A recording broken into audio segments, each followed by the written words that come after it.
Aubrey, a super smart girl with an IQ of 200, and you should be ready for my mind-blowing story. Before I continue, please like and subscribe. I grew up in a small village in the countryside where people farm for a living. My family struggled to put food on the table, so I could only attend a monastery school. But since childhood, I've always been kind of different. The system is crashing. Please wait for a moment. The chicken is $15.55 minus 15%. Cereal is $2.49. Potatoes, laundry detergent. So the total comes to $64.85 with the discounts and tax included. Mom soon realized I was a gifted child, so she helped me skip some grades, and by the age of 5, I was already doing secondary school math. I always topped my classes, and other students would bribe me with candies to ask for help with their homework. At the age of 8, I scored 760 on the SAT math and won the spelling bee competition. I became a phenomenon in the area, and reporters even gave me the Stanford Binet IQ test, which showed I had the same intelligence as a 22-year and 11-month-old person. My parents were super proud of me, especially my dad. Dad, they all gave me Lego and comics for rewards, as if I was an 8-year-old. Yeah, they're wrong. You're 8 years and 5 months old already, little lady. He was the only one who could spark interesting conversations with me. That is, until he fell terribly ill. But good surgeons were nowhere to be found in this remote countryside, and we couldn't afford to take him to the center either. We were desperate to see a situation get worse and worse. Then he passed away, leaving us in the depths of despair. Soon after, Mom couldn't afford my school fees anymore, so I had to drop out. Aubrey, I'm so sorry. Don't worry, Mom. There's nothing that school can teach that I can't learn by myself. So she signed me up for a library membership, and turned out the best memories I cherished were here, where I could immerse myself in interesting knowledge from all around the world. I was walking down the aisle, absent-mindedly running my fingers along the spines of the books, when one caught my eye. And the memories of my dad rushed back to me. If he had been operated on, he'd not have lost. I started turning the first few pages and was captivated immediately. Then suddenly, a fiery desire sparked in my heart. I want to become a surgeon. So I studied every medical book I could find, especially the ones from this author, and decided to save money to enter medical school as soon as possible. To get closer to my dream, I moved out to the city and applied for a job at a coffee shop right next to the medical school. Only...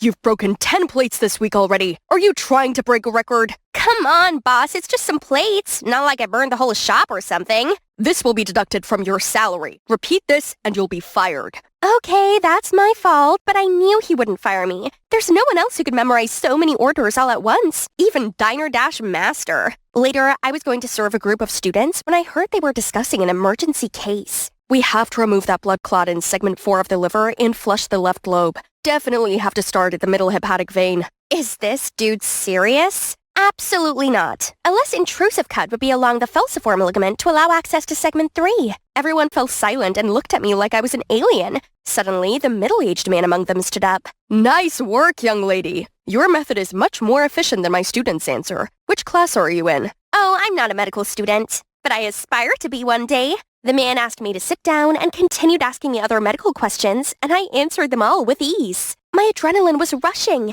Since my dad passed away, I hadn't had such an interesting discussion. Then, a few days later, the man came back and revealed that he was Dr. Sean Lewis and the principal of the medical school. OMG, you're my favorite author! I admire you so much! Thank you, young lady. Anyway, I came here today with an offer. I was impressed by the knowledge you have in the medical field, and I think you deserve a full expense scholarship to the most prestigious medical school. Can someone pinch me now?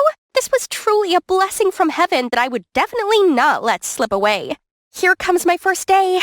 I went to school extra early to explore as much of the campus as possible. This place was so much bigger and better equipped than my old school. I was looking around the hallway to find my class when someone bumped into me. Oh, isn't it the gave the wrong answer guy at the cafe? He just coldly said sorry and hastily headed to the class over there. 412? It's my class too. I learned that he was Henry, the top student of the class. But obviously, he wasn't that good. They'll see. All the theoretical classes didn't make me break a sweat, and I even spotted some mistakes made by the professors. When lunch rolled around, I went to the cafeteria, approaching the first group that caught my eye, and they seemed to be friendly. Want some of my fries? Potato fries contain a high amount of trans fat, which is associated with type 2 diabetes, heart disease, and obesity. One day you'll have a stroke, and then you'll know why. Thank me later. They all pouted and left right away. Did I say something wrong? Right then, a nice girl came to me. I'm Laura. Mind if I sit? Sure. Then she told me she was isolated too, just because she wasn't as smart as the other students here. Why are they so mean? Hey, why you gotta be bothered by those toxic people? Do they give you a penny for your thoughts? It's not about how many friends you make. It's about finding one that knows your worth. You're right. I'm Aubrey, by the way. I know, I was in the same class with you this morning. And the way you argue with our professor? Wow, that's impressive. Laura and I quickly became friends. It's great to have her around who could truly see my brilliance and always encouraged me to express myself. Today came a big event. A conference was held by none other than Dr. Lewis. But little did I know that this event would become a battleground between Henry and I. Determined to impress Dr. Lewis, I eagerly raised my hand at every opportunity to answer his inquiries. Each time I did, Henry would swiftly raise his hand as well, competing for Dr. Lewis's attention. We argued back and forth, neither backing down until the end of the conference. After that, Dr. Lewis announced that there was one slot available in his upcoming research project, which would go to the top student of this term. The room buzzed with excitement and anticipation. My heart skipped a beat, for working with Dr. Lewis had been a lifelong dream. However, other students started cheering Henry's name. Jeez, I swore I would beat his butt off and show them who deserved it. Time to prove that I was not only unmatched in theory, but also in practice. I was the very first one to finish stitching up the incision. But as I reached for my gauze, I couldn't find it anywhere. It must be around here, I swear. Oh no, I left it inside the dummy. Okay, this time must be better. How hard could it be to use this defibrillator? But then I accidentally touched the metal pad and got shocked and fell backward. I kept trying in many other practice sessions, but that sucked. Aubrey, this cast looks exactly like a chicken thigh. Do it again. But the most annoying thing was that Henry excelled in all of them and other students started mocking me. After that, I went outside for some fresh air and deep down, I was so disappointed in myself for all my failures. Suddenly, a hand gently patted my shoulder. It was Laura. I couldn't help but hug her and start sobbing. Laura, what if I was wrong about myself? I failed at everything and people started humiliating me. Oh, they just envy you. Nobody can beat your academic scores. That's why they gloated at your failure in practice. But that big brain of yours is what matters the most, right? Yeah? And an opportunity is coming your way. There's an intelligence contest next week. If you win, everyone will have to recognize that you're the best, including Henry. Talk about Laura, my savior. I'll try my best. Just wait and see. A few days later, Laura took me to the library in a private study room. She helped me set up my laptop and left me alone so I could focus. Good luck! I participated in an online oral contest over Skype. There was a panel of judges who asked questions, and all I had to do was answer them verbally. Easy peasy. Now I just need to wait for the results. The next day, I went to school as usual, then suddenly was called to the principal's office. Dr. Lewis might have known about that competition and saw my name on the top list. I was about to brag about my performance when he accused me of helping other students cheat on their exam. Then he showed me a voice recording of me answering the questions. Wasn't that for the intelligence contest? But Laura said, Dr. Lewis, just wait. I can explain. I frantically called Laura, but she refused to pick up. Enough. I'm so disappointed in you. You're expelled from this moment. Feeling lost and crushed, I trudged myself to a bench in the schoolyard. Hey, are you okay? Okay? You're mocking me? Now that project slot is yours. Happy much? Get out of my sight, now! Suddenly a stack of papers fell onto my lap. You might need this. Good luck. I believe you're not a cheater. I confusedly flipped through those papers to see that these were all of Henry's notes from the semester for practice lessons, which could not be found in normal textbooks or lectures. I kept on turning to the last page and saw a scribble. Know your worth. Something awakened inside me, so I swallowed my pride and ran after Henry. Hey, wait! I've been wrong about you the whole time. I'm sorry. Don't be. It's my fault to act competitively too. I had no bad intentions. It was just the motivation for me to study harder. I swear. But it's a pity if the medical industry loses someone like you. Well, I'm not so sure anymore. I'm used to doing everything so quickly and I can't be patient, which probably explains my clumsiness. That I can help with. Genius is 1% talent and 99% hard work, you know. Since then, I often went to Henry's house to practice. We studied together and he taught me many tips to stay calm, patient, and focused. And turns out, he's also quite the adorable type. Here you go. Thank you, doctor. This is the best stitch I've ever had. One day, I ran into Laura at a gas station. She tried to hide, but I ran straight there to catch her. How could you trick me like that and just disappear like nothing happened? I'm so sorry, Aubrey. I was so blind and just wanted to help those who are bad at studying like me. I never expected it to be that serious and you'd get expelled. And now, why are you here? It's just the medical profession was not my thing, so I quit. But Aubrey, please forgive me. I'm really ashamed of what I did, and you were the only one who had truly been kind to me. Only when you set things straight and confess everything to Dr. Lewis. But even so, there isn't a likely chance we'll be friends again. So the next day, Henry took Laura and I to see Dr. Lewis. Aubrey, Laura, what are you both doing here? Dr. Lewis, I was the one behind the cheating case. Aubrey had no idea and didn't deserve to be punished for my fault. I've been practicing a lot too, sir. Look at these. I've been so careful with every single one. Aubrey has also helped me a lot on our project. I hope you can forgive her and grant her another chance. Dr. Lewis looked quite satisfied, but then he suddenly turned pensive and shook his head. Medical school is not where people can freely join and leave. A doctor needs an extra sharp mind and can't be fooled as easily as you were. I'm sorry, Aubrey, but you're not qualified. My heart sank to my toes, and I locked myself inside my apartment for the next couple of days.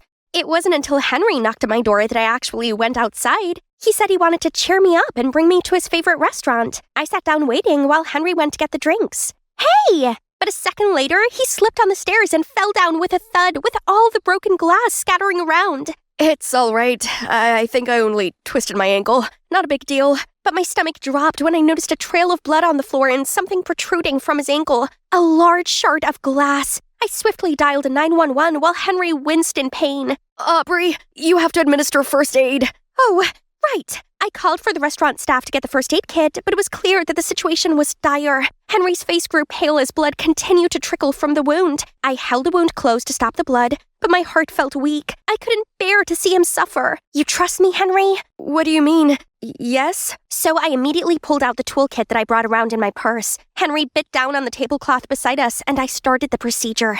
I maintained a steady stream of chatter, trying to distract him from the pain, but it wasn't helping. What doesn't kill you makes you stronger. What? Just to distract myself from the pain. Okay, go ahead. Stand a little taller. And done. When I looked up, there was a crowd cheering in awe and admiration. Guys, I caught the whole thing live.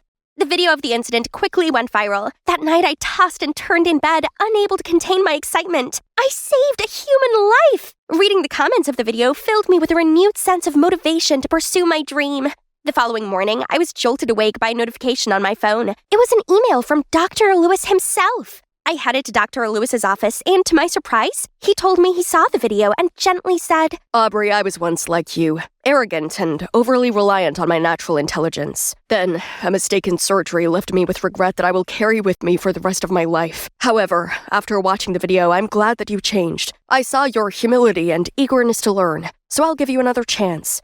So, here I am. You have no idea how much I miss this hallway. Welcome back. How's your ankle doing? Much better, thanks to you. How about a celebration dinner tonight? Sounds great, but promise you won't need me to operate on you again. I was scared to death. Ahead of me still lay a long road, but I believe the day I become a skilled surgeon is closer than ever. And soon I can perform more life-saving surgeries for the less fortunate. Dad, I will make you proud. Not to brag, but since childhood, I've always been kinda a genius. I've already stacked up over 20 science-based awards, and by adding this one more trophy into my collection, I even got to skip a grade.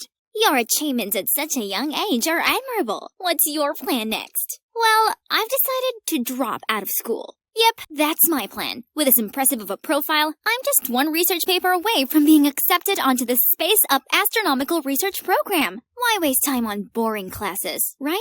But, Mom and Dad didn't like the idea of me not graduating. So after a lot of compromises, I did get to move to Quebec with my grandparents for a year. But I still had to go to school there. And voila! Here I am in Canada, ready to conquer my dream. But why was there this angry crowd in front of my new home? They were screaming, cursing, vandalizing. My grandparents secretly signaled me inside the back way, then glumly told me how the crowd were parents of the children who got food poisoning after attending Riverside School summer camp. The problem was the food was provided by my grandparents' farm, and now the school is threatening to file a lawsuit and doesn't seem to be open for negotiation. That can't be. There must be a solution for this. So gathering up my courage, I knocked on the principal's door. Do I know you? I don't think so, ma'am. I'm Mia Jones, granddaughter of Mr. Peterson, the rancher. Wait, Mia Jones from New York? Come in. The woman must have been Mrs. Robinson, the principal's wife, but does she know me? As soon as we sat down, she said, I will withdraw the charges for you. Oh, ma'am, really? I knew we could sort this out amicably. Oh, but my sweet child, I don't do charity. I know what you're capable of, so I will only drop the lawsuit if you make my daughter the top student at school. In other words, you'll exchange all test results with her. What do you think? What do I think? I think that's a crazy proposition. But if I didn't do this, then the farm would go under. So, with a reluctant nod, I agreed. Then I was immediately taken to meet her daughter. I was expecting someone snooty and spoiled, but to my surprise, this super smiley girl greeted me. Hey, I'm Eliana, but just call me Elle. I'm so sorry about my mom. She's got it into her head that I need to excel at school, since my dad is the principal. Elle hesitated for a bit, then continued. Also, there's Nora, the super smart daughter of my dad's ex. Mom doesn't want me to suck and Dad to favor this other girl over me, so... Thinking about it, my main purpose for coming here was to complete my astronomical research. I don't need any more A, so I smiled at Elle. Don't worry, I'll make sure you're the star student in no time. The next morning, I went to school with Elle, and wow, it looked so ancient and calm. Definitely distinctive from my stuffy school in New York. Elle introduced me to her friends, and they all seemed really welcoming. It's gonna be great here. Still holding the deal, I helped Elle answer the teacher's questions, exchanged assignments and homework with her, and soon, Elle had already climbed up to the top rank. On the contrary, I was at the bottom of the class. Oh wow, Elle's mom really wasn't kidding when she said her grades were bad. But that didn't matter to me anyway, cause the only thing I care about is this amazing astronomy tower. Talk about heaven! What are you doing here?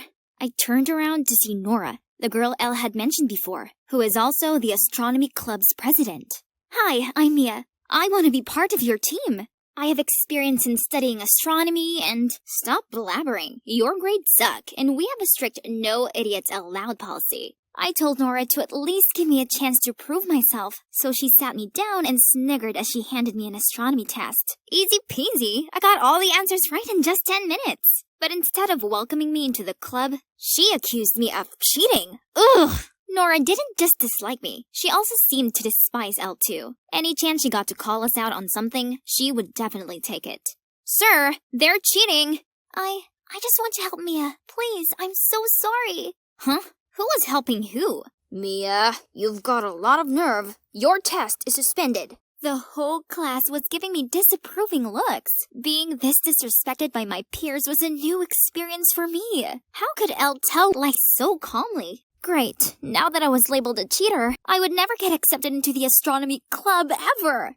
Mia the cheater just had to find her way to get in there then. So, I waited until dark, then sneaked into the janitor's room to steal the key to the observation tower. Now I could freely study my favorite constellation without any interruptions. Montreal is close to the North Pole, so the night sky here is so clear that I could see all the stars. At this rate, my research could be done faster than expected. Then I would be out of here, leaving all of these childish rivalry dramas behind. One night, I was busy taking notes when someone opened the door and walked in. Who's there? Oh no! I hastily grabbed my papers and escaped through the emergency exit door. Who is the guy? Why is he here at this hour? The next morning, I pushed my way through the noisy crowd and saw the announcement on the school spinboard. The astronomy club warned outsiders not to use the observatory room and that there would be severe punishment once the recent trespasser was discovered. Shoot, the guy from last night must have snitched on me. Turned out the snitch was Brandon, the new transfer student, and also the grandson of the founder of Space Up. It's a shame the incredible Sir Edward Foster's grandson was such a smug jerk. But that didn't stop all the girls from going cuckoo crazy for this Brandon guy. The ironic thing is, he kept on coming over to me and talking about astronomy. Huh? Doesn't everyone here see me as an insignificant kid? Is this yours? Brandon said while holding out a piece of paper. Oh my, this was part of my astronomy research. Did I drop it in the tower that night? But how did Brandon know it was mine? Flustered, I quickly made an excuse and left. I couldn't stop worrying about Brandon finding out I was the one who used the observatory room. If anyone knows about it, it'd be an instant suspension. I was busy thinking when suddenly the whole class burst into applause. As it turned out, they were praising my excellent essay on constellations. Well, it's known as Elle's essay now. Then the teacher turned to read the class's worst essay. My favorite star is Justin Bieber. Every time I see him, I think if only he was my husband. Everyone started laughing. No prize for guessing whose name was on this one. Mia, I suggest you learn something from your friend Elle. I turned to look at Elle and saw her smug face. She even joined in with the others to make fun of me. Was she really that stupid to write that essay? Or did she intend to embarrass me? When I got home, Elle was already waiting on the porch to apologize to me. I helped you as promised. Shouldn't your mom keep her promise too? Get the lawsuit dismissed now, then I'll help you finish your final exam successfully. Else, I'm not doing it. She's on it, Mia. Don't worry. I know you're leaving after a year anyway, and I also know that you're the one who snuck into the observatory. So, if you want to leave peacefully, at least help me and Brandon to get together. You and Brandon? But what does it have to do with me? Elle then told me that Brandon was so impressed by her astronomy essay that he asked her out to discuss it further. But of course, she knew nothing about it, so she had a plan. I'll have my AirPod on, and you gotta stay on the line with me throughout the date so you could tell me the answers to his questions. If we become official, I'll buy you that telescope you bang on about so much. You know, that thingy-majiggy. Celestron telescope! Oh man, she really knew my weak spot. Alright then, we have a deal. That weekend, Elle and Brandon went for a walk in Jerry Park while I stayed at home eavesdropping on their conversation through the phone. I see you have a passion for the Astros, so why didn't you join the astronomy club? Just 'cause I'm busy with my studies, and I also have piano practice, you know. Really? Oh, in the paper, you mentioned the black hole Sagittarius A. You seem to have done a lot of research about it. Could you tell me more? Although Elle seemed frantic having me put words in her mouth, everything went pretty smoothly. Only one thing. The more Brandon and I talked, the more I realized we had so much in common. Even if it was through Elle, I still felt a connection with him. I thought everything was going well between them, but no. One day, Elle came to me in a fit of anger and said Brandon had turned down her love confession. I want you to go talk to him and figure out why. I need to know the reason. What? Why don't you just ask him? Because I'm me, Eliana Robinson. I don't ask such embarrassing questions. So I was the one who had to make the embarrassing move? Also, call me. I want to hear it myself. Gosh, this bossy girl. And so I had to drag Brandon to the quiet rooftop while my phone was secretly on a call with Elle so she could follow the conversation. Okay, let's get straight to the point. Why did you reject Elle?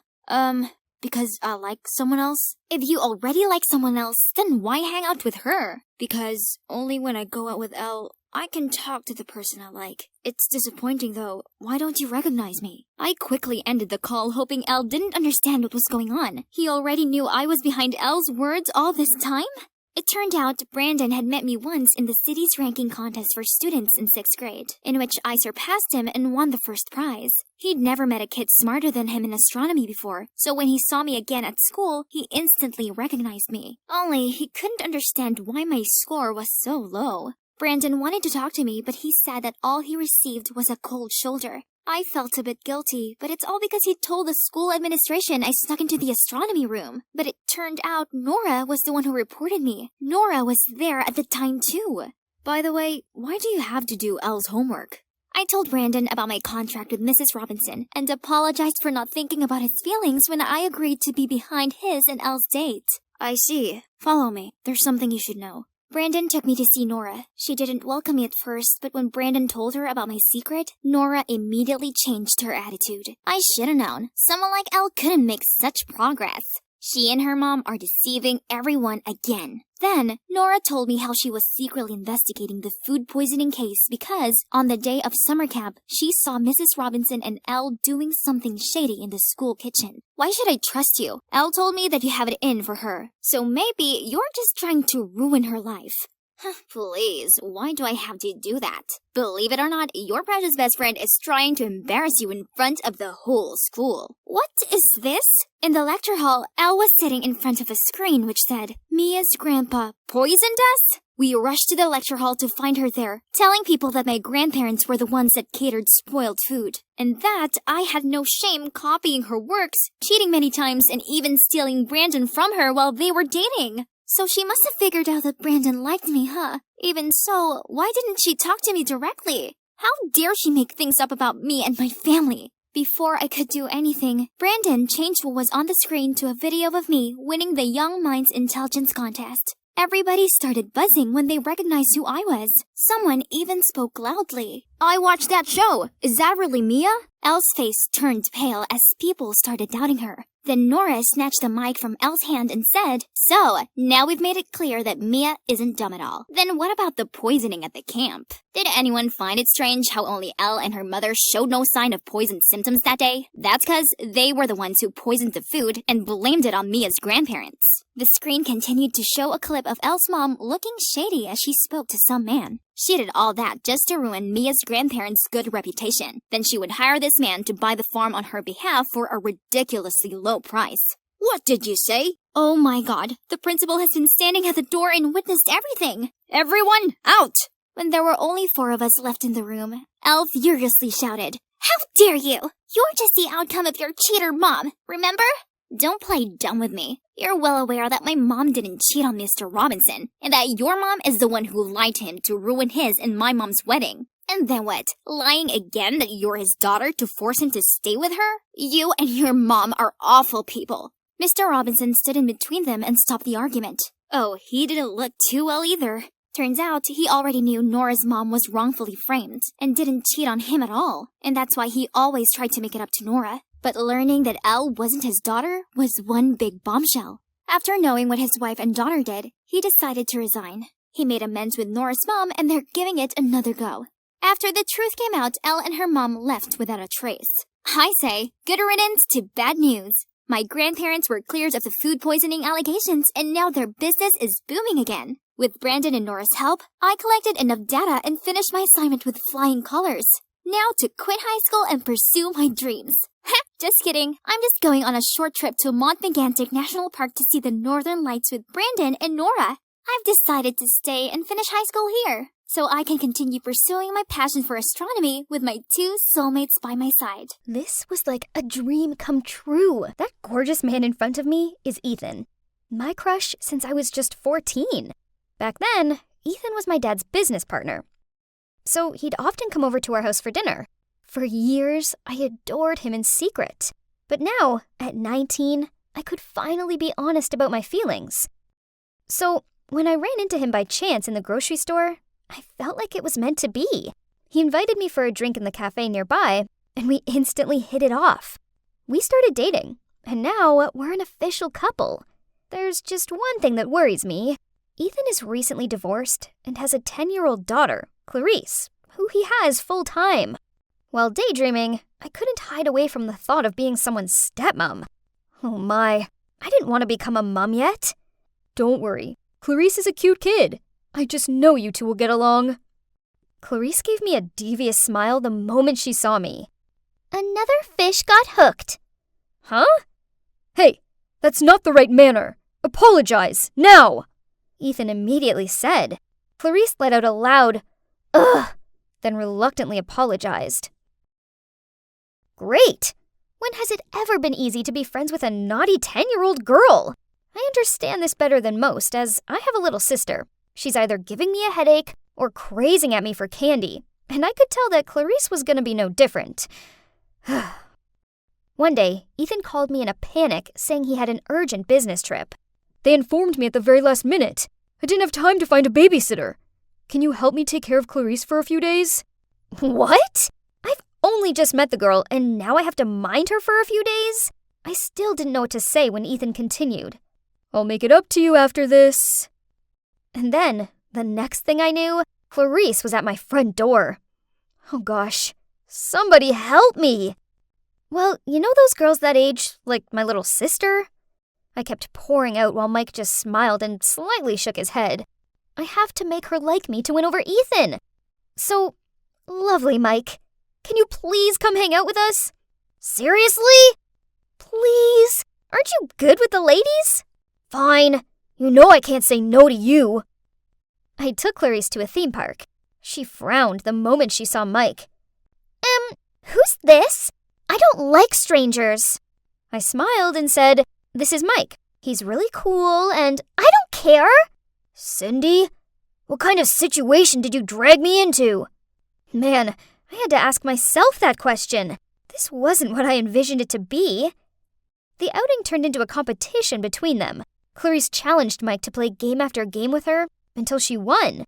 In the end, they played with the water guns, and I knew for sure Mike let her win.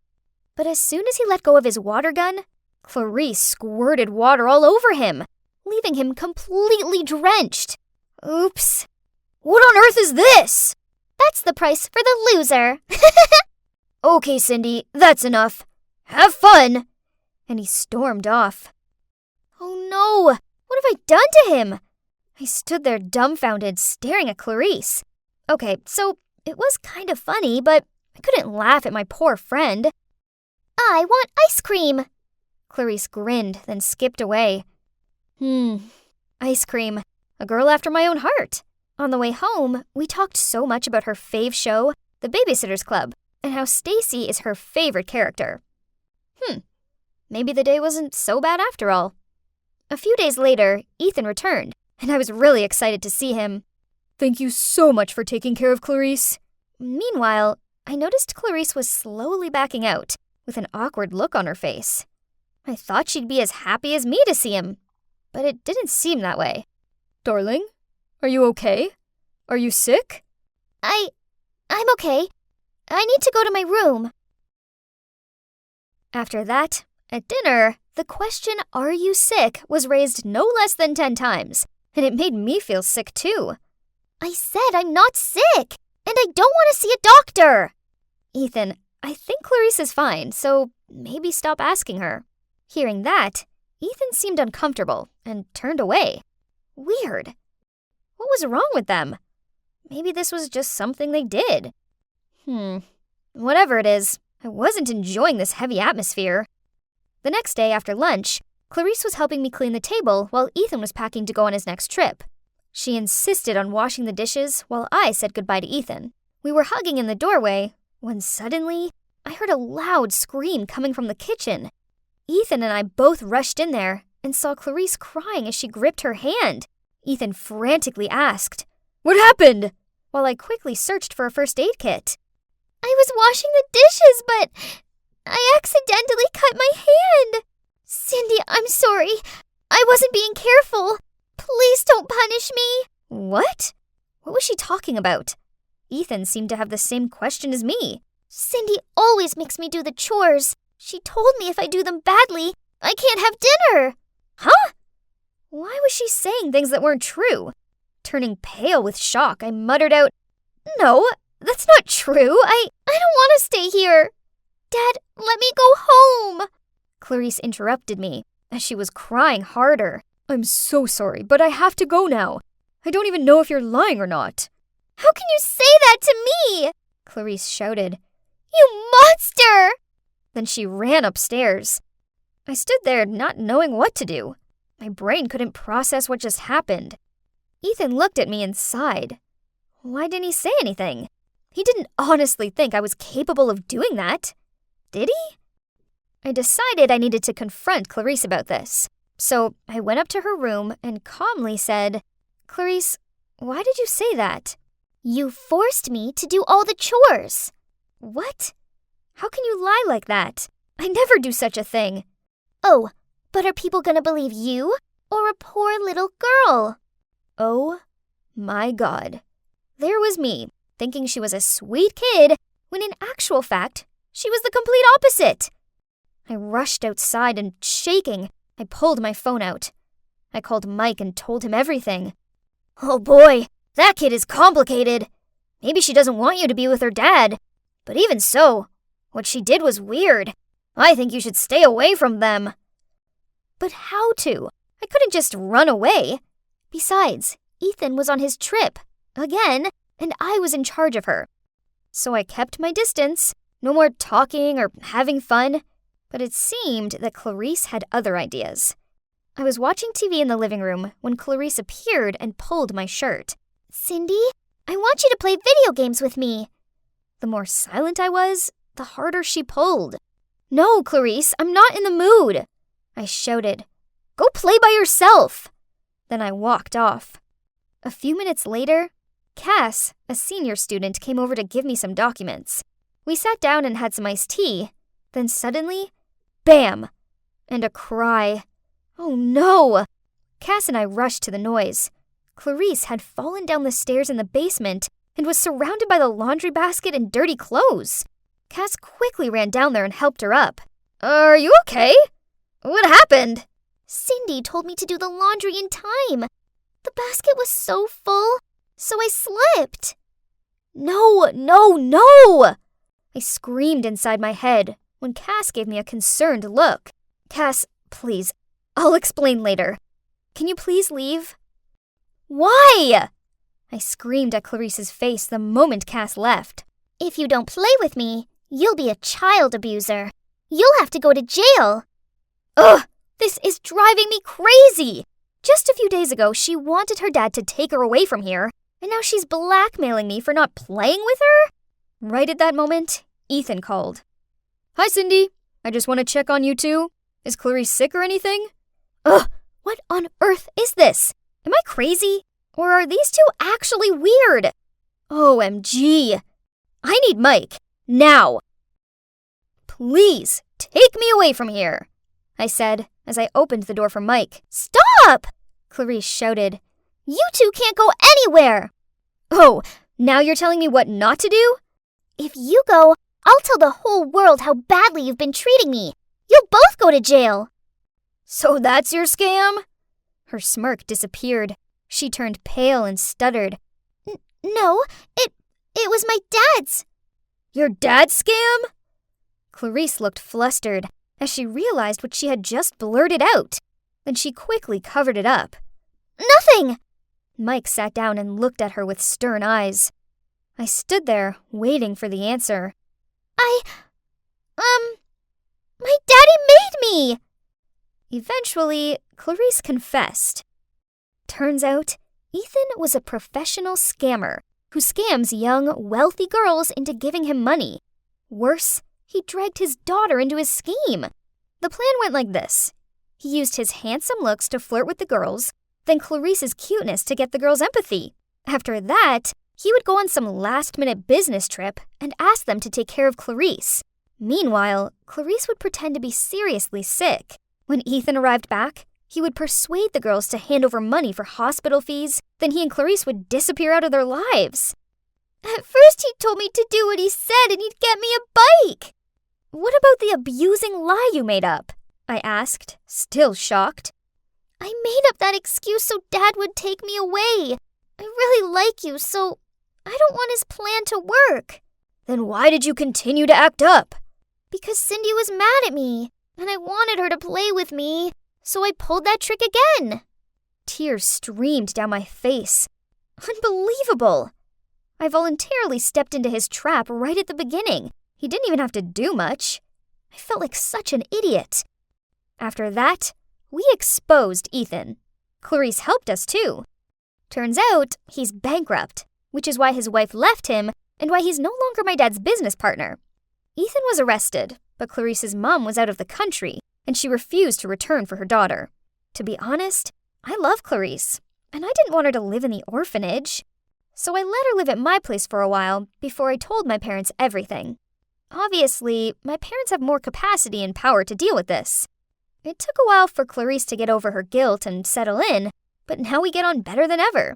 She's a sweet, cute girl who deserves far better than her parents have given her. Then one day, I came back home from college to find Clarice placing some roses on the dining table, which was already romantically set up with candles and steak. Cindy, you're back! How can you prepare a full dinner like this? Clarice didn't say anything. She just giggled and ran to her room. Someone hugged me from behind. Would you mind being my date tonight? It was Mike. Thinking about it, I guess my perfect man was right under my nose this entire time.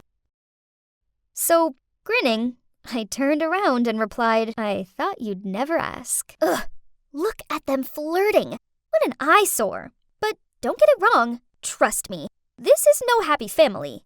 That woman there isn't my mom. She's Rochelle, our housemaid. I repeat, housemaid. But it looks like she has her sights set on becoming my stepmom. Ugh.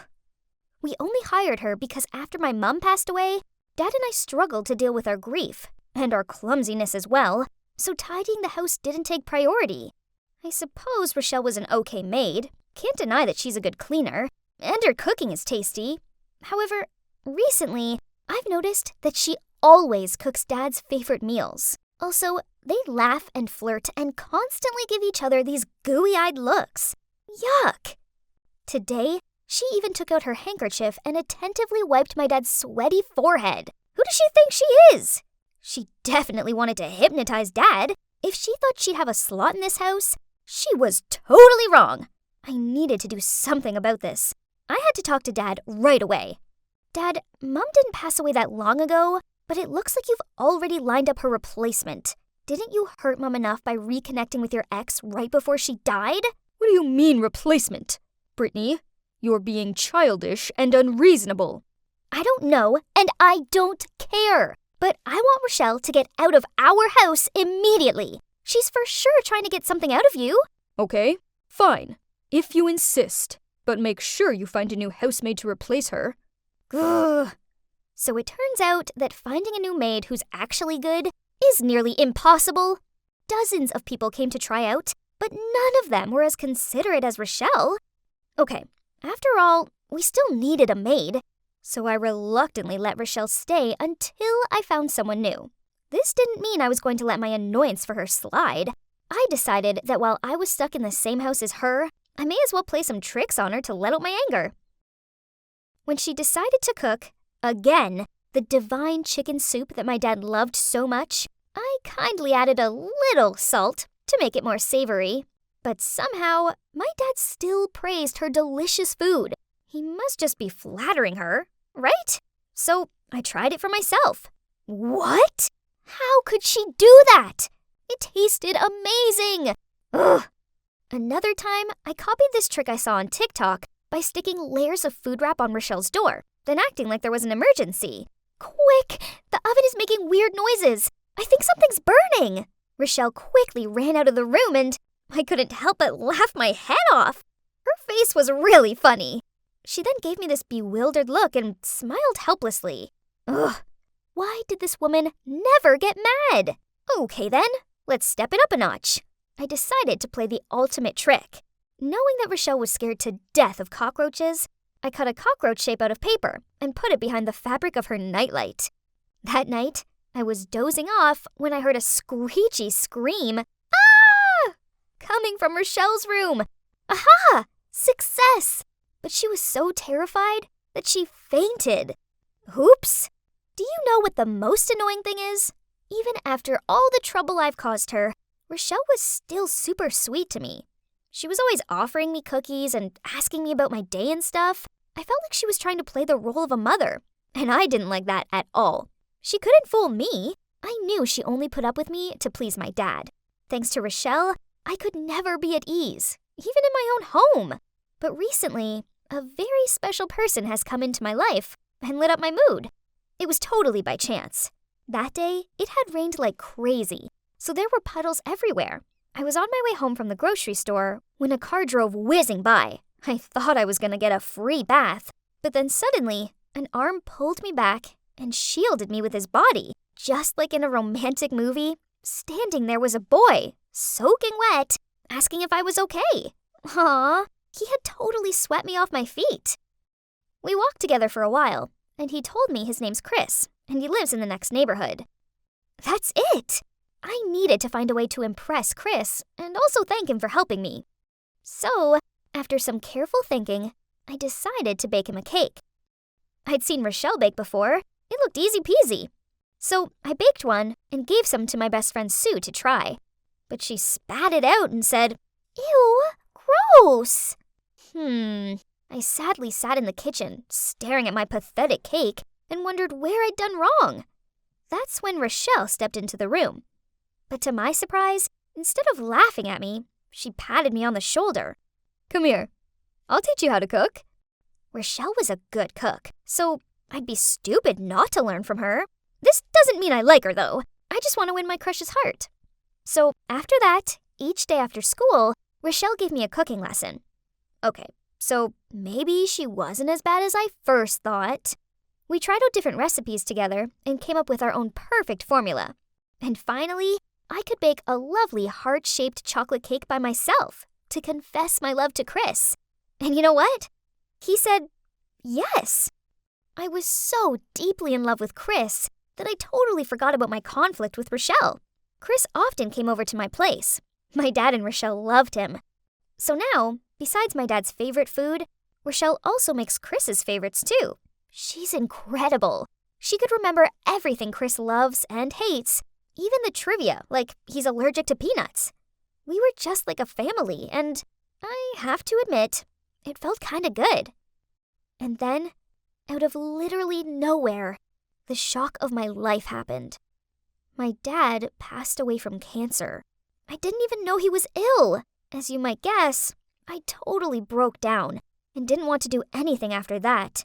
My mom and dad had both left me, just within a single year. But at least I still had Rochelle and Chris beside me.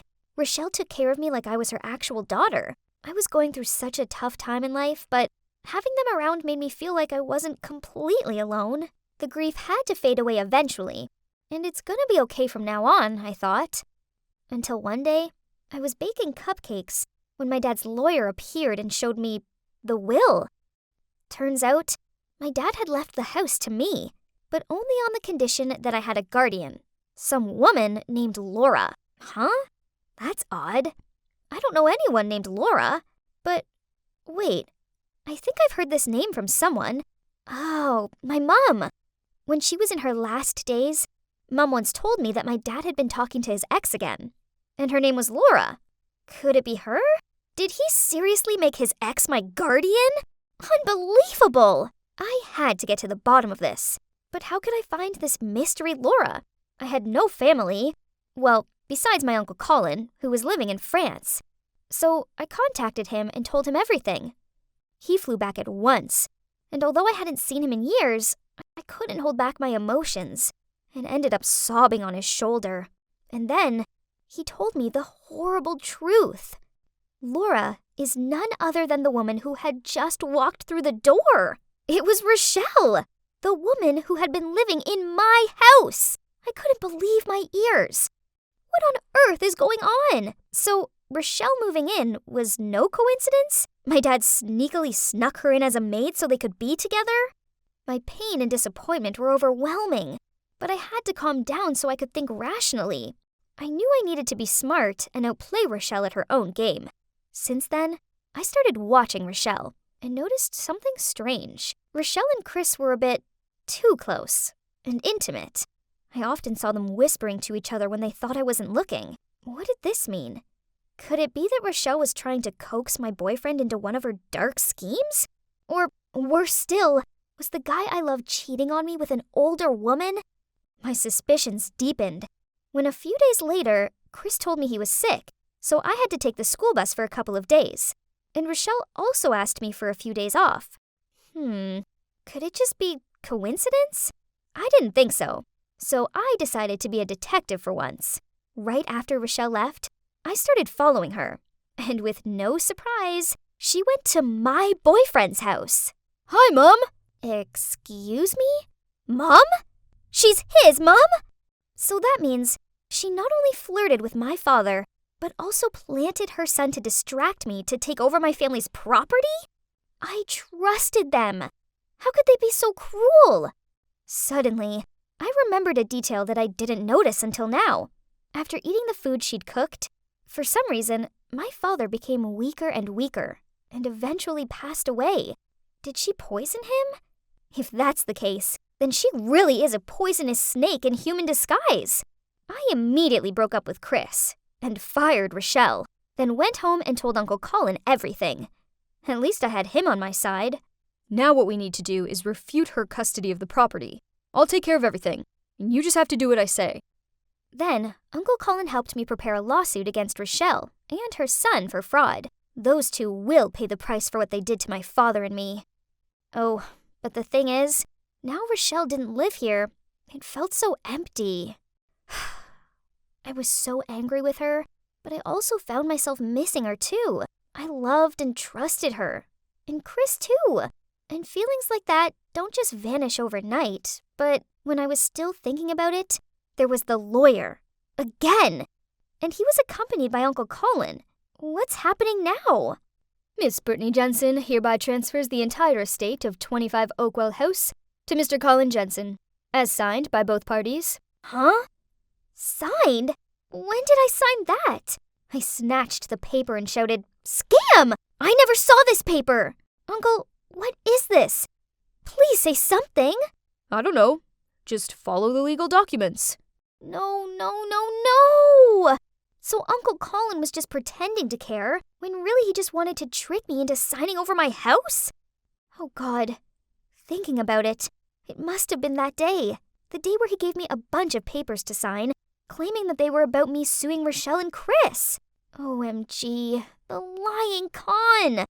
At the time, I'd been so upset that I only skimmed the first page without looking at the following ones. I was too careless. From tomorrow, Miss Brittany Jensen will have to return all assets to Mr. Colin Jensen. You have 24 hours to prepare. I tried shouting at my uncle, and then I tried reasoning with him, but he didn't care. He just smirked at me and told me that he was just taking what was rightfully his. Ugh, what a vile man. So now, I have nothing left. I was kicked out of my own house and deceived by my own uncle. I don't know why I accidentally passed Chris's house just as he opened the door to take a delivery, and our eyes met. I turned and started to run away, but Chris caught up with me and grabbed my hand. Even after the awful way I treated them both, Rochelle and Chris still invited me inside and made me dinner. I ashamedly told them what happened. Then Rochelle told me everything. It turns out that my father found out that he had cancer a while ago, but he didn't tell me because he saw how upset I was after losing Mom, and he was afraid I would worry too much. Rochelle saw his health deteriorating and figured out what was wrong, so she volunteered to take care of him because she still cared for him. But as a friend, nothing more.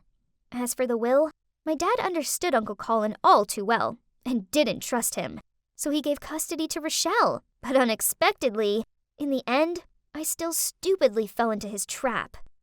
As for Chris, I really didn't know you two knew each other until you brought him home. But at that time, I didn't want to confess I was his mother and affect your relationship. I'm sorry, Brittany. Britt, please stay here with me and Mom. We'll get through this tough time together, okay? That's right, darling.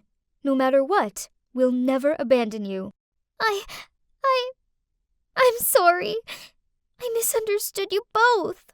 It's okay. Everything will be fine from now on. You'll never have to do this alone. Yeah, every dog has its day. This is totally not wrong. My life is nothing like my previous wealthy one, but I have something that my conniving, vulturous uncle doesn't have, and that's people who love and care about me. What my uncle did was wrong, and Rochelle and Chris are helping me to make a legal case against him. As for now, well, I still haven't given up on my passion for cooking, and still practice with my master every day. And you know what? I just won first prize at the city cooking competition. Right, I better go, as I have a big treat planned for this was my first ever day at high school. And naturally, I'm owning it. I mean, who wouldn't want to befriend someone as beautiful and friendly as me? By lunchtime, I already had loads of new friends, and everyone flocked around me to hear stories about my amazing life. I soon became super popular at school. I was the gorgeous, enchanting blonde beauty. Do you know what the best part was? Boys started noticing me too. Even the captain of the basketball team, Mitch, took a liking to me. It makes sense. I mean, obviously, the best-looking boy in the school is going to be interested in the best-looking girl. And guess what? He's following me on my way home right now. Stalking me much, huh? Just wait for it. It seemed like my new life here in this school was going to be awesome. Well, Mandy. That was not an easy question, but you answered it perfectly. Great work. See? I'm not just a pretty face. I'm also one of the smartest students in the school. My admirers grew and grew. It seemed like everyone wanted to spend time with someone as perfect as me. Here, I was telling my new friends about how at first, people sometimes misjudge me, as I come from a well-educated and extremely successful family. My parents are super wealthy individuals who encourage me to always be the best version of myself and strive hard to never let them down. Hey, Mandy, pardon me, but how come you never wear designer clothes or use anything expensive? She looked down at my tatty-looking sneakers. I see why it might seem a little peculiar, but you see, I dress this way because my parents value the importance of being humble. That's also how I live. Goodness is better than beauty, right? Then I pulled out my phone and showed them the grades from my last school. Everyone gasped at me for being so excellent. I was loved, admired, adored. But of course, being this amazing meant that there's just gotta be quite a few kids being jealous of me. I mean, I suppose I couldn't blame them. After all, I dazzled like a diamond, while they were just dull and ordinary. One time after an exam, as soon as the teacher left, this girl called Layla stood up and said, "Mandy cheated! I saw it with my own eyes!" I saw it too. She checked her phone during the exam. Everyone was gasping in shock. Right at that moment, the class president, Marshall, shouted, Hey, quit it! We all know Mandy's a great student. There's no way she cheated." Huh, that's what I'm talking about. Layla and Susan must be bursting with envy that their petty plan to ruin me didn't work. And the class president, he came out of nowhere to protect me. He must be another one of my many admirers. But, sorry, Marshall, I'm way out of your league.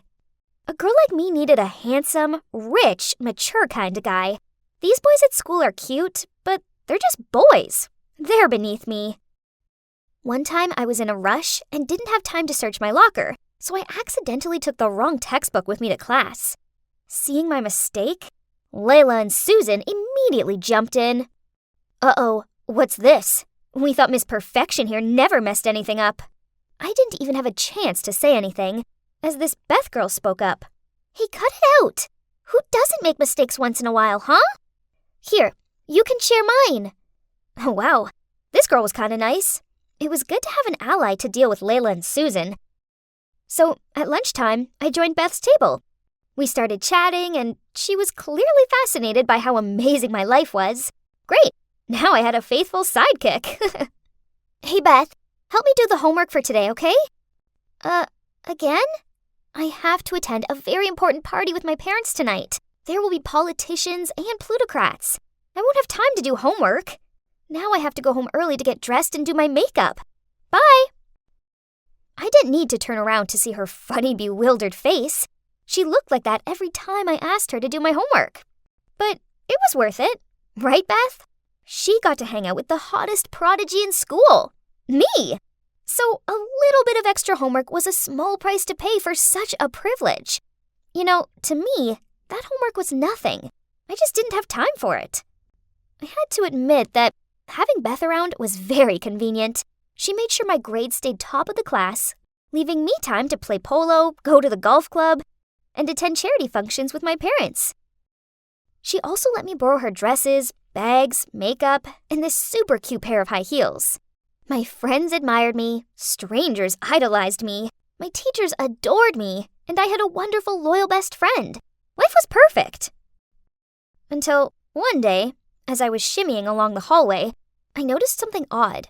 People weren't giving me their usual looks of adoration. Instead, they were turning their noses up at me. Huh? What was happening? Hey, Beth, do you know what's going on? People are acting really weird. She just shrugged. I don't know. Let's see. I tried to tell myself that it was no big deal, but I couldn't shake off the feeling that something was wrong. Then later that day, my worst fears were confirmed. As I entered the classroom, Marshall came over to me and waved his phone in my face. Good game, Miss Perfect. Turns out you're just a big fat liar. I looked at his phone and saw a long post with a lot of photos attached. There's a big title saying, The Truth About Mandy the Liar, and each photo came with a caption. Mandy's house is actually very ordinary. She lives with her grandparents. There are no luxurious mansions or wealthy parents. When Mandy just came to the school, she made friends with everyone, bragging about her fame, fortune, and popularity. I don't know who she is. So what if we just shared the same path to the bus stop? Who said that I intend to get acquainted with her? Her transcript from her old school isn't even hers. She's just photoshopped her name on it. Every time she stood up to answer a question or take a test, she cheated, so she got a good grade. God, all this? How did they know? It felt like my heart had lodged in my throat, and my mind was spinning. My eyes blurred when I saw Layla and Susan approaching me. I stared at them in shock. Mandy, honestly, we don't hate you. It's just that we realized your stories were ridiculous, so we decided to find out the truth. That's right, but you sure did cover your tracks. We couldn't find a thing. Hang on, so who found these pieces of evidence? I did! Right at that moment, my so-called best friend appeared, followed by the homeroom teacher. Mandy, I know you think I'm some desperate wannabe you can control, but no!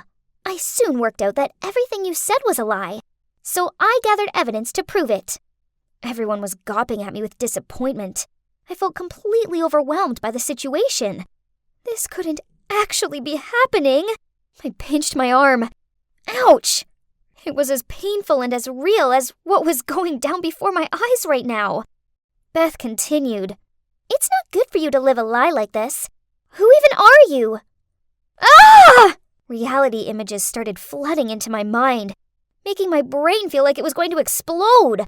I grabbed my head and ran out of the classroom. When I opened my eyes, I found myself in the hospital. The homeroom teacher was sitting next to me, and my grandparents were also there.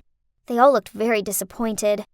Mandy, the principal was very angry and was about to expel you. But it was Beth and her friends who convinced him to let you stay. What? Beth? But she was the one who exposed me. Noticing my surprise, the teacher continued. After seeing your reaction, Beth realized that perhaps you had a psychological problem, so she convinced us to help bring you to the hospital for diagnosis. I looked up at my grandparents. They were all in tears. Unexpectedly, I burst out crying. I longed so much to have a dream life full of fame, riches, and admirers that I drew a vision for myself in another reality. I was so absorbed in that illusory scenario that I forgot my own reality. This was last month, and I'm currently on medication for my delusions, and I'm also seeing a therapist. Right now, I'm on my way to see Beth, Layla, Susan, and Marshall. No, I'm not making it up. I really am meeting them. Oh gosh, there they are. This is scary, but it's something I've got to do. So I took a deep breath, then taking my therapist's advice, I spoke from the heart. Hi guys, thanks for coming. Firstly, I want to apologize for lying. The truth is, I've lived the lie so much that I could no longer distinguish what was real and what wasn't. My therapist helped me see that this all began after I lost my parents. Part of my subconscious craved for this dream life so badly that I created a new one. This way I didn't have to accept the truth, which is that my parents have passed away and I live with my dirt-poor grandparents. When I finished talking, I looked at them, half expecting them to shout at me or something, but instead, Beth smiled at me and said, "It took a lot of guts to come here and say that." I'm sorry, too. I shouldn't have outed you like that, but I didn't know you were ill. Same. I'm proud of you. Me too. Me 3. Now, when are we gonna order cake? So, what now? Well, I'm still taking my medication and talking to my therapist. I can now tell the difference between the make-believe and reality. Also, I'm back at school, and my teachers and classmates have all been really welcoming. Better still, I now have some awesome friends who like me for me. And you know what? It turns out that living in reality isn't actually so bad after all. I was casually walking along the hallway, just minding my own business, when I felt a cold breeze rush through the hallway. I turned my head to see, and oh, it was Natasha. Ugh. I didn't mean to look her in the eye, but I did. Oh no, was she going to hit me? Panicked, I quickly glared down at my feet. My heart was thudding with fear, and inside my head, I repeated, "Please don't hurt me, please don't hurt me." But to my relief, she walked past me. Phew, Hi, I'm Marcus, and you might be wondering why I'm so afraid of that girl, right? Well, there's a reason why her nickname is Silent but Deadly. She's the tallest girl in the school, intimidating, and she never utters a word. The school was full of rumors about her, such as how the last kid who messed with her ended up in intensive care. Nobody, and I mean nobody, should ever look her in the eye, not unless they want to end up unconscious. I definitely just had a lucky escape. Thankfully, not all the girls in my school were as terrifying as Natasha. Nope. Instead, there was this really cute girl named Naomi. She's beautiful, sweet, and gentle. Only, she's also super popular and is dating Nicholas, the captain of the basketball team. So I just kept my feelings to myself and carried on with my life. But wait, where's my notebook?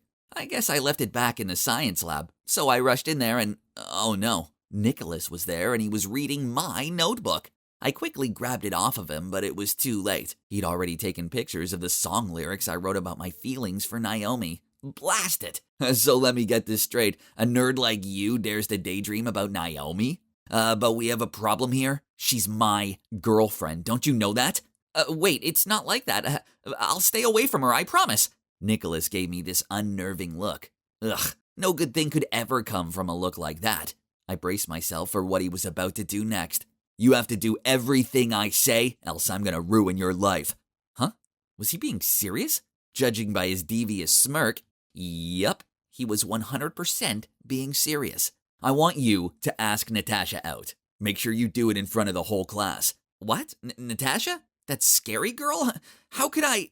If you say no, the entire school will know about this. Then he waved his phone in front of me. Ugh. That vile Nicholas. But I couldn't risk my song being sent to everyone, so it looked like I had no choice. So the following day, I walked over to Natasha's desk and asked her, Natasha, will you be my girlfriend? The whole class was silent. Then they burst out laughing. She glared at me.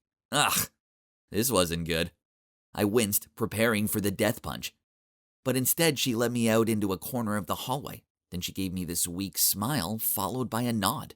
Oh my God, did she just agree to be my girlfriend? This is crazy. It was completely beyond my expectations. But, whew, at least I was still alive, right? And that's how I ended up dating the scariest girl in school. She never spoke to me, not even a word. So I just helped her with her studies and carried her stuff around. We also exchanged numbers, but we only chatted through messages. Then one day when I was on my way to have lunch with Natasha, Nicholas strolled over to me and told me I had to take her to the cinema to catch this awful-looking rom-com, which didn't seem like her thing at all. But what other choice did I have? Nicholas' words were orders. So I asked her over lunch, and to my surprise, Natasha smiled, then gave me a big thumbs up as agreement. When I went to pick up Natasha, she was already waiting for me on her porch. She walked over with a notepad. Curious, I asked her why she had it, and she wrote, I won't be able to text you during the movie, so this will have to do. Yep. Natasha has always been different from everyone else, so I didn't ask anymore.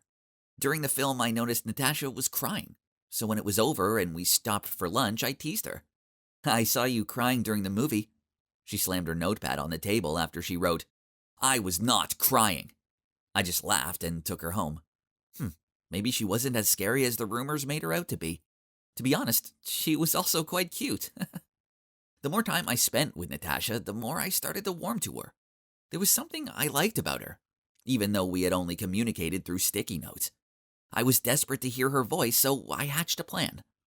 When we were in the library on a study date, I picked up an old book and blew the dust in her face. She almost sneezed. But before she did, she placed her hand over her mouth and raced into the girls' bathroom. Then she returned wearing a mask. After that, I tried to make her laugh. I quickly took 2 pencils from the table and stuffed them into my nose, and started making ugly faces. But Natasha just glared at me and handed me a note. If you continue to do these ridiculous things, there will be payback. No way was I giving up. So the next day, when I saw her by her locker, I rushed over to her and began imitating the voices of the minions. I thought it would definitely work this time, but no, instead she punched me in the arm. Ouch! Yep, I now learned that the rumor about her inhuman strength was not an exaggeration. So I just gave up and our relationship continued. Then one weekend, when I was at Natasha's house to study, I went down to the kitchen to get a drink, just as her mom returned from the grocery store. As I helped her unpack, we started talking. She told me about Natasha's love of collecting glass art. the pieces of which filled the house. Then her mom touched my shoulder and thanked me for making her daughter happy again. Oh man, this was awkward. Now I felt super bad. To divert the convo, I asked if Natasha talked at home, but she just smiled and replied, "Natasha's such a quiet kid, right?" Then she told me how it's because Natasha's always been taller than the other kids, but she has a squeaky voice. This led to lots of teasing, and once she got so upset, she pushed a boy over and accidentally caused him to have a nosebleed. Since then, people started to shun her, so she withdrew from herself and stayed silent. Hearing this made me feel so guilty. What I was doing was wrong, and Natasha didn't deserve this. Then her mom said something that truly shocked me. In middle school, this one girl named Naomi was horrible to all. The mean comments got so bad she refused to go into school for weeks at a time. Huh? Naomi? The same Naomi I know? No way! Confused, I told Natasha's mom I needed to leave and left her looking bewildered as I ran out of there. My mind was a mess. I had a crush on a mean girl. And I'm just as bad, if not worse, after what I did to Natasha. Then my phone rang with a text from Natasha. It said, "Sorry if my mom said something she shouldn't have. You okay?" I texted back, "We need to talk tomorrow, please." So we decided to meet at her house the next day. Alone in her living room, I told her everything, including my notebook, liking Naomi and how Nicholas was blackmailing me. "Natasha, please, you have to believe me. I'm sorry I did this to you." I saw the hurt look in her eyes. Then she threw a note at me and ran to her room. The note told me to get out, but before I did, I stood on the other side of her door. "I don't expect you to forgive me, but I couldn't continue our relationship on a lie. Look, I like you, and I don't want to deceive you anymore." After that, I left, and I also texted Nicholas that I didn't care if he told everyone. I'm done being his puppet. The next day, I expected school to be intolerable, but to my surprise, nothing happened. Instead, I saw that Natasha was trying to sort out her locker. A crowd had gathered around her, and Naomi was taunting her. "How does it feel to know that even your boyfriend likes me more? He doesn't like you." Natasha carried on sorting out her books, but I could see that she was fighting back tears. Furious, I pushed past them all and told Naomi to stop. She just jokingly said, "You know, if you wanted to date me, you could have just asked. You didn't have to spend so many months suffering with this giant scarecrow. You're right, I did like you back when I thought you were a nice person. But now I know the true you. You're a coward who only feels good when it's at the expense of someone's misery. And I can see why you target Natasha the most, because she has two things you'll never have, a true kind heart and a loving spirit." After that, I pulled Natasha away and told her how sorry I am. But she didn't even glance at me and just walked off. A few days later, after PE class, I was about to go to the locker room when a classmate, Dante, came up to me. "Marcus, help me carry the PE equipment into the storage room, please. I have a stomachache." He hugged his stomach, then hurriedly ran away. Without thinking much, I packed up the equipment and carried it into the storage room. As soon as I put it down, I realized that Nicholas, Naomi, and some guys from the basketball team were waiting there for me. "Oh, well, Marcus, do you really like that weird Natasha? Didn't see that coming." Then the whole group burst into laughter. "You have no right to say that to her. Take a look at yourself." "Whoa, are you defending her?"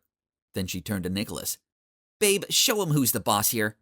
Then she pulled out her phone and started recording. Nicholas smirked, then grabbed my shirt collar with one hand and reached out his fist to me with the other. I tried to struggle but couldn't get out. He was too strong.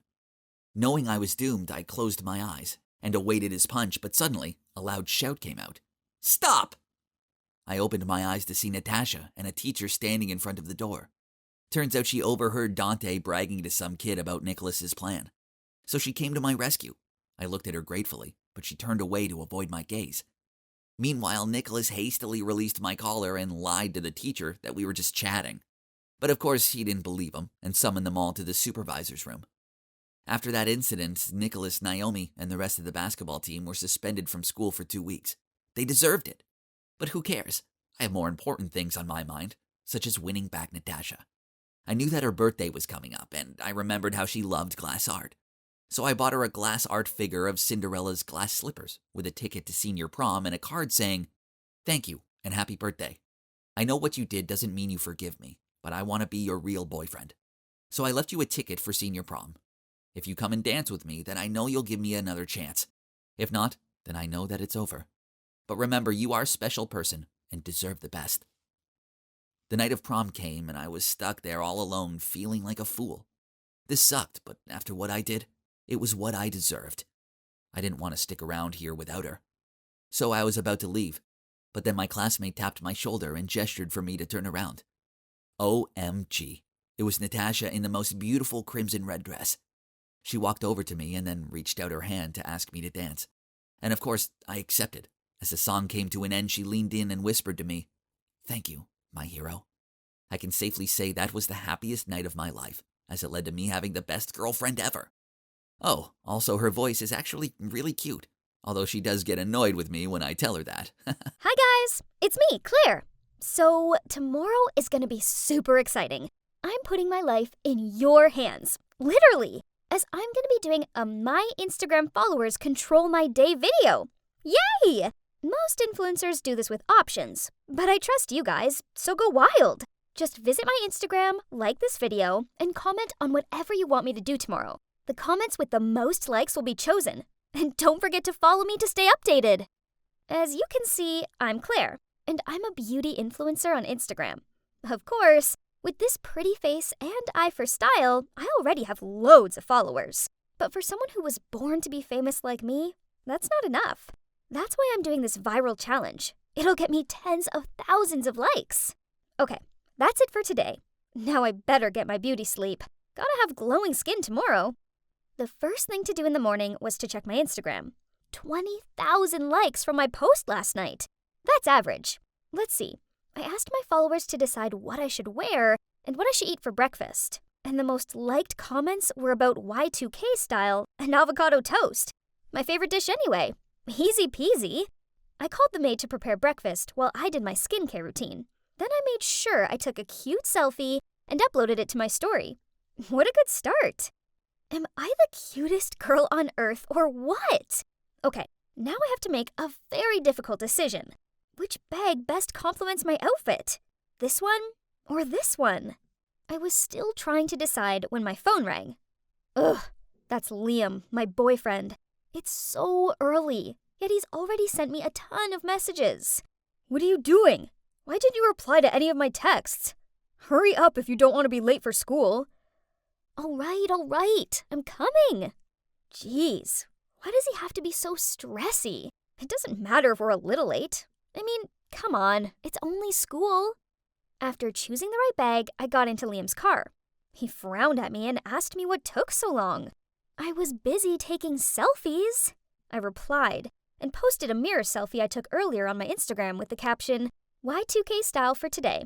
What should I do at school this morning? At break time, I was sitting in the cafeteria with Liam and my bestie, Tori. As usual, my beauty was attracting attention. All eyes were on me, and one guy even gushed out, "You're so pretty, Claire." I checked my Instagram to see how my newly posted pic was doing. Oh, it already had 50,000 likes. That's good, but I know with my charisma, I can do even better. But, What's this? The most liked comment on the post wants me to go to the school library and scream, "I hate studying and the library is the most boring place on earth." What kind of request is this? Don't do it. I don't have a good feeling about this. It could be from someone who's trying to sabotage you. Liam has a point. This could just be a trick that Isabella, my rival at school, devised to embarrass me. She's also an influencer on Instagram, but she just copies everything I do. Her Instagram is 5,000 followers less than mine. Yawn. But Claire, how are you going to explain to your followers if you bail out? I don't think they'd be happy about it. Right. I'm doing a challenge, aren't I? Can't stop after only 2 comments, especially because one from anti-fan. Besides, this is no big deal, right? Who even goes to the library anymore?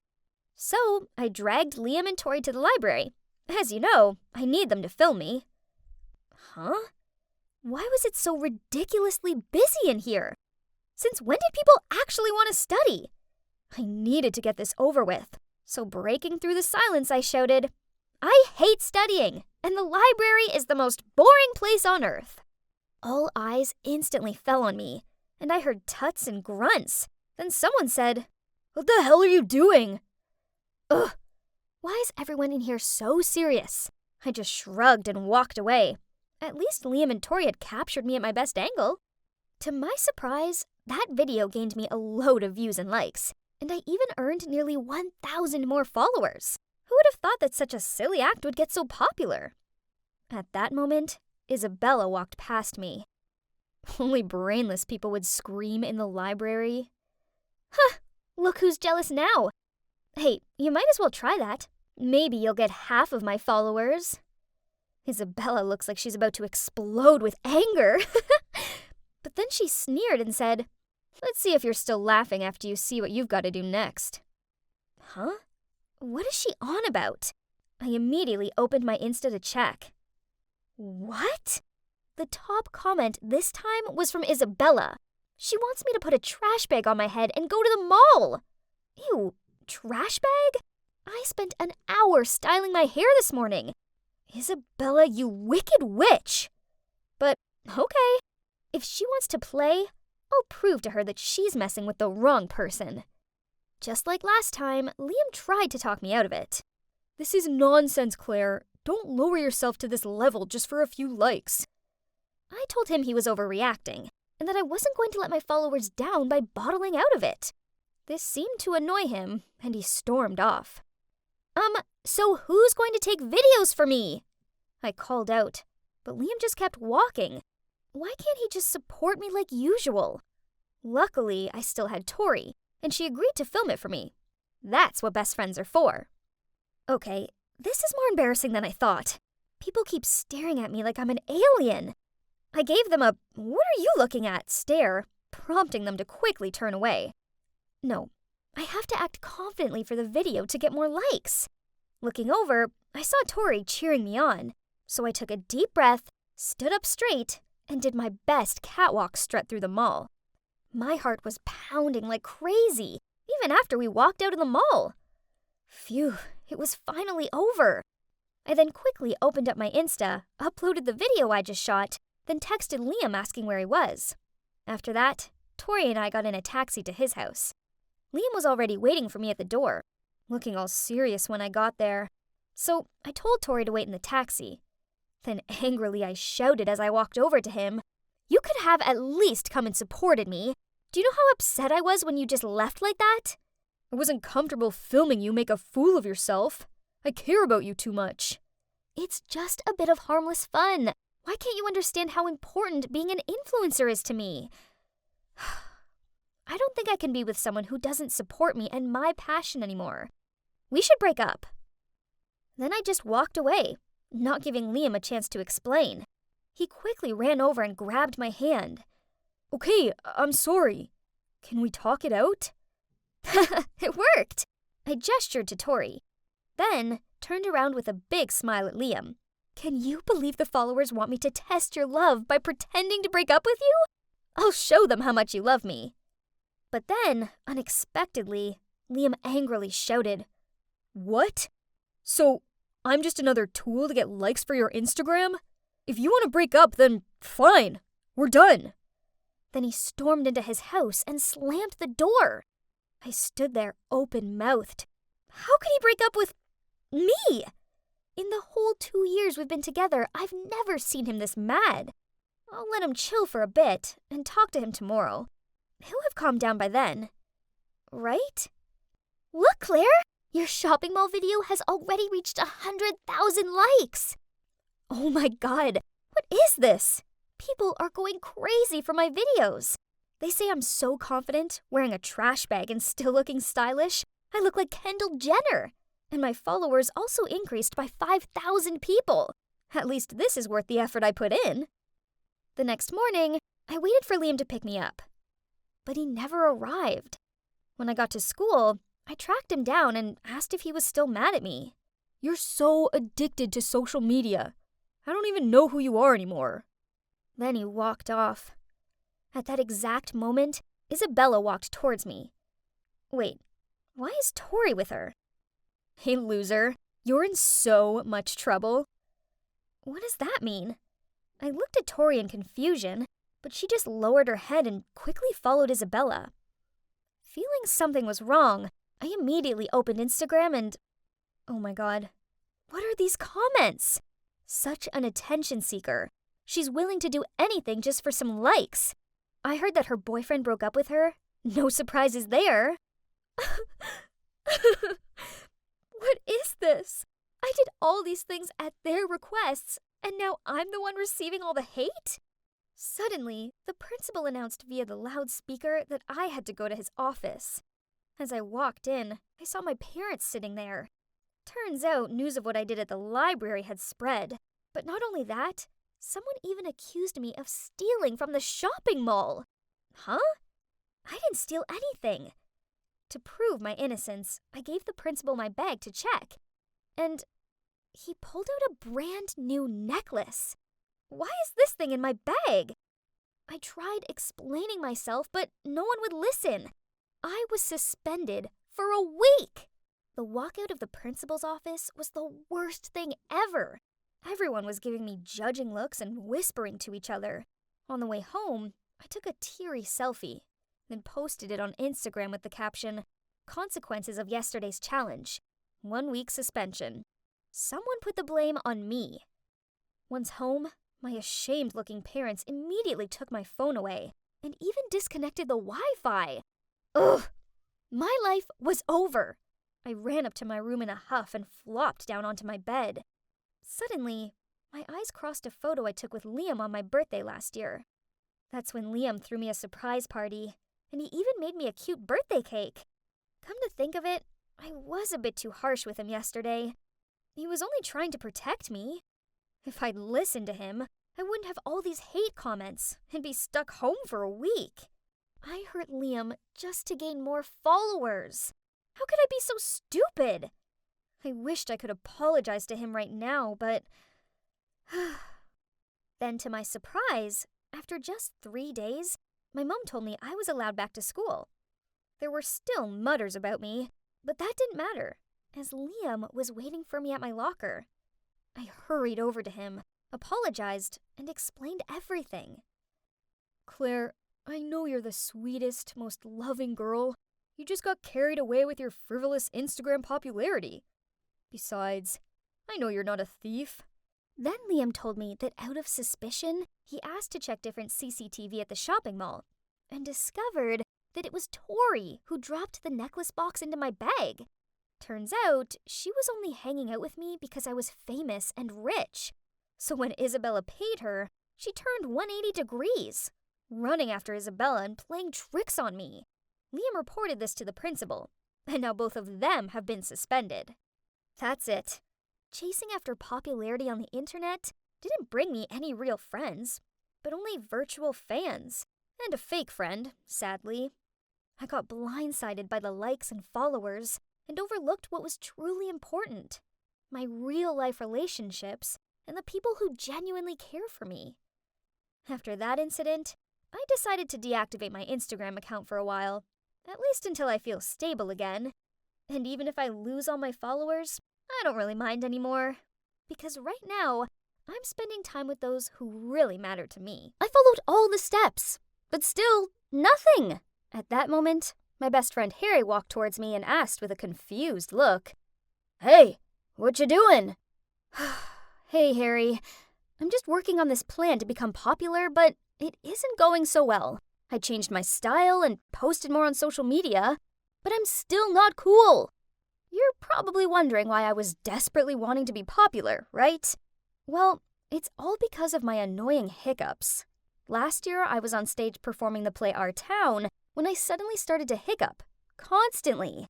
I couldn't stop, and the whole audience started to laugh at me. In the end, they had to replace me with my understudy.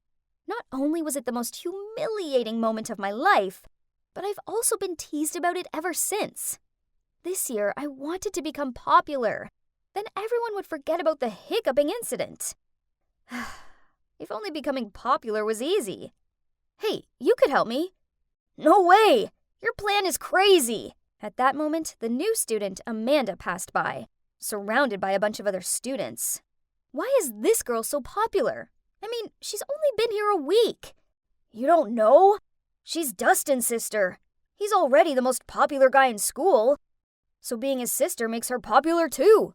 Duh." That's it, Harry. the fastest way for me to climb the popularity ladder is to date Dustin. At first, Harry seemed confused by this, but then he suddenly agreed to help me. With one condition, of course, that after I succeeded in becoming Dustin's girlfriend, I had to introduce Amanda to him. I knew it! He had a crush on her. Every guy in the school does. Fine, I'll help him, as I need Harry in this anyway. He plays a crucial role in my plan, and you'll soon figure out why. After school, I was waiting in a corner at the parking lot when Harry walked towards me, followed by Dustin. I heard you're giving tutor lessons? Yeah, that's right. I don't take money. I just need... What do you need? I need you to pretend to be my boyfriend. Dustin burst out laughing, but then when he saw our serious looks, he stopped. You two are crazy, but I do need to pass math, so... Okay. However, my grades have to improve within 2 weeks. Then we have a deal. Deal? I grinned. Within 2 weeks? That's so easy. What a catch. You must be wondering how we managed to pull that off. Well, Harry's on Dustin's soccer team and overheard the coach tell him if he didn't improve his math grade, he'd be kicked off the team. Basically, we used Dustin's weakness to get the deal. I know I had no chance with him by using my lousy flirting skills, so it's time to use my greatest strength, my brain. Pretty smart, huh? I started to tutor Dustin. Then after 2 weeks, he shot up 2 grades. And that's when he held up his end of the deal and pretended to be my boyfriend.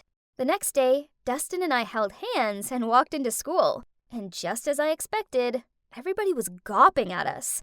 I even heard them whisper about me, "Is that the hiccup girl with Dustin?" And, "Whoa, since when were those two a thing?" Ha!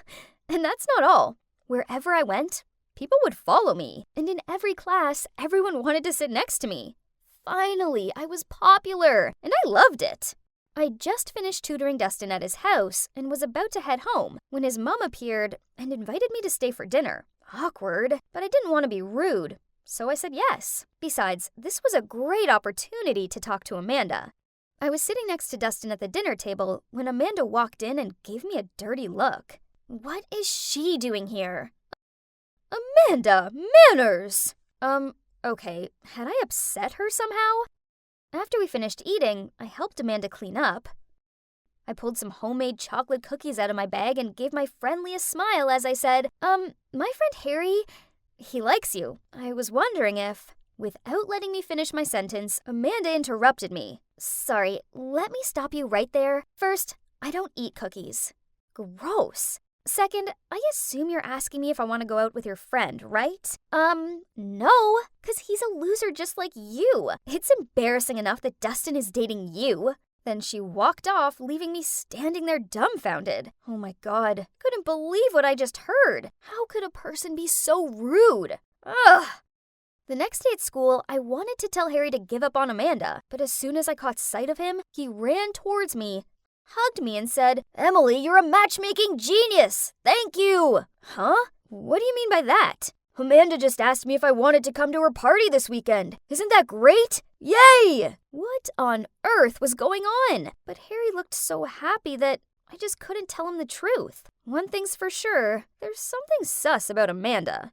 Of course, I was going to that party too, 'cause I was Dustin's girlfriend, remember?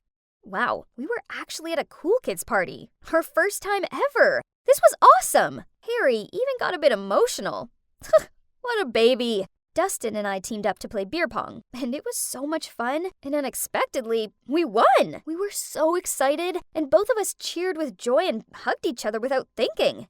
Oops, didn't see that coming. But what happened next was even crazier. Everybody started to cheer, "Kiss, kiss, kiss." Oh boy, they couldn't be serious, right? I just laughed it off and hoped everyone would stop. But no, they just kept cheering on. Suddenly, Dustin grabbed my face and kissed me right on the lips. I didn't push him away. Oh no, instead, I closed my eyes and got carried away. I even lifted up one leg. Oh, and FYI, that was my first kiss. After that, we both turned bright red and avoided eye contact. Ugh, my whole body felt hot like I was having a fever or something. Anyway, the party was everything I dreamed of and more. The next day, Harry and I arrived at school in a super good mood. But suddenly, we saw a bunch of students gathering around someone. We squished through the crowd and saw Amanda crying. Turns out, somebody from the party had stolen 2 of her mom's Fabergé eggs. Then, one of Amanda's friends suggested checking all backpacks and lockers of everyone who went to the party last night. But the chances are low. The culprit must have been able to hide all the evidence by now. Still, we should try everything we can, right? I couldn't bear seeing Amanda crying her eyes out like this. Then he gently patted her shoulder. Hey, that was smooth. Way to go, Harry. And so, we checked a few people's belongings and still nothing was found. Then it was Harry's turn. He opened the locker and, oh my God, one of the Fabergé eggs was in there. But how? He would never do such a thing. I opened my locker and, what? There was the other one! What on earth was going on? Suddenly, Amanda started shouting at us. I knew it was you two! Hey everybody, Emily over here manipulated Dustin by using his weaknesses, his love of soccer and his dislike for math. Then she forced him to pretend to be her boyfriend just so she could be cool. Everybody started glaring at me like I was the villain, but I wasn't. There was a misunderstanding. I looked over to Dustin for help, but he just avoided my gaze, then walked off. I didn't know what to do, so I just stood there in shock until Harry dragged me off with him. Well, after that, I was more popular than ever. I was now known as the girl who took advantage of a guy to get popular and then stole from him. Worse, Amanda wouldn't listen to me. Harry and I were clearly framed. I wish I could go back to my normal life before I made that stupid deal with Dustin. Oh, but then that kiss wouldn't have happened. Oh boy, might I have fallen for Dustin? Then suddenly I got a text from Amanda. It was a clip from the recent party with the message, "You're nothing to Dustin." Why are you dating this loser? Wasn't she the girl who hiccuped during the play? I will use her until the end of this semester. Oh my, I couldn't believe he said that. I knew he didn't like me in the way I liked him, but did he have to be so mean? The clip automatically replayed again. Ugh, watching this one time was bad enough. But wait, there was a detail in the clip that caught my attention. I rewound it and, oh my God, there were the 2 missing Fabergé eggs. The clip was recorded at midnight, but Harry and I left the party way before then. I quickly rushed over to Dustin and Amanda's house and showed them the video. I don't remember you both leaving earlier. What if you're lying? Well, I noticed your front door has cameras. If you want, we could check them. Dustin turned to Amanda and confusingly asked, Did you put those eggs in Emily and Harry's lockers? Amanda said nothing, but her head down said it all. But why would you do that? Emily didn't do anything wrong. Because I don't like her being your girlfriend. I like you. What? Isn't she his sister? Oh, turns out they aren't actually siblings. Whew, that would have been weird. The truth is their parents were really close, and when Amanda's parents died in an accident, Dustin's family took her in. So Amanda was like a sister to Dustin, but Amanda, on the other hand, has been in love with him for a long time. I decided not to make a big deal out of it. As long as she posted a status on social media saying this was all a misunderstanding and that we didn't steal from her, and she reluctantly agreed. Afterward, I immediately got out of there without saying anything else to Dustin, but he ran after me and apologized for not defending me the other day. He just couldn't choose between me and Amanda. And then he said, That clip you saw wasn't what you think. Ugh, what's there not to understand? It was so obvious. Then what is it?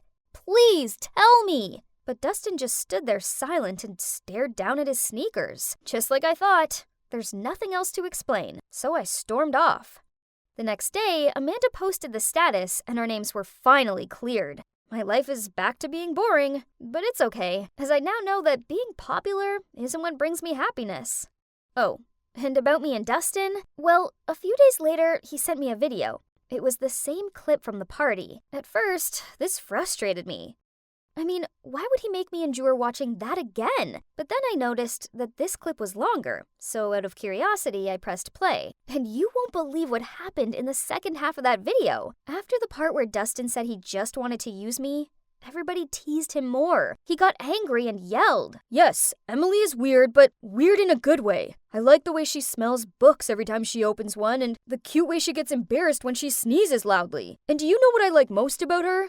That she hiccups every time she's nervous. You heard me right. I like her. You see? Dustin likes me too. Amanda cut this part of the video out on purpose so I'd misjudge him. But now that I knew the truth, what do you think I did? Yeah, Of course, I forgave him. I mean, how couldn't I?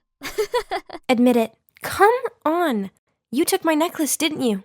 Mindy looked at us and shook her head. She was sweating. Well, there are only 3 of us in this house, and if Andy didn't take it, then obviously it was you. Seriously, Cass, you got to believe me, I didn't take it. But clearly she was lying, because when I rummaged through her bag, Cass's necklace was right there. Cass told her to get out of her house, and Mindy burst into tears. Poor Mindy. I really wanted to stop Cass, but she seriously hates people touching her stuff, so I just kept quiet. You see, Cass and I are pretty much joined at the hip. We've always lived in the same neighborhood, so we grew up together and shared everything. Well, almost everything. Except one little secret that would probably ruin our friendship forever if she found out about it.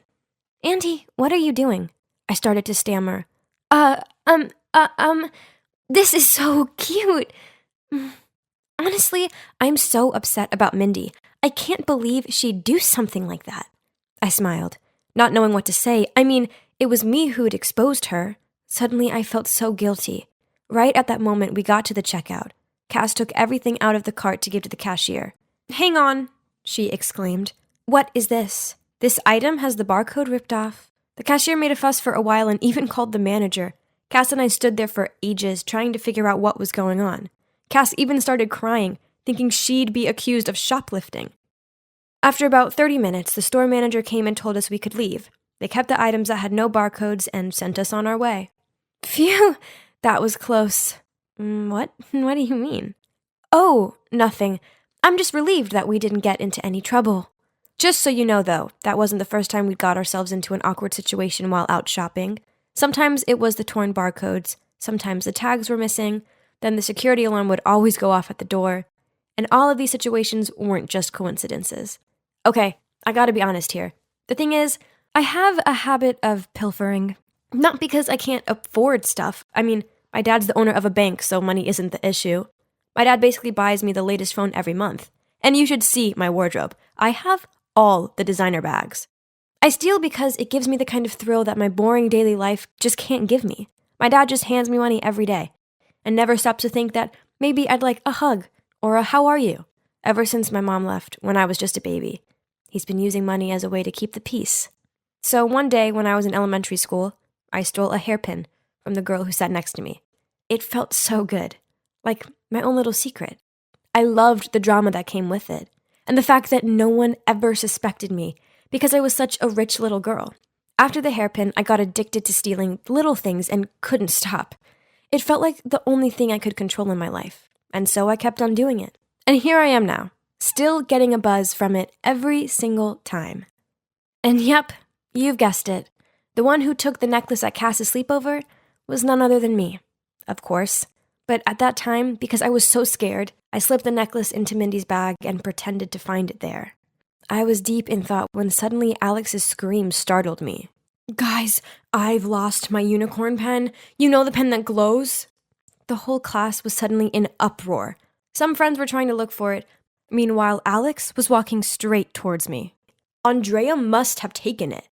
This morning when I took out the pen, me and her were the only ones in here. I looked up at Alex, my heart pounding in my chest. This is it. I'm so done this time. Then I suddenly looked over at Scott Parker, the cute boy who just transferred to our class. Oh no, I couldn't give him a bad impression of me. I had to quickly think of a way out of this. You waited until I went to the bathroom to take it, didn't you? Alex, I'd never do such a thing. Besides, I have loads of nice pens. In fact, you can have one if you'd like. I pulled out a beautiful pink rhinestone pen from my pencil case and handed it to Alex. While Alex stared in awe at my pen, I suggested everyone go check their lockers to see if her pen was there. Sure enough, right by the lockers was the glowing unicorn pen she'd lost, right in front of Scott. I picked up the pen and handed it to Alex. I'm so upset you thought I'd steal this from you, but it's okay. At least we found it. Alex blushed and apologized to me. Our other friends also blamed Alex for not looking for it carefully enough and for jumping to conclusions about me. Next time, don't be so silly. Andrea's a good person. Besides, her family is so wealthy. Why would she need to steal a pen from you? I just smiled and walked away. Suddenly, a voice called out from behind me. It was Scott. He looked at me and said, "Wow, that was totally dramatic. I'm Scott, by the way. You're Andrea, right? I'm sorry if this is a bit forward, but here's my number. Excuse me? Am I dreaming? Of course, I texted him as soon as I got home. He said he was so impressed with how I'd handled being blamed for the whole thing. Soon we were chatting every day, and eventually he asked me to be his girlfriend. I was so happy. But there was just one small problem. Ever since we'd started dating, I felt really ashamed about my bad habit of stealing things. I was determined to give it up, but it wasn't going to be easy. One day, Scott came to pick me up and asked if I wanted to go to the bookstore. A bookstore? No, I don't want to go there. Can we go somewhere else? Please? Seeing me panic like that, Scott looked puzzled. Then he suggested we go to his place to watch a movie, which I was fine with. Hopefully there would be no temptations for stealing there. A middle-aged woman opened the door for us at Scott's place. Oh, this is Sandra, our maid. Hi, Sandra. I'm Andrea. But instead of saying hi back, Sandra just stared at me in a seriously creepy way. It actually sent shivers down my spine. After watching the movie, Scott and his mom invited me to stay for dinner. Scott's mother, Mrs. Doris Parker, was really sweet, and we had some interesting chats.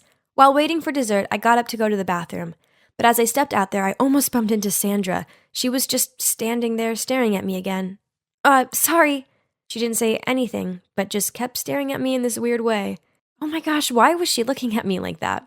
The next morning at school, Scott told me his mother had just lost a valuable ring. She had a jewelry tray next to the bathroom sink, and after washing her hands, she'd forgotten to put her ring on. After dinner, the ring was no longer there. I comforted Scott, then made an excuse to go to the ladies' room. I needed to seriously think about this. Honestly, I'd tried my best to not get the urge to steal at Scott's place. But when I'd seen Doris's beautiful ring, no, I had to find a way to return it. No one could find out about this. And I had sworn to myself that I would never let this happen again. Hello, Huh? Where's Sandra? Oh, she was fired. Mrs. Parker said Sandra had stolen her jewelry. Anyway, may I help you? Oh, no. I had to return this ring immediately. Poor Sandra. Scott came down for me and said he'd make dinner. I glanced through the window to find Doris was having tea in the garden. This was my chance. I snuck up to her room, quietly tiptoed in, and headed towards her jewelry box. Suddenly, the light came on. Tell me, what on earth are you doing here? I quickly turned around, dropping the ring to the floor. Mindy? Why are you here? I'm Scott's cousin. So it was you who stole the ring.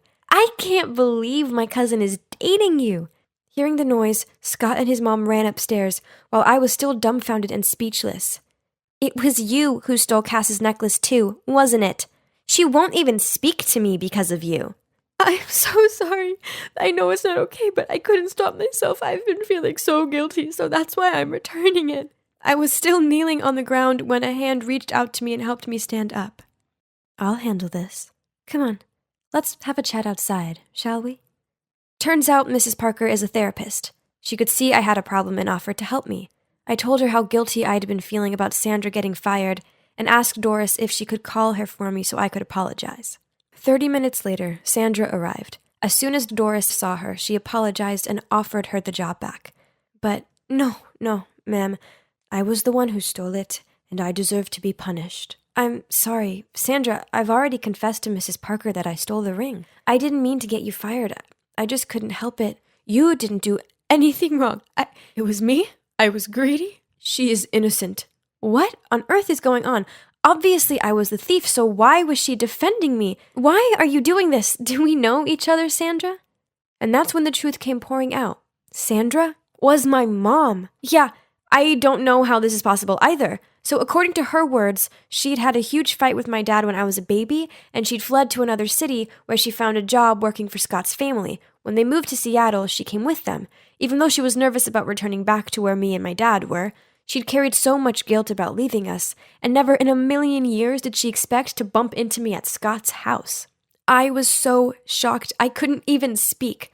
I'd imagined this moment my whole life, and now, here I was, standing face to face with her, and she'd even taken the blame for me. I couldn't believe it. Mom, I'm so sorry that I stole the ring. I can't believe you're really here. Sweetie, you don't need to apologize. I'm the one who will be apologizing for the rest of my life. Abandoning my daughter like that. What kind of mom am I? How will you ever forgive me? We stood there, hugging for what felt like forever, and I knew in that moment that I'd never steal again. Doris diagnosed me as having kleptomania due to a lack of love from my mom. But now that my mom was back, I had no reason to seek out those thrills from stealing. I had everything I needed right here. There were a few moments where I almost stole again, but Doris told me to call my mom as soon as I felt the urge, and when my mom picked up the phone and I heard her voice, the urge faded, and I felt so much better. Scott and Cass and Mindy forgave me after Doris sat them all down and explained more about my addiction and where it stemmed from. Now, Scott and I are still together, and I see my mom every day at Scott's place. My dad hasn't forgiven my mom for leaving yet, but baby steps.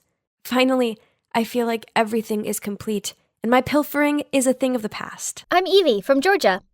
So, I look like a regular teenage girl, right? Just you wait till you see what I can do. Kids these days are so rude and unruly. I blame the parents. There's just no discipline anymore. See, they don't even respect their principal. But no big deal. I know just how to handle them. There we go. Just a few words and the class immediately went silent. What is this, Mrs. Gardner? That trip was all we've been looking forward to for months. Thanks to everyone's disruptive behavior. Well, to be exact, thanks to the actions of you, 25 out of 300 students, no one has anything to look forward to this year. Okay, then go on, ma'am. Punish us. But why drag the whole year group into this? Other classes will definitely not leave us alone after this. Nobody likes being punished. That's why it works. Now, let's see what your peers make of this, shall we? The whole class was buzzing with, so unfair, abuse of power, wicked witch. Oh my, these kids, always full of energy. Go back to your seats and write an apology letter to Miss Helen, along with a promise to never misbehave again, or else. All of them reluctantly sat down. And there we have it. Oh my god. Who are you? It's just that these unruly students need to learn a lesson for getting Mrs. Helen so exhausted that she ended up in the hospital. And so you just decided to mimic me. Well then, please inform your mum. We will have a talk about this. Here, tomorrow morning. I glumly walked home as slowly as possible. As soon as I walked through the door, Mum was glaring at me. Yup, my mum is Miss Helen, the kindest homeroom teacher ever. However, the kids in her class made her life a misery, which led Mum to get high blood pressure and end up in the hospital. I just wanted to help her, but instead, I just managed to make things worse. Hi, Mum. I'm sorry, but I don't regret what I did. Mum started lecturing me about how it was bad enough that Dad had left and her students were rebellious without me acting like a crazy person. Crazy person? She means the times when I copy the people I want to be? But that's my hobby. I inherited that passion from my father, a famous special effect makeup artist. The feeling whenever I successfully transform into someone else is awesome. And it also helps me feel connected to my dad, even though I haven't seen him in a long time. It all started when I was 13, and Dad helped me dress up as my fave idol for the school festival. Dad taught me how to analyze the character and practice the disguise.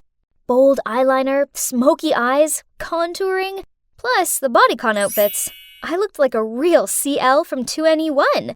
My friends loved my new look. So over the next few years, I masqueraded into many different people, including Lady Gaga, Avril Lavigne, Miley Cyrus, and Sia. The feeling that my makeup talent was that admired and anticipated was just really addictive. Hey, is it Billie Eilish this time? Why not Taylor Swift? I love her so much. I've always done whatever I want and always been exactly who I am. Wow, you got that spot on. Are you a shapeshifter or something? Needless to say, once I imitated someone, I made sure I got their gestures and mannerisms just right. My talent didn't stop at awesome makeup. I was trying to collect things from my locker when a stampede of students raced past me and almost knocked me off my feet. Huh? Who was that strange and rather handsome guy they were chasing. Look at him swaggering. Does he think he's Donald Trump or something? That's Xander. He just transferred here. Keep your voice down, by the way. You don't want to annoy his fan base. Poof! I'm not afraid of those way too girly girls who go crazy for boys. Huh, no one scares you, do they, Evie? Now let's go have some granola. Leo may like boring granola, but no thanks. I'm having a hamburger and fried chicken. Billie Eilish is not the type to turn down delicious food for health freak nonsense. Oh, there's that obnoxious Xander again. But this time he's all over Kayla, the snooty hot girl from my class. A boy approached me asking to take a selfie with me, then suddenly I heard a scream. What do you think you're doing? I turned to see what was going on, and saw Kayla going ballistic at some poor girl who'd accidentally tripped over and fallen into Xander's lap. What on earth do you think you're doing? Take a look at yourself before trying to attract my man. Ugly doofus. How snobby. Did she think her beauty was that splendid to help her keep her man? But not with that empty head, girl. After a few days of research, I showed up at school looking just like Kayla. I'd perfected everything, from her blonde hair, makeup, clothes, walk, and voice. Honestly, this time I was quite nervous. Dressing up as someone I actually knew was always extra scary, especially when her friends were walking over. Wow, that dress is so chic. You really are the fashionista of our school, Kay. Come on, Xander's waiting for us on the sports field. Please, do you think I really want you around? I'm just taking advantage of you. And you keep following me around like a pet. It's so tragic. Are you crazy? I know you like Xander too. I see the gooey looks you give him. When I'm done with him, I'll consider giving him to you. I walked away leaving the girls freaking out. But I didn't say anything different from what Kayla thought though, right? If only she would be so frank with her friends. Now let's get to the main target. Thinking about him gave me goosebumps. I'm busy, bae. Go hang with your friends for now. He was playing Call of Duty on his phone. I was here to break up with him, but hang on a minute. This guy had skill. I want to have a go. Since when did you know how to play this game? He looked kind of touched that I was showing an interest. Okay, I'll wait until after this, and then we will split up. I looked for Leo, but he didn't even recognize me. Poor him. He'd been searching for Billie Eilish since morning. While Leo was complaining, he helped me quickly remove my makeup, so I could go back to looking like me before anyone guessed what I'd just done. From that day onwards, Kayla's friends cut her off, so she could only cling to Xander. And from my point of view, he seemed to be tired of this clingy girl. Now even her look made him sick, huh? The time has come. I put makeup on as Kayla again and found him. I want this bag. Don't try to trick me with a fake one. Okay, as you wish. I want you to give up COD. That way you can only stay by my side. Okay, I'll follow you all day. I want to throw a party and invite the whole school. Your task is to get everyone to gather around me like they used to. If you can't do that, we'll break up. Deal. But I see everyone likes you. Right, Evie? Holy mother! Did he recognize me already? But since when? I have to acknowledge your talent.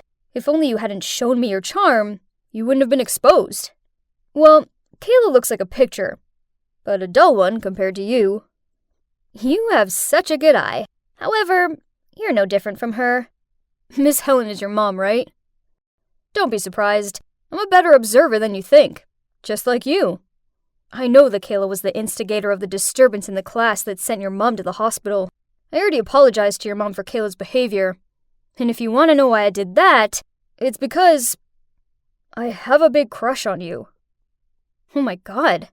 I didn't expect things to turn out this way. But, okay.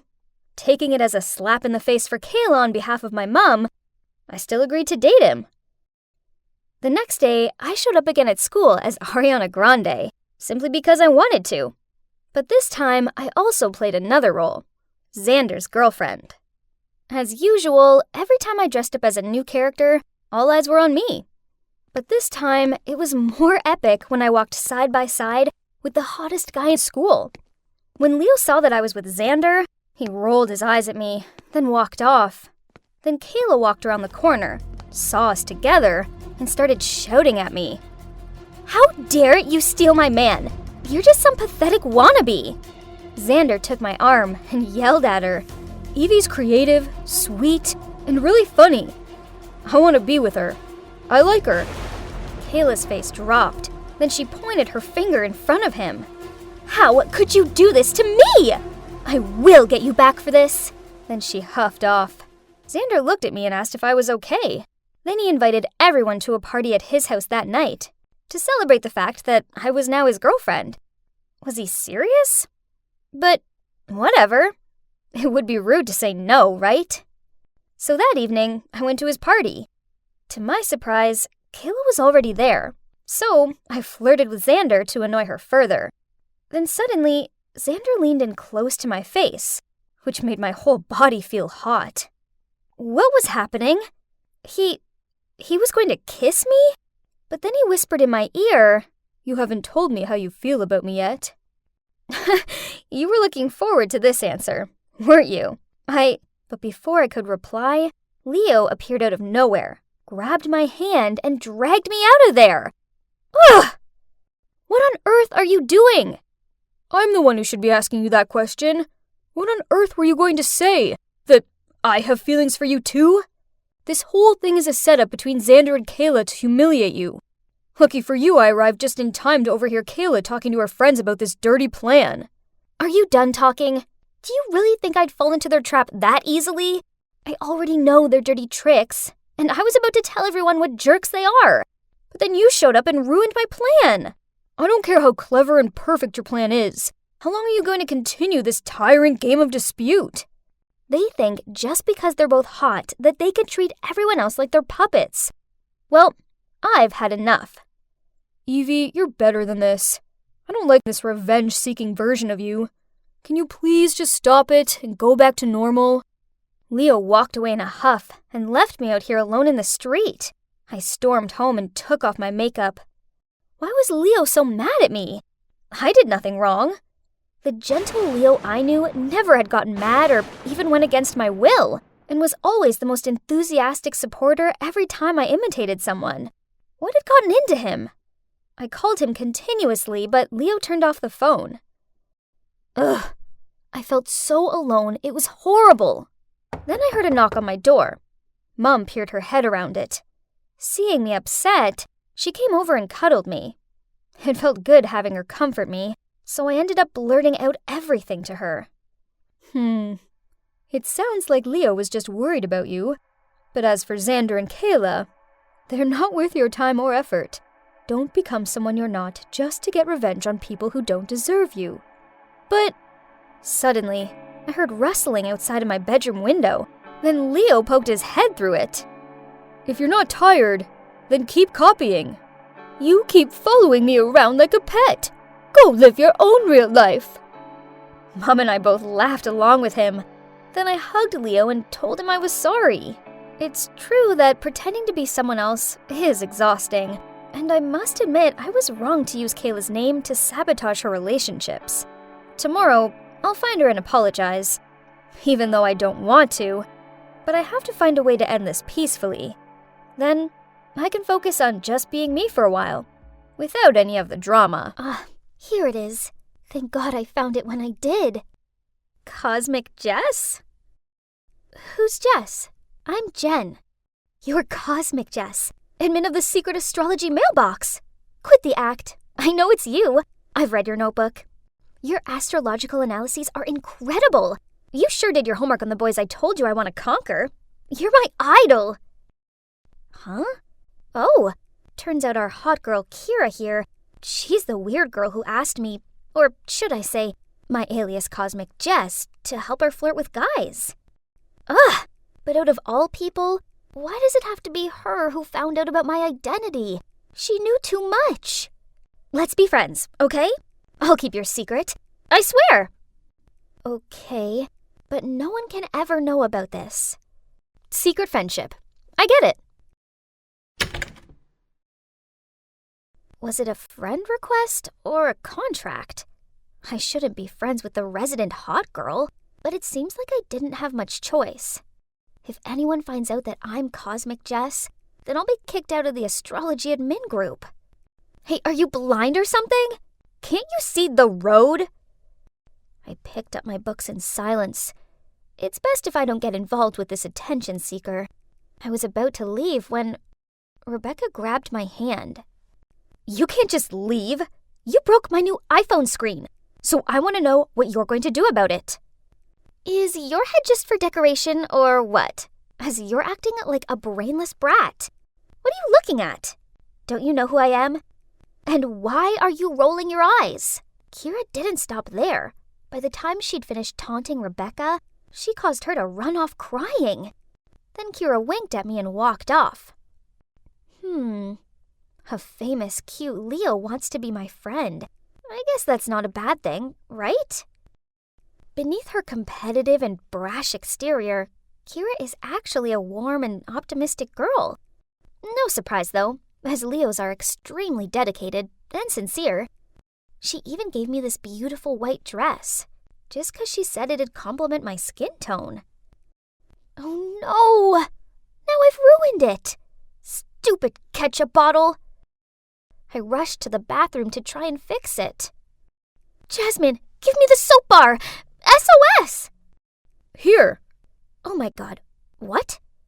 Through the curtains, I saw the silhouette of a tall boy showering. You should stop breaking into the bathroom like that. We have a new tenant. Wait, can I please finish up here before we have formal introductions? Jasmine apologized to him, then dragged me out of there. Turns out that's Mark, my older brother David's classmate, and he would be staying with us while he completed his internship. Mark walked out of the shower not long after that, and oh my god, he was gorgeous. Look at that sun-kissed skin, lean muscles, and bright smile. Thank you, universe. He introduced himself, but my ears were ringing, and I couldn't hear a thing. Cupid had hit me. He even helped me clean up the ketchup all over the kitchen carpet and floor. What a nice guy. Then when the coast was clear, I snuck into David's room and rummaged around, trying to find some more info about this hot friend of his. There it was.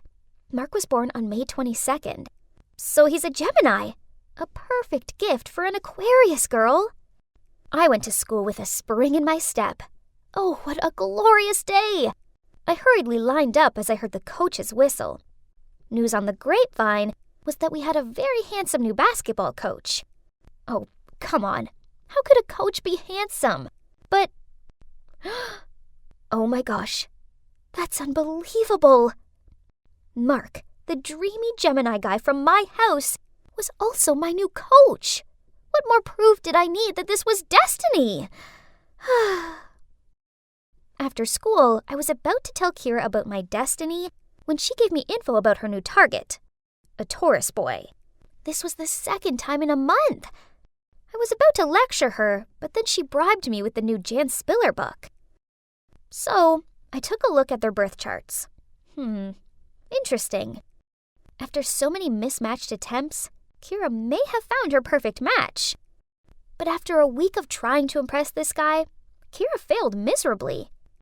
This Taurus guy doesn't like my enthusiasm. I just don't get it. I've shown him how kind I am by helping people out, and I even changed my style for him. I actually tried on this vintage knee-length dress that smelled like mothballs, and he didn't glance at me once. Let me check. I just don't understand how it can be wrong. Okay, let me go get some snacks. I recalculated and redrew the chart, but still couldn't figure it out. Maybe he already had a girlfriend? Or perhaps he wasn't into girls. In this case, I couldn't help at all. Just had to close this Leo-Taurus case and open up the Aquarius-Gemini love story. I flipped through my chart and Mark's. We matched perfectly, and I just drew hearts around the picture of him glued on it. Ah! I have shocking news, Jen! Kira's piercing scream startled me. Why the hell is the gym teacher downstairs in your house talking to Jasmine? Oh, he's staying in David's room for a while. What? Why didn't you tell me that hot news? Wait, what's in your notebook? Don't tell me it's Mark, okay? I quickly turned around to get the notebook, but Kira was faster. So, you also like Mark. That's why you gave me the advice to be an idiot in front of him, right? Huh? Your Taurus guy is Mark? Of course, I didn't know that. I mean, he's not even a Taurus. Yes, he is. But you knew this. Now you're trying to trick me with your false info so you can find out more about him. If you want, I'll leave him to you. I'm not that needy. Not like you. Unbelievable! Do you really think you would have been able to pick those ex-boyfriends of yours up without my advice? Duh! I'm a beauty queen. You're just helping me speed things up. Beautiful, but boring. The personality that won over all those guys was built by me. That's not who you are. Boring? How dare you? I'll show you just how far from boring I am. Kira then left. Okay, fine. She's living in La La Land about herself. Talk about delusional. Poof, I don't need such an unreasonable friend. At the same time, I received a ton of notifications from the secret mailbox.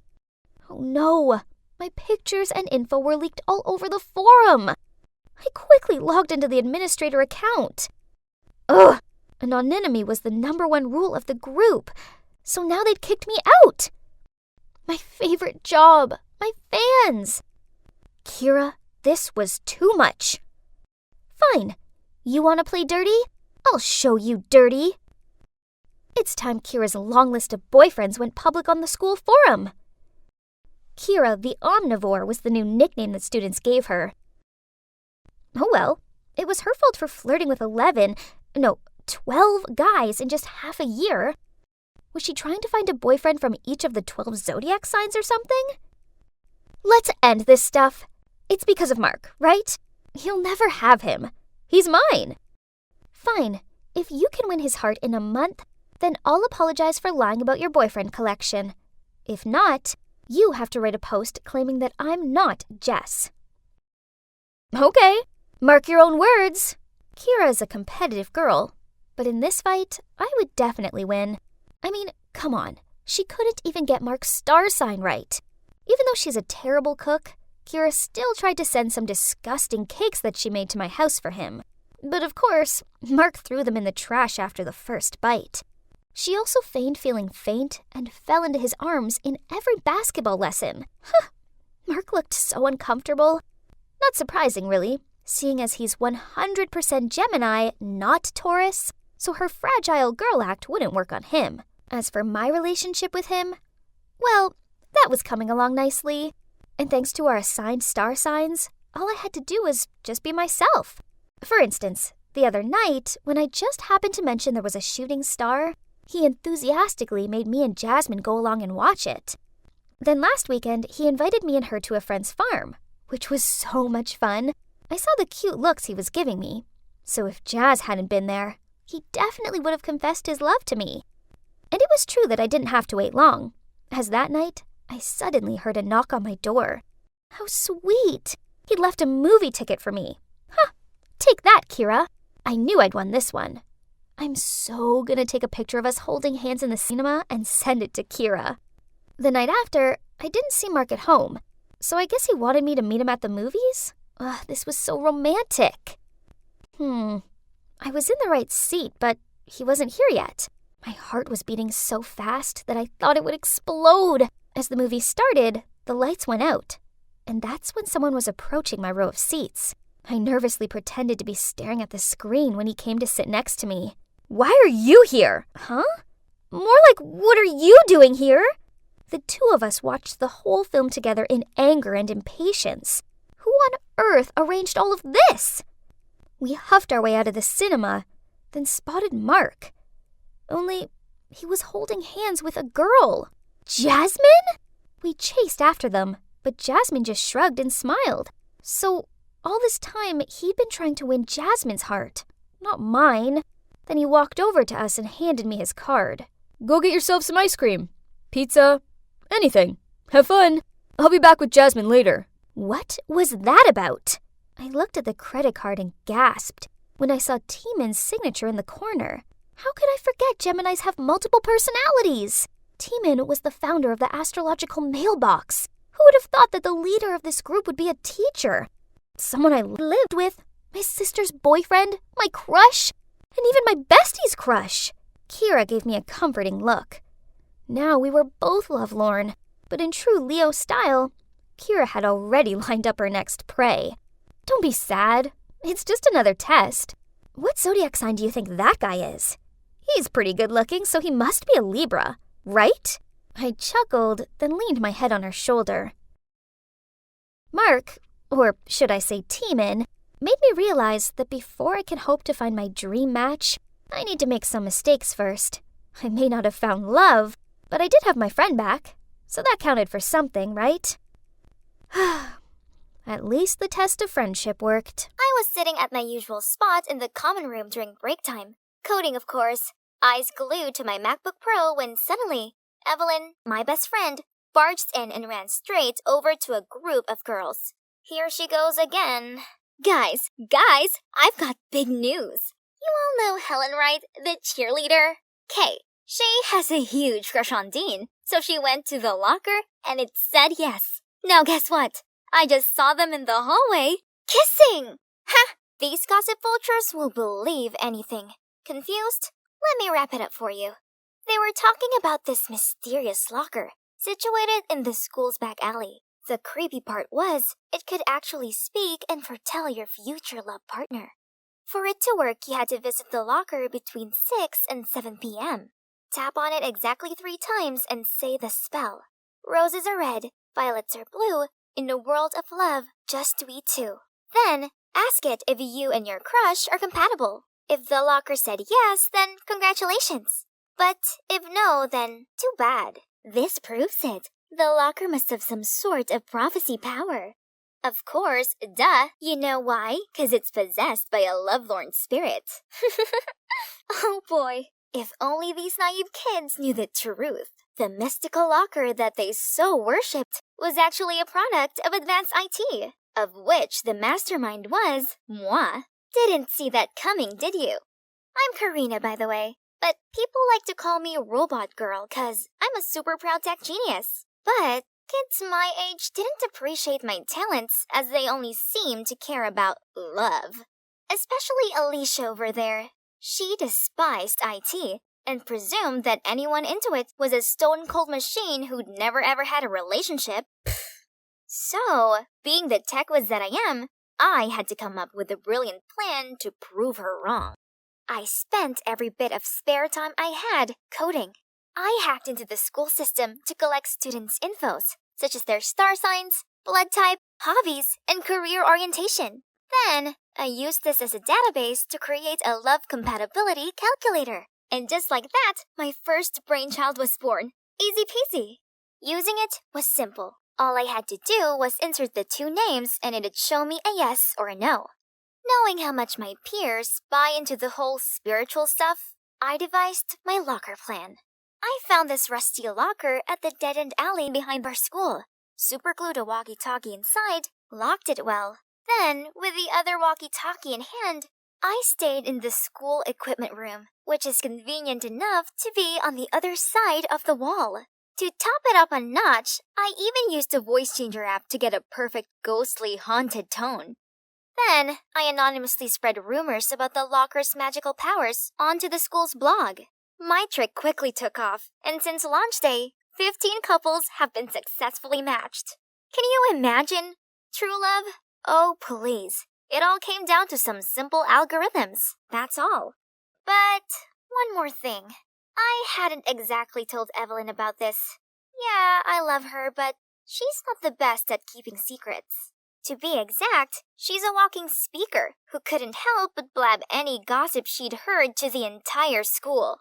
Anyway, I needed to test if the locker actually worked first. Then I'd tell her, maybe when I reached 20 successful couples. Luckily for me, keeping this one secret from her turned out to be easy, as her attention was all on her crush, Jace, the school's hot boy. In her eyes, Jace was like an angel or something. It seems like I'm the only one who didn't get the gooey eyes memo. One evening, I was taking my locker shift when I heard a familiar voice. Evelyn's! Oh boy, I could already guess she wanted to ask about her and Jace. The algorithm said yes, and I could hear Evelyn screaming ecstatically at the announcement. Fine, if she's happy, I'm happy. But it didn't last long, as an hour later, just as I was about to leave, more footsteps came towards the locker, and I heard a knock on it. Roses are red, violets are blue. Hold on. Jace? What was he doing out here? Can I become a couple with Karina? What? No way! Had something hit his head? I immediately said no. No calculator needed for that. He stayed silent at first, but then asked again if I'd be his girlfriend. The answer was still no. He asked the locker again and again, but no. Jeez, what's with this guy? The next day at school, I noticed Evelyn's wearing her lucky lilac dress. Oh no, was she going to confess to Jace? I had to stop this. Hey, I have an emergency thingy. You need to come with me. Karina, what are you doing? But it was too late as Jace was approaching us. Hey, what are you playing? Tug of war? Oh, I think you messed up your hair. Here, let me. Jeez, he was unnecessarily close. And the worst part was that Evelyn just witnessed the whole thing. Right at that moment, the bell rang and she left for class. Jace, this idiot! The locker said no already, and there he went, messing it all up. Now, I had to wait till the end of class to explain things to Evelyn. But things weren't that easy, as every time I tried to approach her, she gave me this flustered look, then hurried away. One time, I managed to reach her, but then, yep, you guessed it, shameless Jace showed up and ruined the conversation. Gosh, this leech wouldn't quit bothering me. In math class, he asked the teacher to let him change from Evelyn's group to mine, 'cause he suddenly wanted me to tutor him. The worst part was, the more I tried to ignore him, the more interested in me he seemed to get. Until one day, as I was running away from him, I bumped into someone. It was the school's head boy, Killian. Oh man, I was sure I was in trouble, but... Can you see her bothering her? Quit it already. Did Killian just defend me? But, uh-oh, that sure made Jace mad. It's none of your business. Excuse me, this is a library, not a theater club. Keep quiet or out. Phew, thank God I got out of there. But, come to think of it, that was a strange thing for the normally stern-faced Killian to do. Whatever. I don't have time to think about this right now. So far, the locker had predicted 19 couples successfully. I just needed one more match, then I could proudly make my invention public, and voila! My app would change the whole world's dating scene. Here it is, my 20th client. Wait, isn't that Killian? And guess who he's asking about? Yeah, me. Maybe everyone was right about the robot girl nickname. 'Cause how could I be so clueless all this time about Jace and now Killian? I inserted the data, and the result was a no. But hang on, what if I dated Killian? Would that make Jace give up and stop bothering me? And Evelyn wouldn't keep her distance from me anymore. It's settled. The locker pronounced yes. Monday morning, I was in the study hall, working on the math group project with Jace, when a note was passed to me. Hey, I know this is a bit sudden, but would you like to go out with me? Saturday 3 p.m.? Killian. I took a peek at him and saw him smiling for the first time ever. Okay, I was about to write my answer when Jay snatched the note, read it, then stared straight at Killian. You? Me? Outside. What was he gonna do now? I sneakily followed them to the hallway, but Evelyn appeared right behind me and signaled me to shush.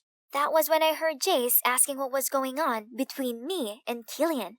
Nothing really. Only the infamous love locker foretold Karina and I would be together. Jace was too stunned to speak as he turned purple with rage. So there's nothing going on between you and Jace? Of course not. I've been trying to tell you that this whole time. You've heard everything? Sorry, I didn't mean to. So, what do you think about the date? Sure. I'd love to. I could see Jace is boiled over from behind, but what could he do other than bear his grudge and storm off? Problem solved. Saturday arrived and Killian picked me up for our date. He even asked for my parents' approval, then opened the car door for me like a true gentleman. To be honest, I was kinda nervous, but he was so good at comforting me. He then took me to this super cool ice cream drive-thru, and coincidentally, we picked the same flavor, butter pecan. Before I noticed, I'd felt so comfortable around him already. And you know what the best part was? Our last stop was a planetarium. We sat side by side beneath the glistening star-filled sky. Whoa. This date was much more than I expected. I got to see this whole new side of him, one that is so warm and caring. Being with him made me feel good. Maybe the algorithms weren't quite accurate, right? It did say Killian and I would never be a couple, but what I was feeling then proved otherwise. I was still lost in thoughts when my alarm suddenly went off. 5:15 already? Right, I gotta get to the locker and change the walkie-talkie's battery. So I quickly said goodbye to Killian, then ran to the alley. As I was opening the locker to get the walkie-talkie out, Karina? Are you opening the locker? How? Unless you're... Oh. I don't know how, but you sure tricked the entire school. I froze on the spot, not knowing what to do. There's no need to freak out. I'm not gonna tell a soul. That is, as long as you become my girlfriend. Why are you so obsessed with me? You can have anyone else you want. Why me? 'Cause you're different, babe. You're interesting and somehow aren't easily swayed by me, which makes you a challenge. Ugh, this douchebag made me want to vomit. He could expose me all he wants, but I'd never ever go near him again. I shoved past him to leave, but suddenly he grabbed my hand and tried to force me into his embrace. Get off of me, you psycho! I never meant for it to turn out like this. I just wanted to prove that data was the driving force of compatibility. But maybe I'd been wrong after all. I decided it was time to confess all to Evelyn before Jace told her first. Only the next morning, when I arrived to pick her up as usual, her mom told me she'd already left. Was there something I didn't know about? I turned on my phone notifications, and that's when I saw it. Alicia had posted the picture of Jace grabbing me, but the angle made it look like, in Alicia's words, we were kissing. Huh? So that's why Evelyn didn't want to see me. And what would Killian think of this? I arrived at school just as Killian stepped out of his car. I rushed toward him, and when our eyes met, I could see he was hurt. Then he just turned and walked away. Without thinking, I caught up with him, and I poured my heart out telling him I was the one behind the locker, how I got involved with Jace because of Evelyn, and how I lied to him when he went to the locker. But that was also how I realized I had feelings for someone. For you. Excuse me? You're the one behind the love locker? No way. Gosh, I'm so glad I got all my secrets out. In that case, we have a big problem. Evelyn then walked me along the corridor, and what I saw was pure chaos. People were crying, arguing, and even fighting, all because of the locker. One couple was having a tearful breakup because the locker claimed they weren't meant to be. In the other corner, two girls were fighting because the locker matched them to the same guy. A boy was breaking stuff out of anger since the locker didn't match him with his crush. The entire lobby echoed the words, "Love locker." Gosh, how'd I been so oblivious to this before? I'd been so caught up with my own problems, I'd neglected the consequences of the locker I'd created. This was wrong, so wrong. I had to shut the locker down right now. I rummaged through my bag to find my MacBook, but this was my baby, my first brainchild. No, I must do this. Yeah, that was the right thing to do. Technology shouldn't be used to predict one's feelings. I've learned the hard way not to mess with anyone's relationship ever again. And that love is never ever simple. You don't need a mysterious object of the spiritual world to tell you who to date. You just gotta experience it. Well, it's been 3 months since I shut down the infamous love locker. Now, everything is finally back to normal.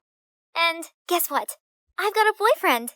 Yup, Killian and I just went official last week. Evelyn doesn't like Jace anymore. She vowed not to run after some good-looking pretentious jerk ever again. Instead, she's just gonna wait for the right guy to come along. About the love locker, when people realized it didn't work anymore, the speculations became rife. My personal favorite is that the spirit had found peace and left. But still, every now and then, I hear someone gossip about the haunted love locker that once turned the whole school upside down, and I can help but feel all goosepimply. This school is so boring. All they do is talk nonsense and do nonsense things. Worse still, I feel like I can never escape them, as some of them live in the same neighborhood as me. But you know what the most annoying thing about my life is? That's Joy, my identical twin sister. In my parents' eyes, she's perfect. That's why she's the favorite child. Her allowance is more than mine, and she gets to attend an elite private school while I'm stuck at the most boring school ever. How unfair! With a sulky face, I walked into my room whining. I think having identical daughters means our parents forgot that there's actually 2 of us. They've never picked me up from school. Don't be absurd. They just took me to collect my dress for the school gala. A new dress for some fancy party. How terrible for you. I don't even want to go to the party. Trust a nerd like you not to appreciate what you have. If I were you, I'd make the most of every second of that elite school of yours. And if I were you, I would just enjoy my pressure-free life. We both sighed and stared into a void thinking about our tiring lives. Then Joy suddenly turned to me. Oh my god, Jade! Do you want to be me? Go to my school, have my things, and attend the gala? What a brilliant idea! Why had we never thought of it before? I'd live her fancy life and she'd live my dull one. That's perfect! Wow, this school is enormous. I tried to keep my cool as I navigated the endless hallways in search of Joy's locker. Ah, found it. I spotted a group of girls waving me over. They must be Joy's besties, Ruth, Nora, and Nell.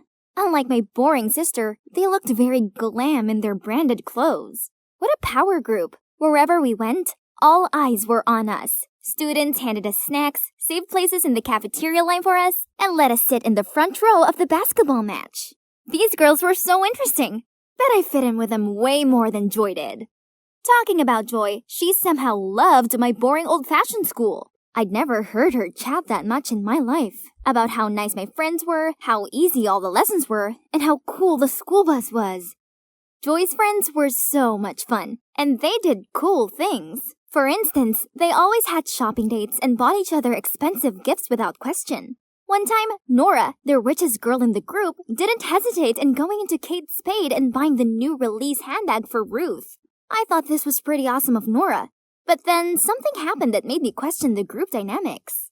Ruth told me that she liked the red velvet cupcakes at the bakery near my house, and she asked me to buy her some. I was happy to do it, but the next day, when I brought the cupcakes and told her the price, she burst out laughing. Joy, my dear, I don't care how much they cost. That's your concern. Then she turned to Nora, showed her a picture of a cute but expensive skirt, and told her to order it for her. Hang on. Had she always been thinking it was acceptable to order us around like this? I don't understand why an innocent bookworm like my sister would hang around with this cunning clique. They don't study at all. During the test, while I was still randomly circling the answer, Ruth kept on kicking my chair and urging me to let her copy my work. And as soon as the teacher turned her back on us, she even snatched my answer sheet. Huh? What's with that attitude? I took a look around and saw both Nora and Nell were also copying another girl's paper against her will. Rude! After the test, Ruth came up to me, hissing. Have you forgotten our deal? Huh? Deal? What could it be? Well, I guess I would have to put up with Ruth for as long as I was Joy, so I could return everything to her in roughly the same condition after the gala. What I really should do now is just to enjoy this elite school life, right? So, I didn't join Ruth and her minions for lunch, but bought food from this super cool vending machine instead. They even had pizza. But the machine made these weird sounds. Ugh, I think my food was stuck. So I kicked and tapped it. But it still didn't work. You dare get into an altercation with the pizza machine? You must be starving. Oh my god. This basketball boy was the most handsome guy I'd ever seen in my life. I was too lost in his eyes to realize the dumb machine had finally delivered my lunch. This gorgeous guy then leaned towards me and my heart skipped. Oh Cupid, I wish I was the one he picked up instead of the pizza. Here you go. Right before I could react, someone snatched the tray and pushed me aside to enter between us. Thanks, Hayden. Want to share lunch with me? Huh, excuse me? How could she steal both pizza and a boy from me? The boy took my pizza from her and said, "Thanks, but I'd like to share this with this cute starving girl instead. I'll buy the drinks." Wait, was he asking me? Then yes, 100% yes! Leaving a furious Ruth behind us, we walked to the bench table nearby. So, he's Hayden, the captain of the basketball team. We talked so much about our favorite comic books and even played basketball for a bit before classes. That was my best lunch ever. After school, I was about to leave when Ruth stopped me. Didn't anyone ever tell you not to mingle with Hayden? He's not wealthy. We have high standards about who deserves to be around us. Duh! Huh? She sure seemed to swoon over him earlier, but now that he'd turned her down, she decided he wasn't worthy? This girl's mindset really didn't sit well with me. As soon as I arrived home, I told Joy everything. You should listen to Ruth. Hayden must be bad news. I don't care what Ruth thinks. How come you do? Is it 'cause of this deal you have with her? Not your business, but stay away from Hayden. I don't want to get in trouble. Ugh, these vague hints were agitating me. What was it about? But whatever the deal between Joy and Ruth was, I wasn't going to let it get in the way of my blossoming romance with Hayden. Today, me and Hayden had arranged to meet at lunch again to play basketball. I excitedly walked out of art class just as the girl fell and dropped her painting set around my feet. I immediately picked them up for her, when all of a sudden, a boy's hand covered mine right before someone stamped their feet on our hands. It was Ruth. It was her who tripped up the poor girl, too. She did all that on purpose to hurt me, but Hayden got there just in time to save the day. What do you think you're doing? Feeling too embarrassed being caught red-handed, Ruth couldn't do anything but give me a spiteful look before leaving. I couldn't believe that Hayden did that for me. His hand was swollen, but he just kept checking if my hand was okay. How can Ruth be so horrible? Because she knows everyone's ugly secrets, and she uses them to control people. Joy, she knows your secret too, right? No, I'm not sure, but I don't care. No matter what that secret is, she's gone too far. Don't worry, I got your back. So will I. Oh, I'm Katie, by the way. From then on, I no longer hung out with Ruth and her minions, but I kept quiet about this to Joy as I didn't want her freaking out and making us switch back places early. The more time I spent with Hayden, the more I found myself liking him. I wanted to confess to him who I really am, but I can't. At least not yet anyway. Katie is really nice to me too, and she introduced me to her super sweet friends. Everything was just perfect, except my grades. Well, I didn't dare to tell Joy about this either. My study was pretty bad, and it literally ruined Joy's straight-A record. Meanwhile, Ruth, time after time, insisted that I was the one who had to do all her homework, research, and tests. But duh, I couldn't even finish mine. You know what I've got. Yeah? What exactly is that you have? What's all the threat about? Ruth was stunned seeing me talking back at her like that. Yep, that was it. I've had enough. After class, she waited at my locker and signaled me to follow her to the equipment room. Finally, I could know what my secret was. Ruth showed me a video on her phone of Joy sneakily checking her notes during an examination. Was she cheating? If our principal sees this, I'm sure your precious scholarship will be long gone. And what about that excellent student title of yours? So Ruth was using this to manipulate Joy. Does she do the same to everyone else? Do you think this would scare me? I don't think. I know. You don't want to lose everything, right? No, Ruth. It's you who's gonna lose. Do whatever you want with that clip, like I care. And so I walked away, leaving a fuming Ruth behind. To be honest, I was a bit scared. Well, I know scores and things like academic transcripts were so important to Joy. What if I destroyed it all?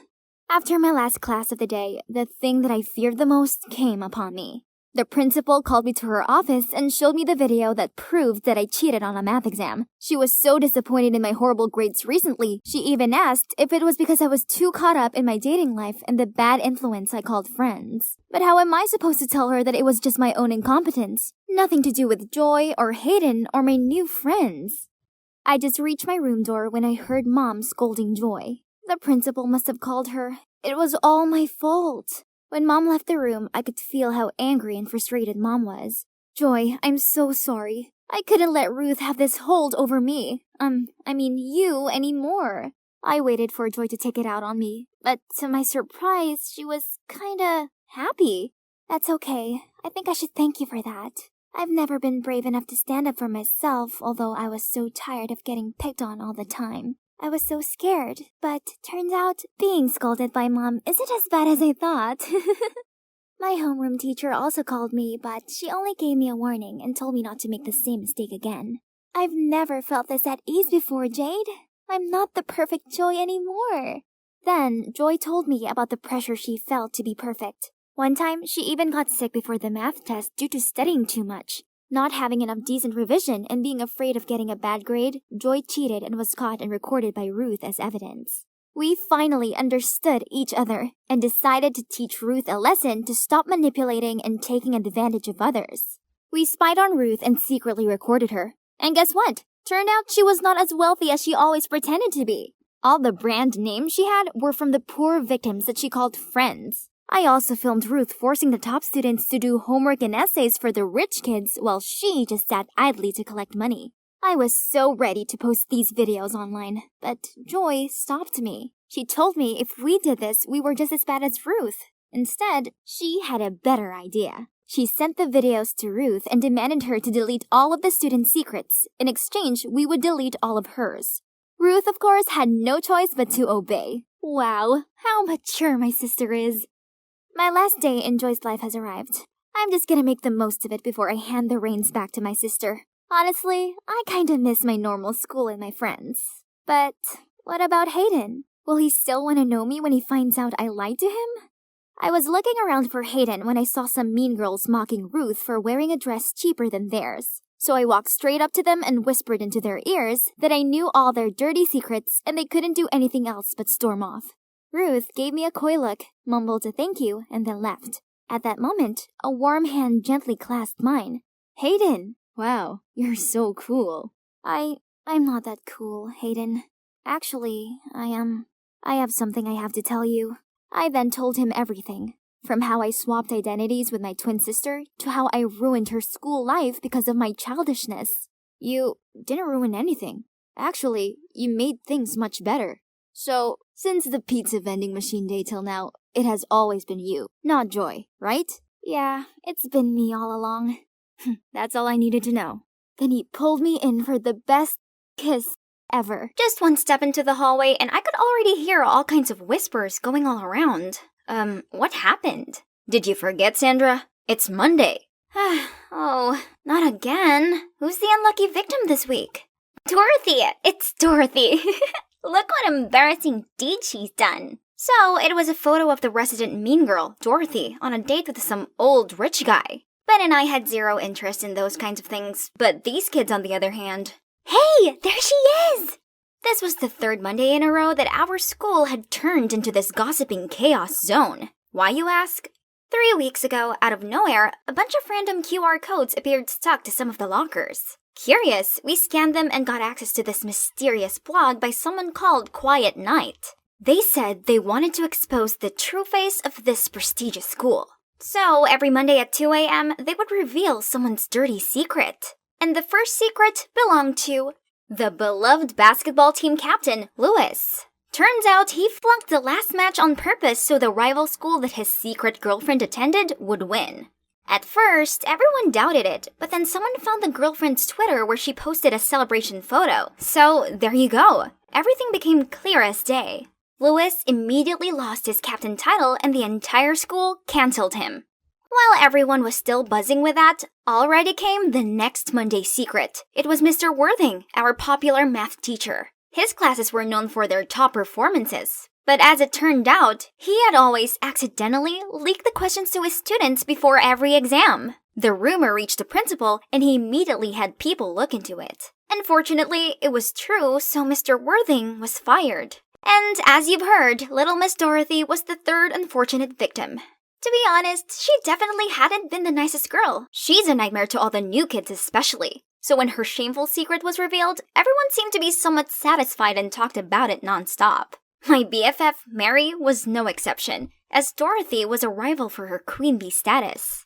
At lunchtime, we arrived at the cafeteria, but weirdly, nobody lined up to get lunch. They were all looking around at something. Turns out Dorothy was here too. She's sitting alone at a table. Not wanting to miss an opportunity to taunt her longtime rival, Mary rushed straight over there. What's wrong? Your bald lover didn't take you out to lunch today?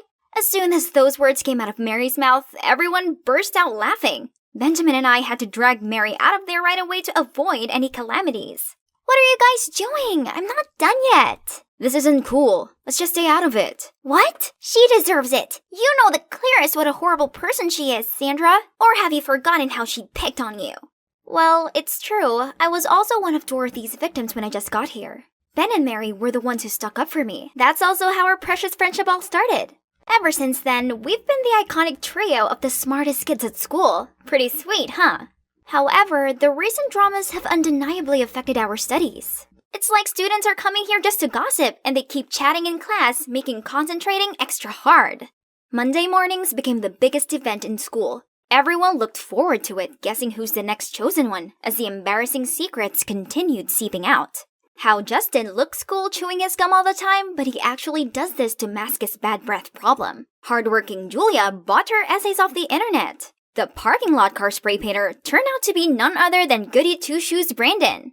It became apparent that any one of us could be next. So people started to panic, praying that their name wouldn't be mentioned.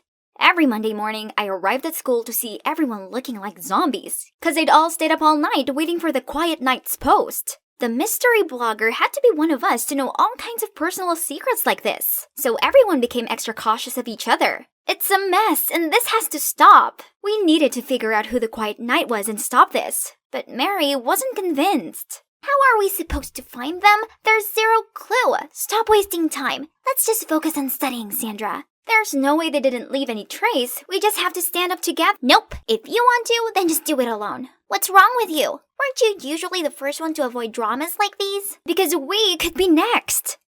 So what? I'm not scared. I have nothing to hide. Then she left in a sulky manner. Mary might not care, but I did. I spent the night trying to piece the clues together when my phone had a pop-up. Was it 2 a.m. already? Who could it be this week? I pressed to see. It's Mary! Oh no, is it about that thing? Yep, that's it. The secret about Mary's background has been revealed. Her parents aren't successful business owners, and of course, Mary is not a rich mistress like how she always acted like either. I accidentally found out about this when I saw her bargaining about the rent in front of a small house in the suburbs. When I asked Mary why she had to lie like that, she just got all defensive. What do you know? If people knew the truth, they would laugh in my face. I, of course, didn't want to hurt Mary, so I always kept it a secret. But now, everyone has found out in the worst way. The next day, Ben and I saw Mary walking toward us, looking exhausted, while everyone's eyes were on her. Yo, how'd you think she's able to afford those flashy outfits? Didn't that blogger say she always wears cheap secondhand clothes? Pathetic. Hearing those words, Ben and I gave those kids death stares and rushed to get Mary out of the crowd, but she suddenly snapped at me. Sandra, you're behind all of this, aren't you? Huh? What? Mary, what do you mean? Why would I do that? You're the only one who knew my secret. If it wasn't you, who else could it be? You are the Quiet Knight. What she said quickly caught everyone's attention, and I felt everyone's curious eyes fixed on us. Mary, that's not right. Remember, it's Sandra who called on everyone to find the culprit. That was clearly a distraction to fool everyone. Mary then continued explaining her reasonings for why she suspected me. The blogger only ever typed in lowercase just like I always did, and she also mentioned my habit of staying up late. To make it even worse, the next Monday, that blogger suddenly stopped posting, making everyone certain it was me. So I was instantly labeled a traitor to my friends and even a germ who raised hatred among students in this school. Everywhere I went, people badmouthed me, and no one except for Benjamin wanted to sit by me at lunch. I wasn't even allowed in the library anymore, as everyone would be talking about me, which would cause disturbance. Worst of all, the teachers hated me too. One time in math class, I volunteered to solve a difficult equation, but all I got back from the teacher was, "Sandra, if only you just used your intelligence for studying, not for messing up other people's lives." Then everyone heartlessly laughed at my face. The tension was draining me, so I went out to take a breather. After recess, I got back to the classroom to find a box in my desk drawer. Oh no, wasn't it the love letters I'd written for Louis? I mean, yes, I used to have a crush on the basketball captain, but it was a long time ago, and I never sent the letters. How come they are all here? I sure had hidden them in the corner of my locker. Is it the creepy quiet night messing with me? Ugh, that's enough. I gotta unmask this jerk ASAP. Who could it be? Who had the ability to spy on people undetected? I was trying to figure this out when a smug-looking Dorothy appeared. Geez, look at her. Can't believe she's the coward who destroys what she couldn't have. Too bad for Louis that he ended up involved in this. Oh, such a pathetic little girl. Doesn't even have the guts to send any of the letters. Oh my god. Did they just say letters? What letters? What on earth are you talking about?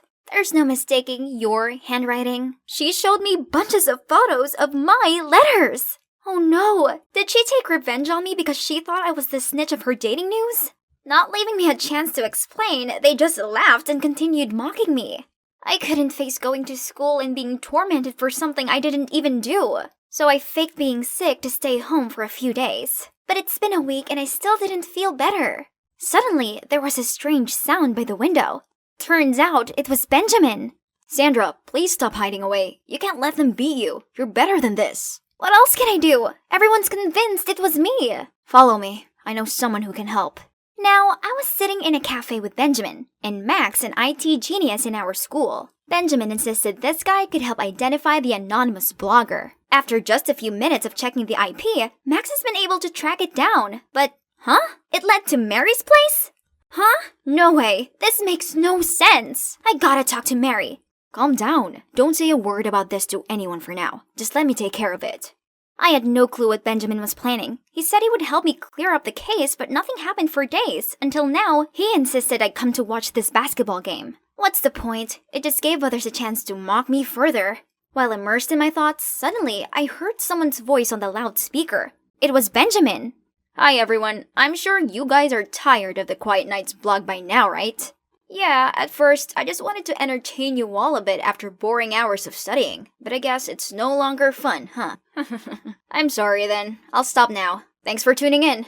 What on earth is he doing? Now the entire sports hall was buzzing. "Is it really you?" Benjamin was about to reply when Mary jumped out. "No, it can't be you. Stop wasting time protecting Sandra. How could you possibly know where her love letters were kept? Or about Dorothy's secret?" "So, you tell me, who knew those things then?" Mary looked taken aback and confused. Then Dorothy appeared. It's her. It's her who gave me Sandra's locker key." What? So it really was Mary. I was still hoping that Ben's friend made a mistake somewhere instead, but... Why, Mary? I don't understand. Of course you don't. You're not in my shoes to judge. Turns out at first, Mary created the blog for the sole purpose of getting revenge on Louis for being a cheater. He always told Mary that he wanted to date in secret to avoid peering eyes, but it was just an excuse so he could sneak around with other girls. Which is why this was news to both Ben and me. How about the math teacher? What has he ever done to you? He had no work ethic, so he deserved it. I always studied really hard, but he said that girls like me only ever cared about our appearance. He still thought my good grades were from copying these two. And you, Dorothy, it serves you right for the arrogant habit of bossing newbies around. Then she blatantly left the crowd as if she had nothing to do with the school drama all this time. I tried to chase after her, but I was stuck amid this angry crowd. There's still something she hasn't explained yet. The following days, Mary still went to school, but all of the other students isolated her. Benjamin and I tried to approach her, but she went out of her way to avoid us. So, after school, we decided to follow her. We saw her going to the cafeteria, but not to buy things, but to help the lunch lady clean up. Mary, stop being like this. You've still got a friend in me, but don't you think I deserve an explanation too? She then finally sat down and talked to us. Mary would have stopped after exposing the 3 people she hated, but when she saw everyone eagerly waiting for the news every Monday, she found it interesting and continued to bring up other embarrassing things. But then, when things started getting serious, she panicked and looked for someone to blame, and that person was me! Because I was the one who first came up with the idea of tracking down this anonymous blogger. Furthermore, she was angry with me for finding out her secret. Envious because I got better grades than her, and jealous because I was closer to Ben than she was. Mary admitted she felt outshined and left out. So, you decided to expose your own secret you kept for so long just to frame me? Do you hate me that much? No, Sandra, it's not like that. I'm really sorry. As for that secret, I had tried to act like a hot girl from a rich family just to be worthy of that jerk Louis. But since I know he's a bad guy, there's no point of keeping that secret anyway. Ben and I leaned over and hugged her, saying it was all okay. As long as we are honest from now on, we'd be able to sort everything out. After that, we helped Mary clean up the messy tables in the cafeteria. And can you believe it? The lunch lady is actually Mary's mother. She was the one who unintentionally told Mary all the petty secrets that everyone gossiped about while getting lunch. Mary has always hidden the fact her mom's the lunch lady, but after being exposed and boycotted, she gave up and decided not to try hard for the popular girl title anymore, but just to be herself. I knew that this was hard for Mary, but deep down she has a good heart, else she wouldn't have befriended me when I first started at this school. Living up to the expectations of being the school's it girl must have been exhausting. It's been a semester full of drama, hasn't it? Phew, lucky it's almost over. Now we're in a hurry to revise all lessons together to prepare finals week. We still compete with each other a lot, but this time it's fair and square. The 3 of us already decided that whoever gets the lowest score will have to take the other 2 out for dinner. Free food, here I come, as I definitely am not going to lose. It's finally the first day at the aquarium. And to say I'm nervous is an understatement. Stay calm, you can do this. You're Ariel, not Naira. I'm headstrong, spirited, and... Okay, let's get into character. Bright smile, check. Friendly manner, check. Ariel's accent, check. I was a dazzling mermaid and even let the little kids stick their stickers on my fishtail while I answered a bazillion questions about Atlantica and my Prince Eric. The last visitor was the sweetest little girl who handed me a collectible box of cutlery as a gift. Oh my, such a lovely comb, but it looks rare. Are you sure your guardians would agree to this? Of course. My brother always says yes to me.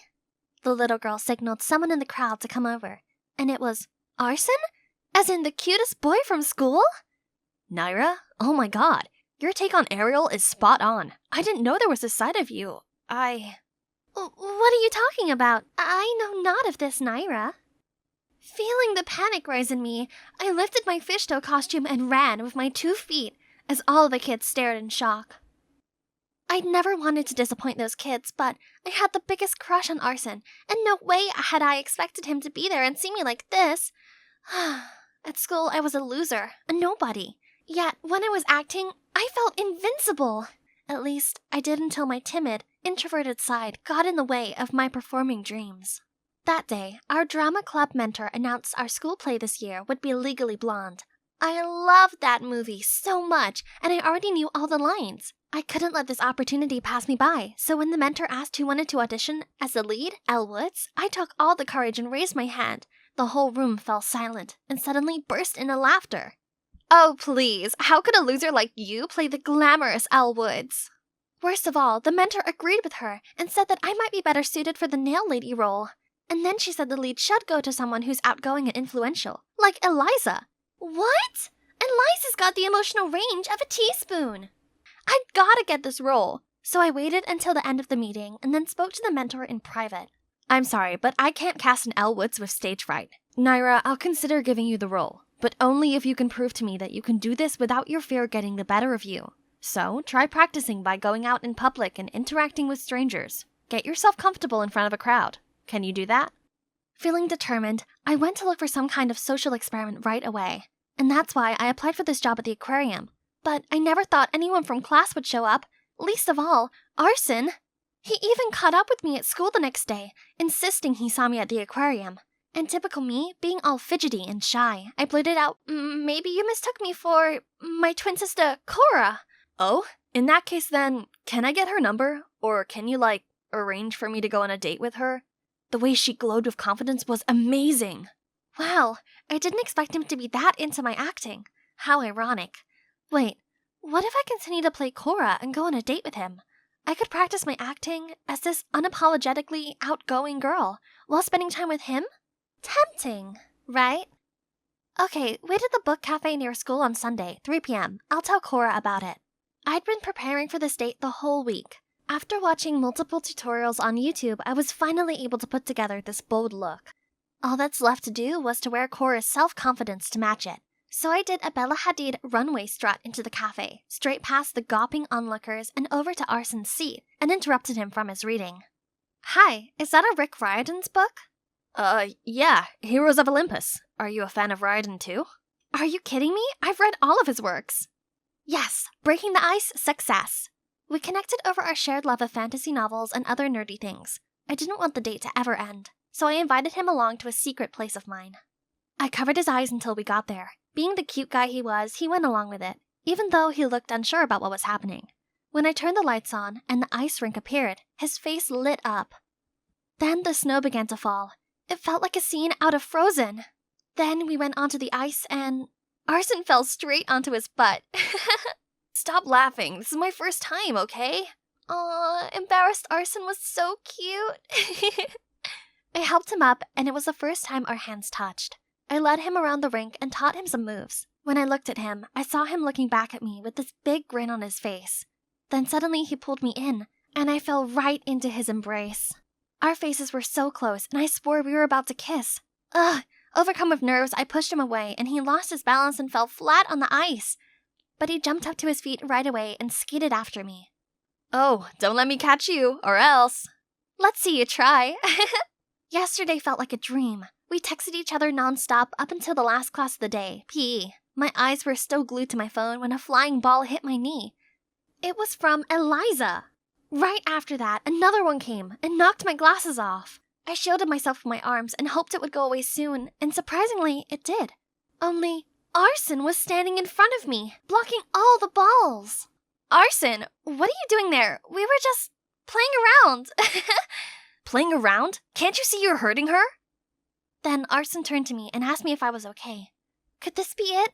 Did he realize I was the girl he went on a date with? Thank you for helping me out. You're my friend, and also Cora's sister, so I've got to look out for you, right?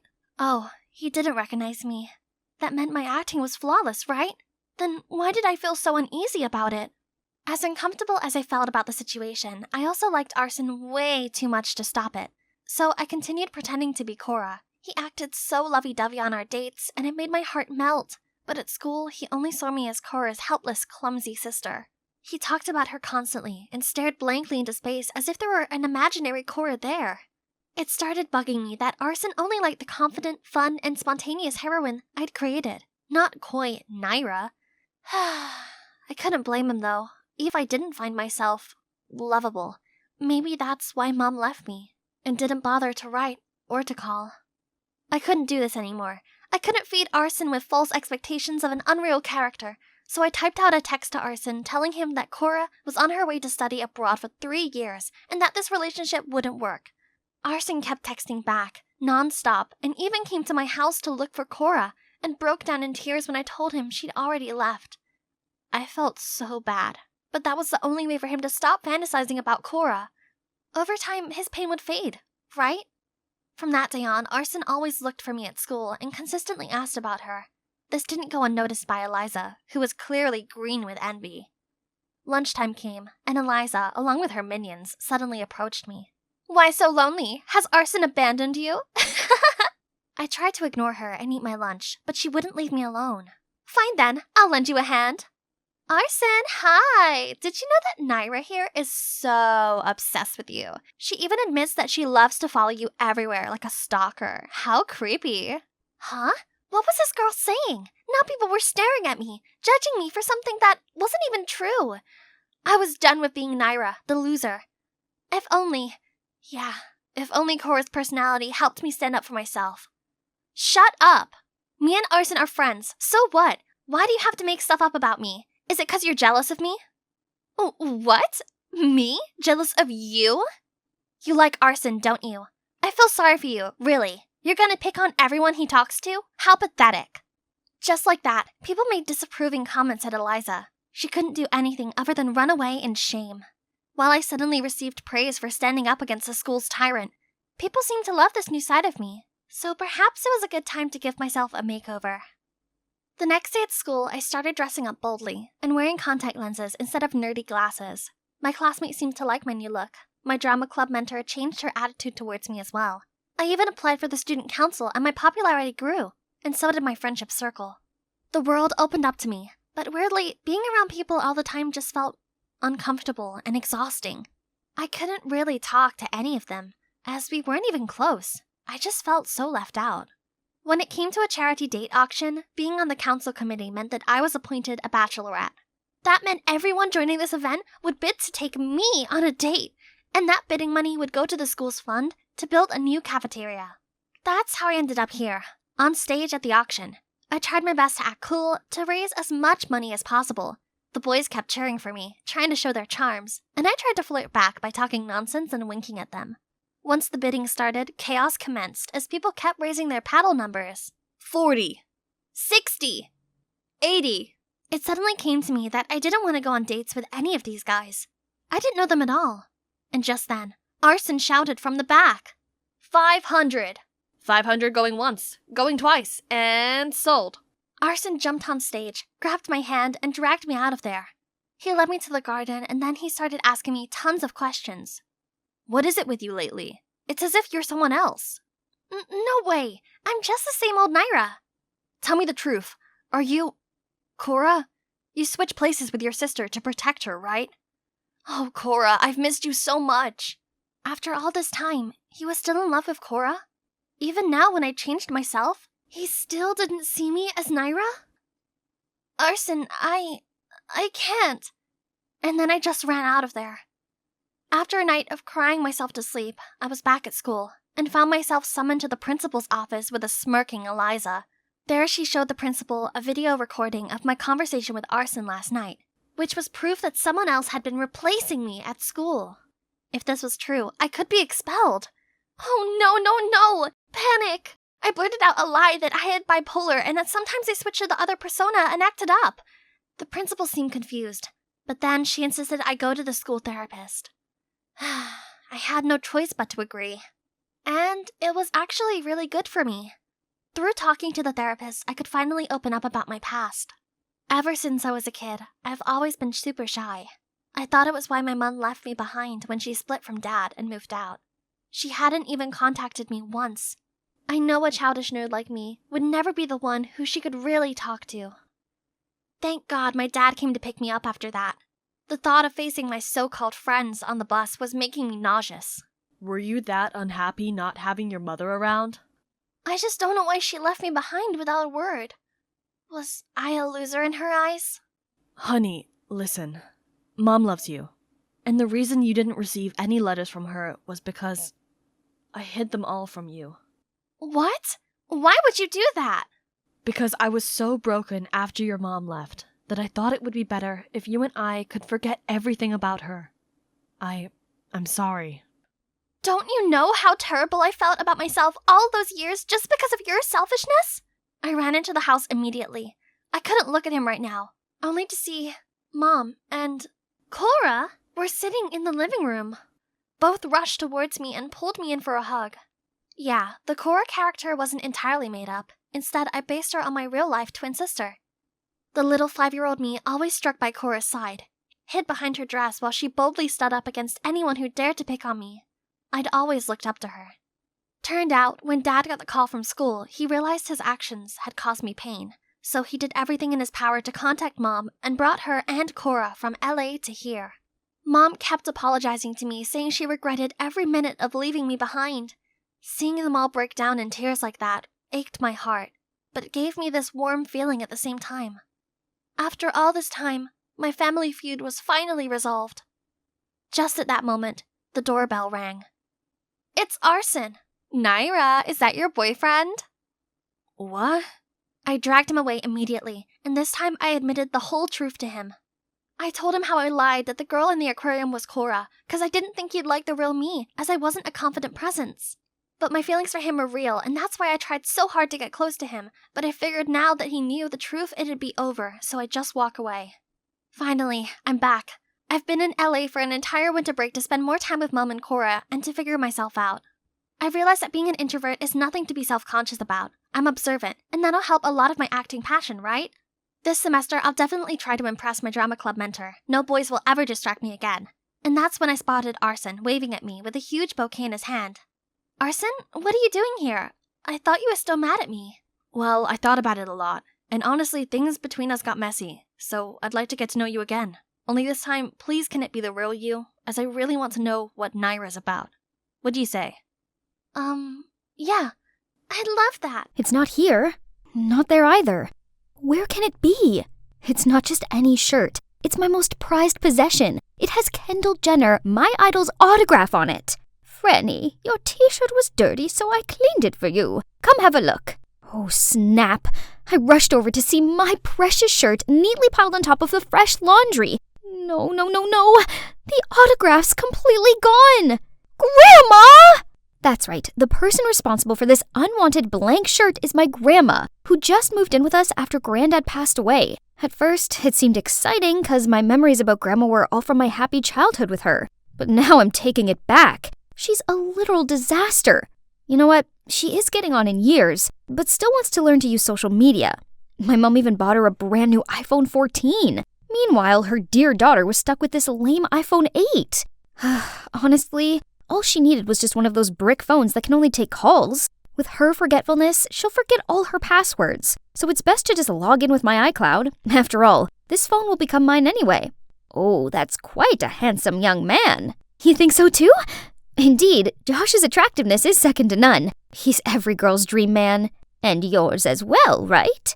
As if I stood a chance. He's notoriously cold, and none of the girls from school seem to interest him. Well, that probably was the only time we shared the same thought. Otherwise, we're always arguing about all kinds of things, especially the way I dress. She didn't even bother asking me before sewing up all my favorite ripped jeans, and then left a dress that she'd made on my bed with a note. This adorable dress will suit you much better. I used to love her handmade dresses when I was 5, but who even wears anything like this these days? That's not all. She nagged me all the time for straightening my hair instead of keeping it naturally frizzy, since it's supposedly cuter. And guess what? It's actually her who I'd inherited my natural hair from. Bet she didn't know it was the reason I had to grow up with my classmates saying stuff like, "You're actually quite pretty, but it's a shame about the hair." And, "How come you don't have straight hair like your parents? Are you adopted?" Those hurtful words made me hate my hair with a passion and wish for beautiful, smooth, straight hair, like Kendall Jenner's. So of course, I'll keep straightening it every day, no matter what Grandma says. Thankfully, those complaints will finally come to an end tomorrow, as I'm going back to school after summer break. Yay! Huh? What's everyone buzzing about? At that moment, the teacher walked in and announced that our class will have a very special new student. And then a very familiar figure entered my class. It was my grandma? What on earth? Did she get lost on her way to bingo or what? How humiliating. Maybe if I stayed deadly still, she wouldn't spot me, and no one would know it was my granny. Oh, my sweetie pie, you forgot your orange juice. All eyes were on me. Good grief. Someone help me disappear from this planet, please. After class, I had to sneak out as fast as I could to avoid having lunch with my grandma. But my best friend Lloyd wouldn't quit teasing me. Suddenly, I heard someone laughing loudly across the room. Grandma? But who is she sitting with? Wow, Jose has quite a peculiar taste in women. He ignores every single girl in this school, but is now completely smitten over your granny. Jeez, why is she bothering him? Jose must have felt uncomfortable. I quickly went over there, apologized, and pulled my grandma away. On the way home from school, my grandma recounted her day just like a little kid would. Do you know that they have vending machines in the hallway with all kinds of snacks? That's genius! And oh my, the campus is big. I almost wet myself while searching for the restroom. Tell me which part of this is funny again? It only proves that someone her age belongs in a nursing home, not a high school. I needed to talk to Mom. So when she was finally alone in the kitchen, I immediately asked her, how exactly did Grandma end up in my class? It turned out that when my parents invited Grandma to live with us, she told them she would, but only if she could go to school. I think it's a lovely idea. It means she won't be lonely at home all day, as you'll keep her company. Besides, she spent her whole life taking care of our family, so it's our turn to look after her, right? Yeah, I suppose Mom raised some valid points, but who knew that Grandma could turn my school life upside down like this? She clung to me all day, ate whatever I ate, listened to the music I listened to, and even hung out with my friends. Worse still, she told them all embarrassing childhood stories about me. How I used to eat toothpaste because the ad said it was edible, and how I incubated eggs myself to see if I could hatch a chick. But that's not the worst part. She broke my hair straightener, so now I'm stuck wearing this stupid hat. How annoying. Hey, breaking news! What is it this time? Jose has found the girl of his dreams, and she's here at our school! No way! No girls have caught his eye before. Why now? Franny! What on earth? I looked down and, oops, I just accidentally turned him into Sully from Monsters, Inc. Sorry, my bad.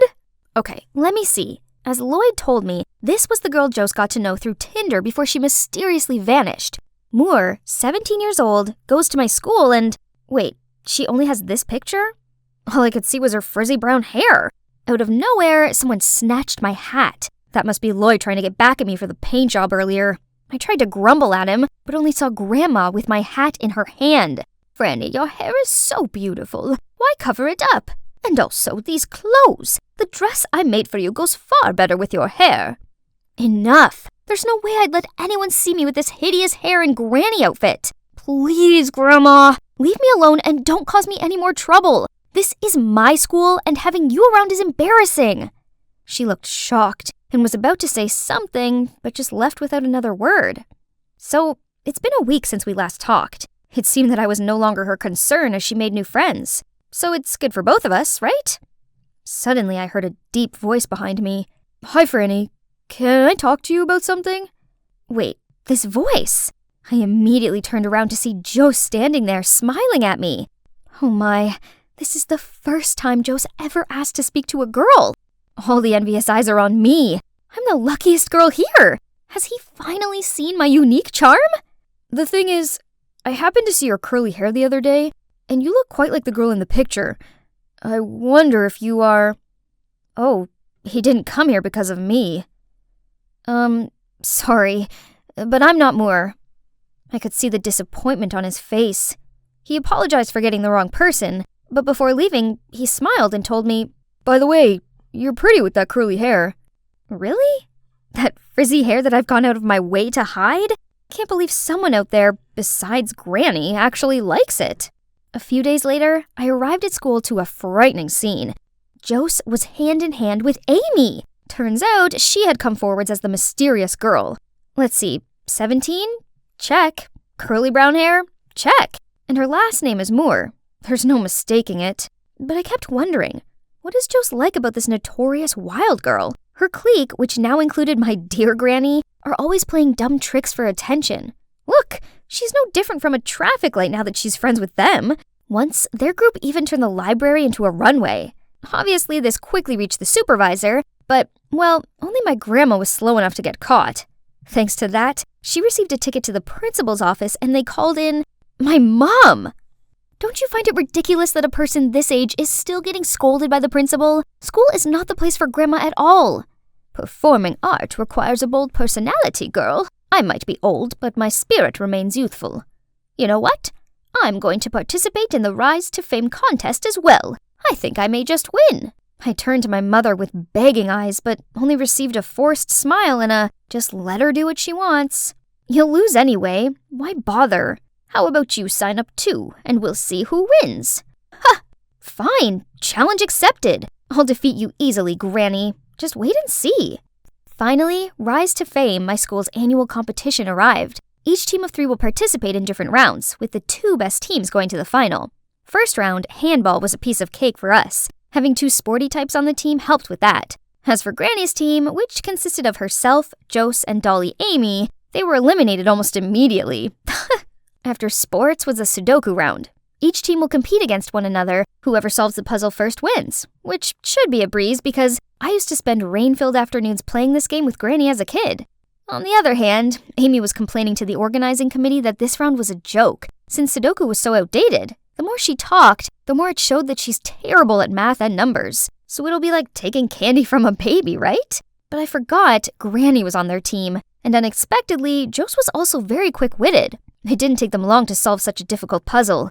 Seeing them hugging and celebrating pissed me off. Losing to them by a mere second was the real stinger. Focus, Franny. We had to beat them in the countries and histories round to win. Just a few more minutes till the final round. I was about to leave the waiting room when suddenly I heard a ding coming from this phone left on the chair. It's Grandma's phone. But wait, she knows how to use Tinder? Curious, I opened it and on the screen were all the messages from Jose and the mysterious Moore.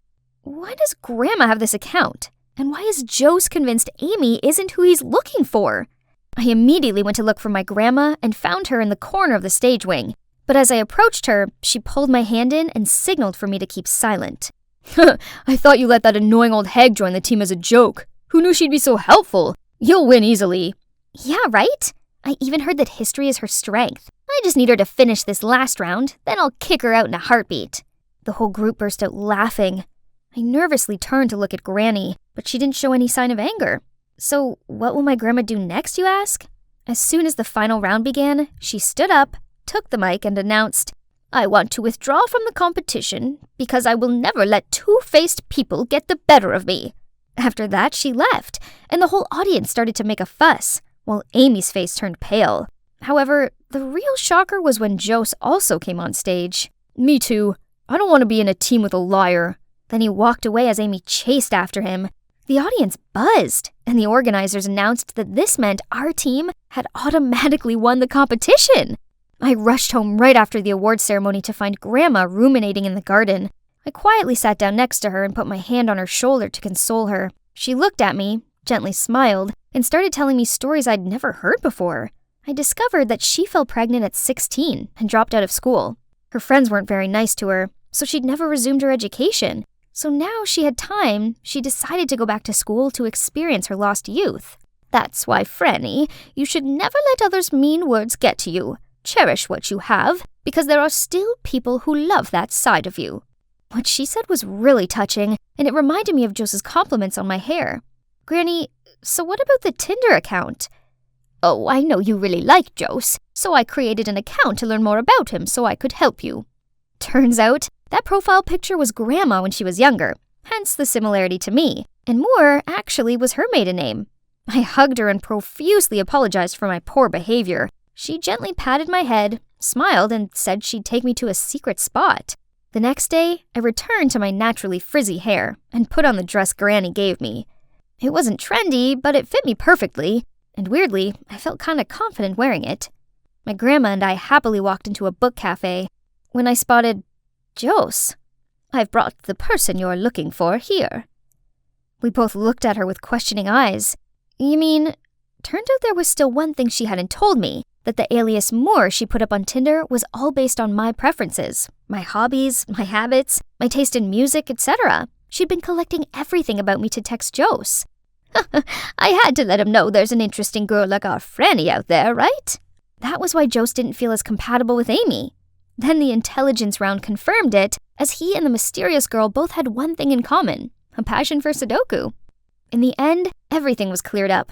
Grandma is still attending my school, and I actually don't mind it anymore. She brings in homemade cakes for me and my friends, tells us interesting stories about the old days, and gives out the best advice.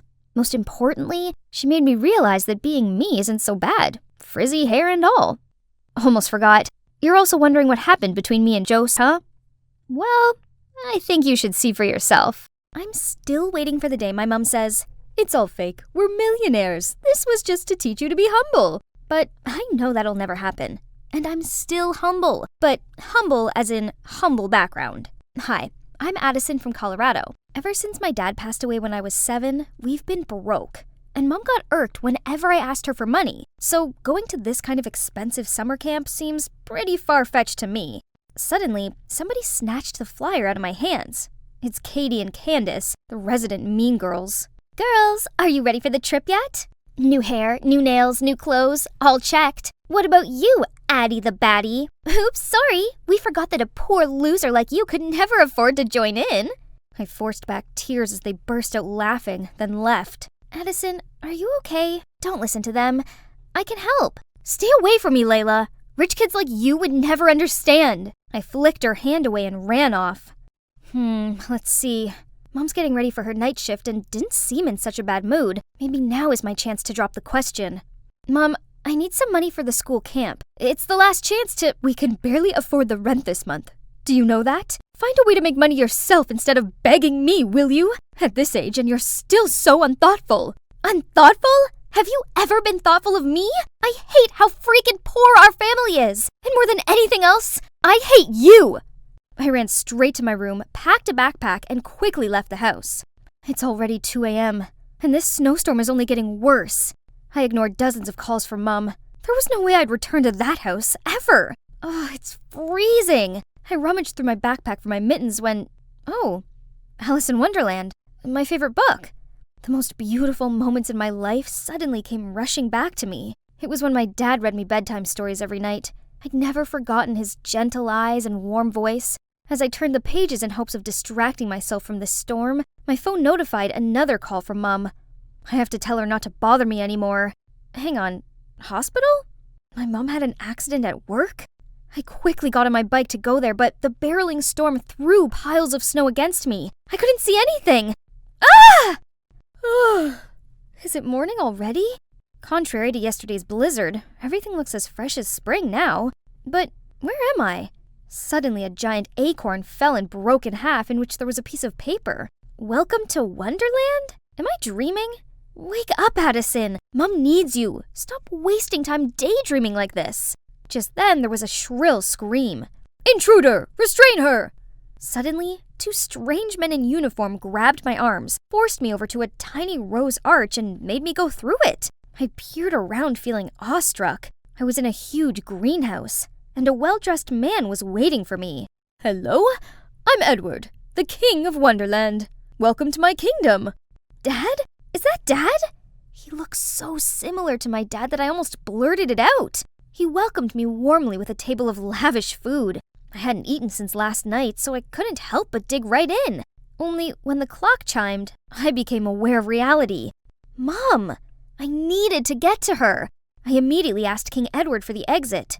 This land is beautiful, but a monster rules its gate. I don't know how you got here, but if you want to leave, you'll have to bring that monster 3 valuable items. 3 items? I asked. Yes. Let's see what that is. Then Sir Edward approached the glass door and spoke out loud. Mirror, mirror on the wall, who is the most handsome of them all? Your Highness, you are the most handsome, the most elegant. We wish to be as perfect as you are. Yeah, if I was you, I'd wanna be me too. Now tell me, in order for Addison to leave here, what are the required items?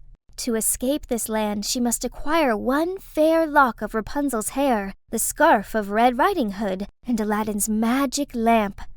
Complete this quest before the clock strikes midnight, or be stuck in this world for an eternity. What? Are you serious? Where am I meant to find those things? Don't worry, I'll send Arthur, my close bodyguard, to accompany you. Just then, a tall, handsome guy about my age appeared. Hey, little girl, there's no time to waste. We need to leave now. Then he threw me a set of clothes and told me to change. After that, we went through the same gate as before. Only this time, it no longer led to a red rose garden, but an underground sewer system. Ew, what are we doing down here? It stinks! Arthur didn't say a word and quickly found a staircase leading above ground. I immediately followed him, and there was a busy street right in front of me. I noticed that everyone was looking at something. It was long, blonde hair falling from a skyscraper's penthouse. Huh? Rapunzel lives in the Empire State Building? Ridiculous!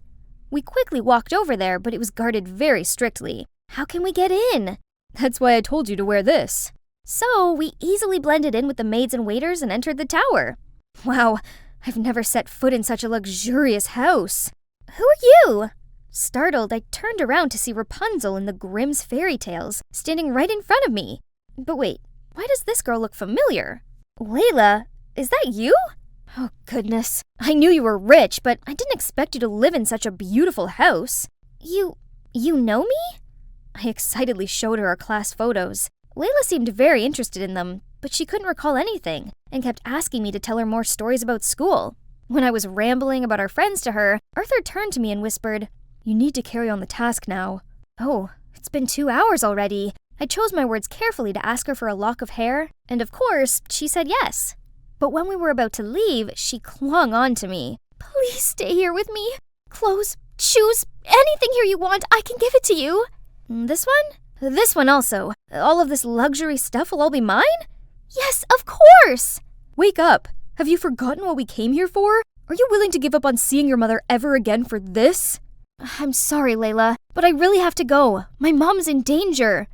Then please take me with you. I can't stay in this hideous house anymore. Come on, you have everything on Earth here. It's like heaven.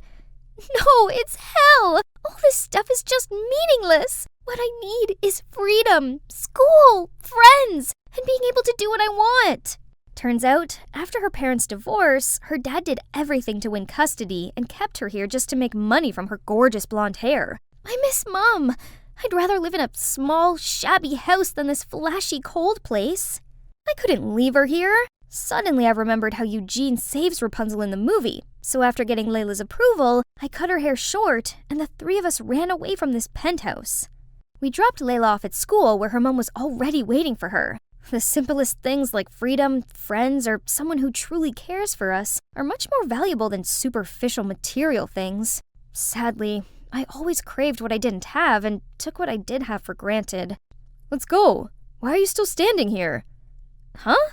We have to attend the class too? Ain't no time for this. We gotta find Red Riding Hood. Without a word, Arthur just dragged me away, eventually stopping in front of a girl wearing a scarf on her head. Here she is, the person you need. I waved at her, but she just coldly looked up and asked, "What do you want?" Huh? Red Riding Hood was none other than Katie? I'll get right to the point. I really need your red scarf. Can you... Excuse me? This is Gucci. Do you know how much it costs? It's from even the limited edition. Look at you. You probably don't even have a dime to your name. Yeah, it is true, but I really need this scarf. I'll do anything you want. All right. Hope you don't regret saying that. Right after that, a luxury car came to pick us up. We stopped at an apple farm, which was familiar to me as it was where my mom worked.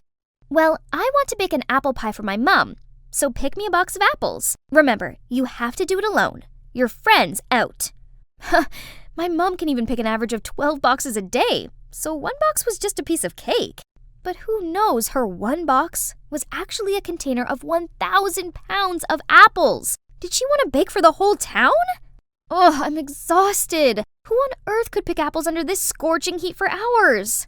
My head started spinning. Losing balance, I fell off the ladder. Luckily, Arthur caught me just in time. Still, your mom does this every day. Can you imagine how hard she works to earn food for the family? Maybe that's why my mom is always tired and cranky. Suddenly, I missed her so much. I finally harvested enough apples and brought them in to exchange for the scarf. But Katie still made me choose the 10 most perfect apples out of them. No matter which ones I chose, she gave a dissatisfied scowl. This apple is not okay. Neither is this one. It has a 2-centimeter scratch. You're too much. It's all the same. No way. Everything for my mom must be the best. She's sick and I need a perfect pie for her. Then Katie told me that when her mom was pregnant, she found out she was sick. The doctor advised her to terminate the pregnancy for her safety, but she refused and risked her life to give birth to Katie. Hearing that story, my eyes just naturally welled up with tears.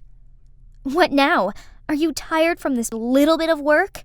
No, I just miss my mom so much. I really want to get back to her. I realized that even Katie, the heartless, mean girl, still loves her mom this much. Yet, all I do is ask and plead with my mom. I'm such a terrible child. If you love your mom that much, you know what to do from now on. Help me deliver this gift to your heroic mother, will you? And here, take it and complete the mission. Finally, we've arrived. Our final destination is a museum. Arthur said that there will be a secret room with the magic lamp, but getting the key to that room was already a hassle. There were security lasers all over the place, so we broke in through the ventilation system.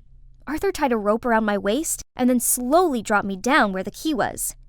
Just a little more and I got it! But as soon as I touched the key, a drop of my sweat fell, causing the alarm to go off. The guards rushed in from the door, but fortunately, Arthur pulled me up in time. We got out of the ventilation system, but this place was like a maze. Then Arthur pulled me to hide behind a wall. Little by little, his face was getting closer and closer to mine, and my heart was pounding like crazy. Suddenly, the whole wall behind me moved. Turns out there was a secret staircase leading down to the basement, and it took us no time to find the room. Huh? Where's the magic lamp?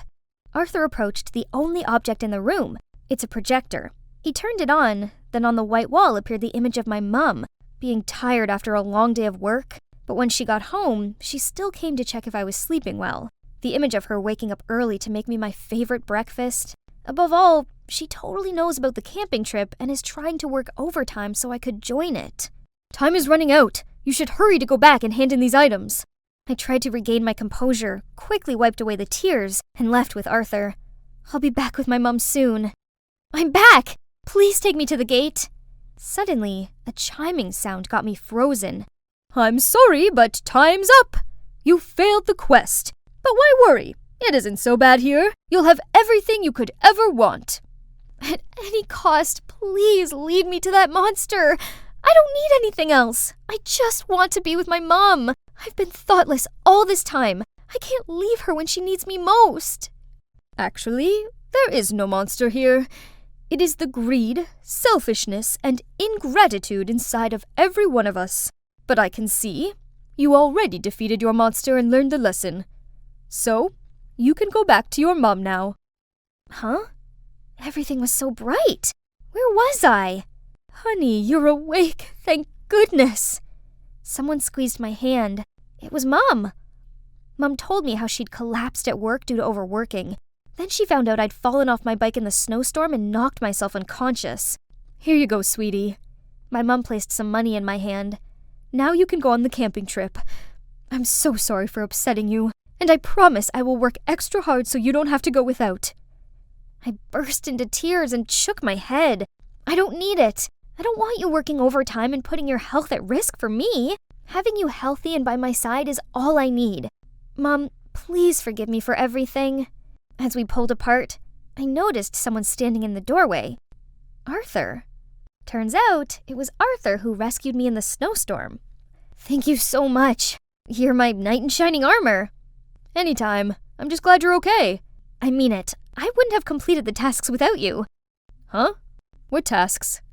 Looking into his dreamy eyes, I honestly felt like he'd been sent by my dad to help me learn from my mistakes and be grateful for what I had.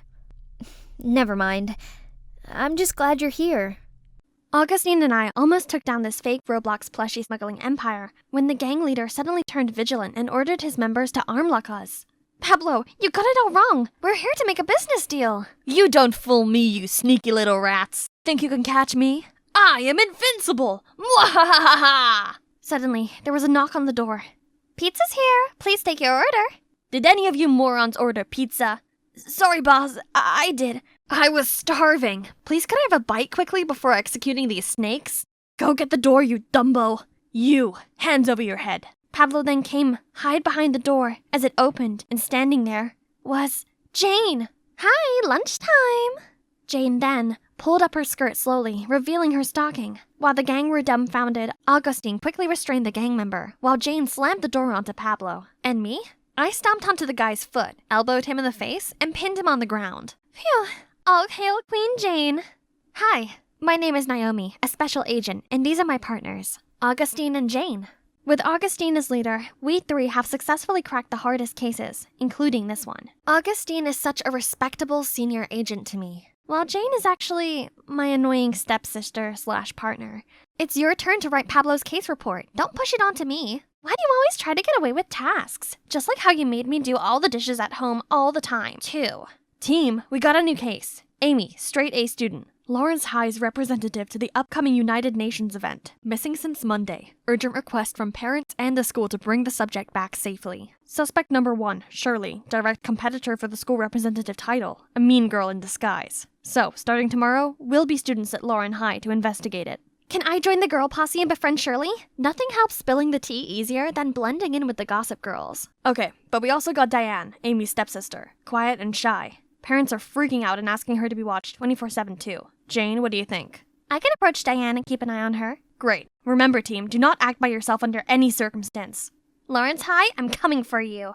On the first day of school with my excellent disguise, I confidently strode to the classroom. My mean girl covers quickly got everyone's attention, including this guy. Hey, cutie, let me show you around, and you could show me the way to your heart. Marco, Lawrence High's jock with a notoriously long list of ex-girlfriends. Meanwhile, Augustine's also taking a good chunk of the ladies' hearts, including Shirley's, my target. So, I purposely walked past her, showcasing my $200,000 Hermes bag, and...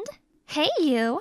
Yes, take the bait, fishies. You seem to have a sensible fashion style. Want to join our group? Sure, I'm Naomi. Right then, Jane passed by. In the shy, nerdy girl covers, of course. Hold on for a second, rookie. Did you borrow your granny's dress for school? Right, Naomi?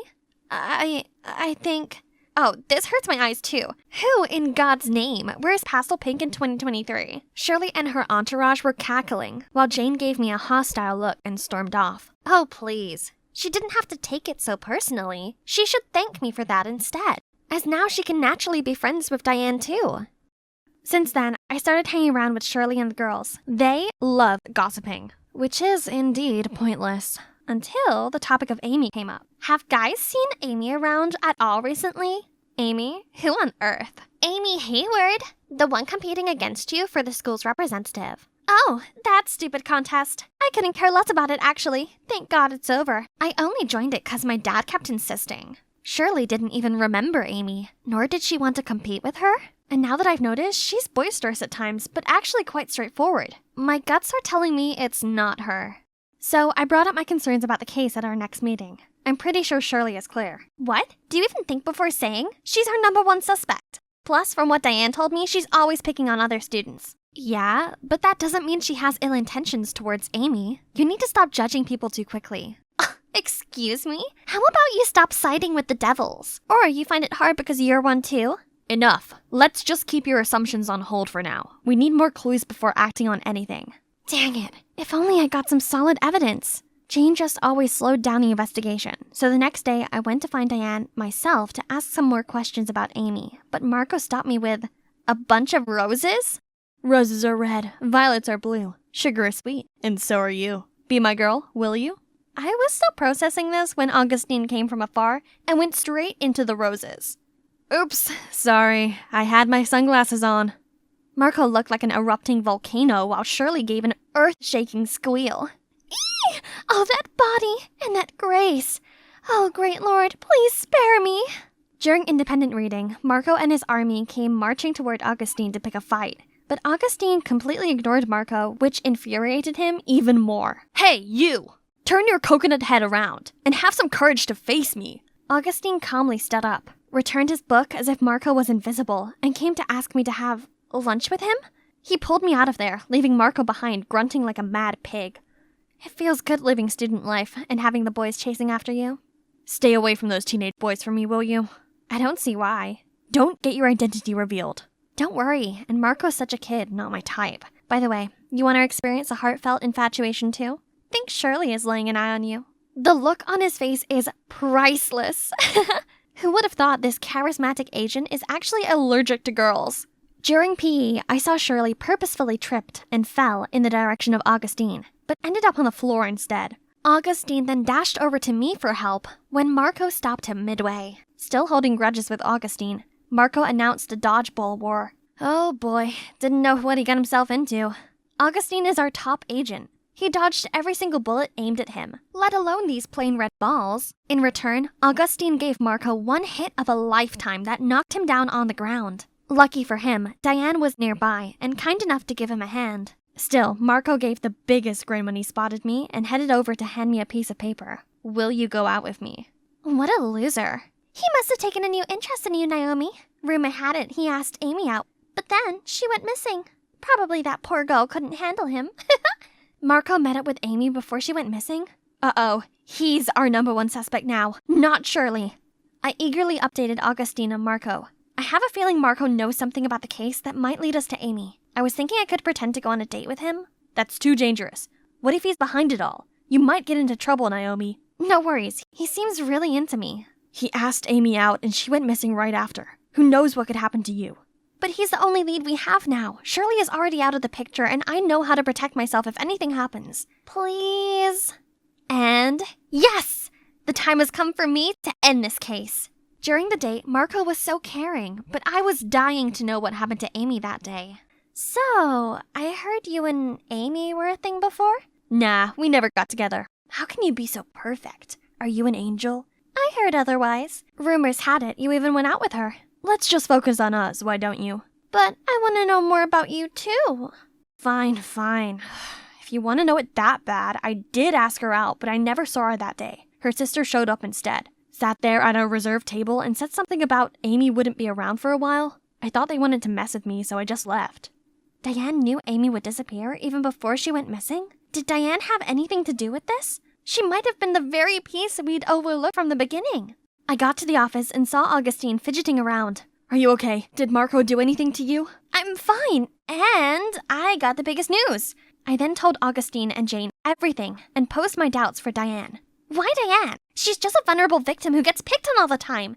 And you know by who? Shirley! She might appear vulnerable, but who knows what she's got inside. And you remember how she came to help Marco up that time? Now that I think about it, she was so worried for him. She obviously likes Marco. It's possible she might get jealous of her sister. Oh, stop! Not everyone is a jello like you. What? Team, this is getting nowhere. For now, let's just agree on keeping Diane close. Again, no one is to act by themselves. A jello? Just watch me nail this case before you do, Jane. The next morning, I saw Diane secretly watching Marco play basketball. I swear to God, Diane is definitely into him and involved in her sister's missing. But Augustine wouldn't let me do anything. That'd leave me with the only option, which is to keep Diane's activities on watch. Indeed, she's been acting very strange lately. She received regular phone calls and would get out of class, just to return with a troubled face. I decided to tail her that afternoon. She looked very suspicious and kept turning around to check if anyone was following her. She's definitely hiding something. We were walking for quite some time, passing a vast area of abandoned field crops, until she stopped in front of a shabby house. This is clearly not a building for residency. The whole place looked so torn apart, and even had traps everywhere. Thank God I had all that training back in the academy to spot these deadly traps. Suddenly, I saw a flashing shadow sprinting right across the room. I quickly followed and saw a door leading to the dark basement. Diane, or whoever was staying here, is not going to be simple to deal with. Oh no, it's a trap! If you dare move an inch, you're done. Now tell me, who are you? Are you from the Dixie Mafia trying to get back at me?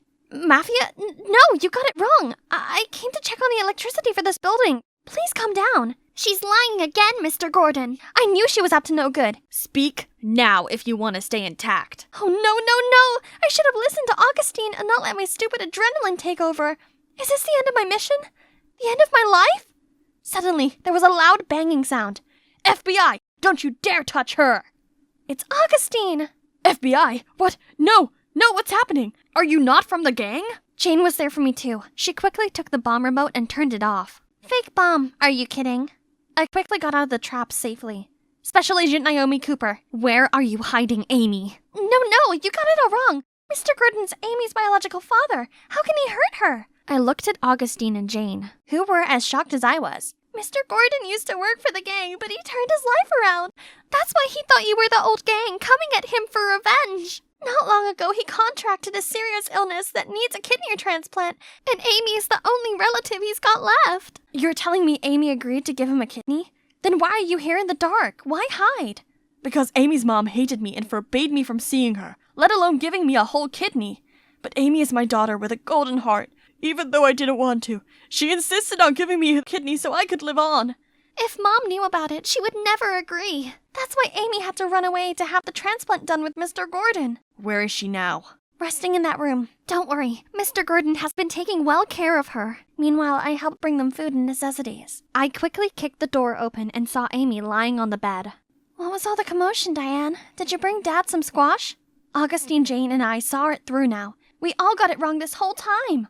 The next day, we went to find Amy's mother and had a talk with her. She was shocked at first, but after knowing everything, she realized how wrong it was to separate father and daughter. She was so touched by her daughter's precious heart and agreed to let Amy come visit Mr. Gordon from now on. Looking at the sisters makes me think about my own sis. I'm sorry. We gave each other a tight hug. We are sisters too in the end. Well, case closed. Let's go for some grand celebration, shall we? Actually, I have a date now. Why don't you take Naomi with you? Then she just left us there. Cheeky Jane. I'm so relieved you're okay, Naomi. Because if anything happens to you... Yeah, Augustine? If anything happens, I would die for you. Hi, Melanie here, and I'm hanging on the edge of my seat to hear the results of this year's science fair. I know I might not look like a typical studious girl, but I'm definitely serious about school. Ooh, 1 second. The winner of West High Science Fair 2023 is Harry Silver. That means the runner-up is Melanie D'Angelo. Congratulations to you both. Please come onto the stage for your awards. Man, I can't believe I'm second to him again. We'd been literally swapping first and second place on every leaderboard since we were kids. Ugh, so unfair. Look at him. All he did was partying and pulling silly pranks, yet he's still on the honor roll, while I had to study day and night to maintain my straight A's. Mom's taking quite long. What's that commotion over there? This calls for a celebration. What do you guys think? Olive Garden? Yes! Geez, can you keep it down just a smidge? Come to think of it, people like Harry just have it all, while I only have Mom by my side. Oh, she came just in time! Dad left us for another woman a while ago, so my mom had been struggling every day being a single mom. She must be really sad and lonely, so I'd never mention Dad anymore. Poor her. The more I felt for Mom, the angrier I was at Dad. Only my bestie, Izzy, knew about this, 'cause, you know, it's hard to open up when you're from a broken home. Luckily, there's one thing in this world that could raise my spirits, as well as my heartbeat, in these dark, gloomy days. My dreamy crush, Cameron.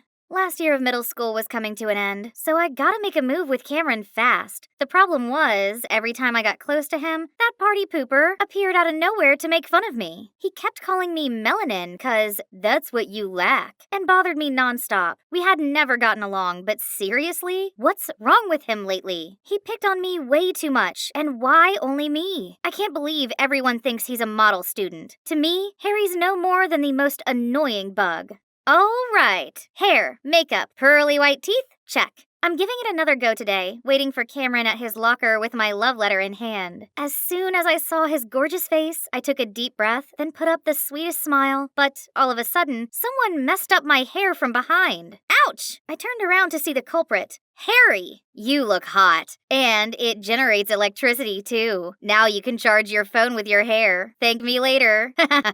Oh my god! Nobody should see this Medusa hairdo. My plan to confess failed again before it even started. All thanks to that clown Harry. Wait, isn't that my dad? He was walking out of the principal's office with a much younger woman and a boy my age. From what I gathered, they're saying that his son would go here. Seeing how my dad's starting a new life with his new family, I couldn't help but feel sorry for Mom. This is all that woman's fault. If she just disappeared, things could go back to the way they were. But that's merely a wish, and me and Mom just have to put up with this boring, unhappy life day by day. Voodoo for dummies? Was some higher power listening to me? This sounds like an answer to my problem. I ordered the book immediately. I started studying all kinds of spells and rituals in it as soon as the package arrived. Voodoo dolls? Interesting. The next day, I went to find Izzy ASAP. Hey, I'm thinking of using a voodoo doll on my dad's new wife to bring my parents back together. What do you think? Does it really work? I don't think. Yo, Wednesday. Sorry. Yo, knock off Wednesday. Harry Silver, you are so dead. But wait a second. You know what? We can test it out. Harry would be the perfect guinea pig. What? Him? He's just being his playful self. What if voodoo actually works? Harry doesn't deserve it? Well, I don't think so. Let's make a doll for our little preppy boy then. Crocheting a doll's easy. However, the tricky thing was getting my subject's hair, and you bet I won't get physically close to Harry even if someone pays me to. So I got this, a Ouija board. It will help me figure out the code for his locker. There must be a few strands stuck on the fancy hairbrush that he kept inside. Ugh, but none of the combos worked. This is the 10th time already. How about this? There we go. But there were only books inside. Boring. Then the soccer team's changing room it is. I will definitely find something on his uniform. Let's see. Harry, silver. There it is. Aha! Gotcha! I was about to flee the scene when I suddenly saw a boy with only a towel around his waist. Ah! I sprinted to the door and dashed straight through the hallway. That was close. Okay, I still had a voodoo doll to finish. And it's done. I excitedly show Izzy last night's work. Pretty good, huh? It has Harry's hair, too. What? How do you know it's really Harry's? What if it's somebody else's? Well, Hey, did you hear some perv with panda eyes was creeping around the boys' changing room yesterday? Go away. But don't worry. Starting today, we'll take turns guarding the entrance to catch them. Oh, what a coincidence. You fit the culprit's description perfectly, Melanin. But you're definitely not that pervy, are you? I was so mad I felt smoke coming out of my ears. I wish my gaze could kill that brat. Mel, you're squeezing the doll's arm. It's gonna come off. Whoops, my bad. Next time I saw Harry, he had bandages all over his right arm. Hang on, did I do that? Feeling guilty and curious, I approached him. Hey, what's wrong with your arm? It's been in pain since yesterday for no reason. My doctor said nothing's wrong, but I kept feeling like someone's squeezing it really hard. Ugh, there it goes again. Oh, spooky. It means the doll is truly magical. I immediately came running to tell Izzy, and of course, she was shocked too. But hold up, nosy Artie? How long has he been standing here? This guy clearly had heard everything. He kept reaching for my doll. No way. He'd tell the whole school about it. Then suddenly, Harry sat down next to me. Melanie, my arm hurts. Feed me. What's he pulling now? Can't he see I'm in the middle of something? Right at that moment, Artie snatched my doll. Leave it to me. No, Artie, no! Not with milk in his mouth. Oops, sorry, I felt so nauseous all of a sudden. That was more than enough to make all of us firm believers. But maybe I should stop. I do feel guilty for dragging Harry into this.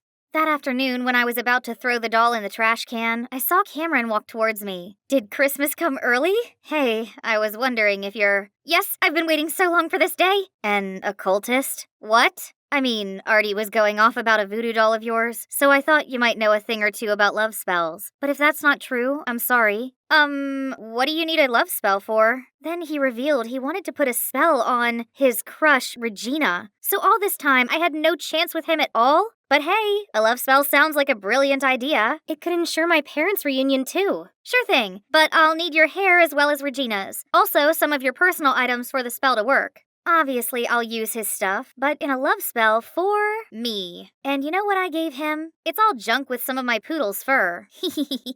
A few days later, I found a gift box in my locker from Cameron. My spell worked. I'm about to have a boyfriend and reunite my family. But before I could carry out that long-awaited plan, Artie came to me with a difficult request, making a voodoo doll of Brad, some transfer student who already established himself as a vicious tough guy. That sounds dangerous, and I already promised myself not to use voodoo anymore. Don't believe me? See for yourself. Then I followed him and witnessed another student being picked on by a much bigger guy. Hey, isn't he Dad's stepson?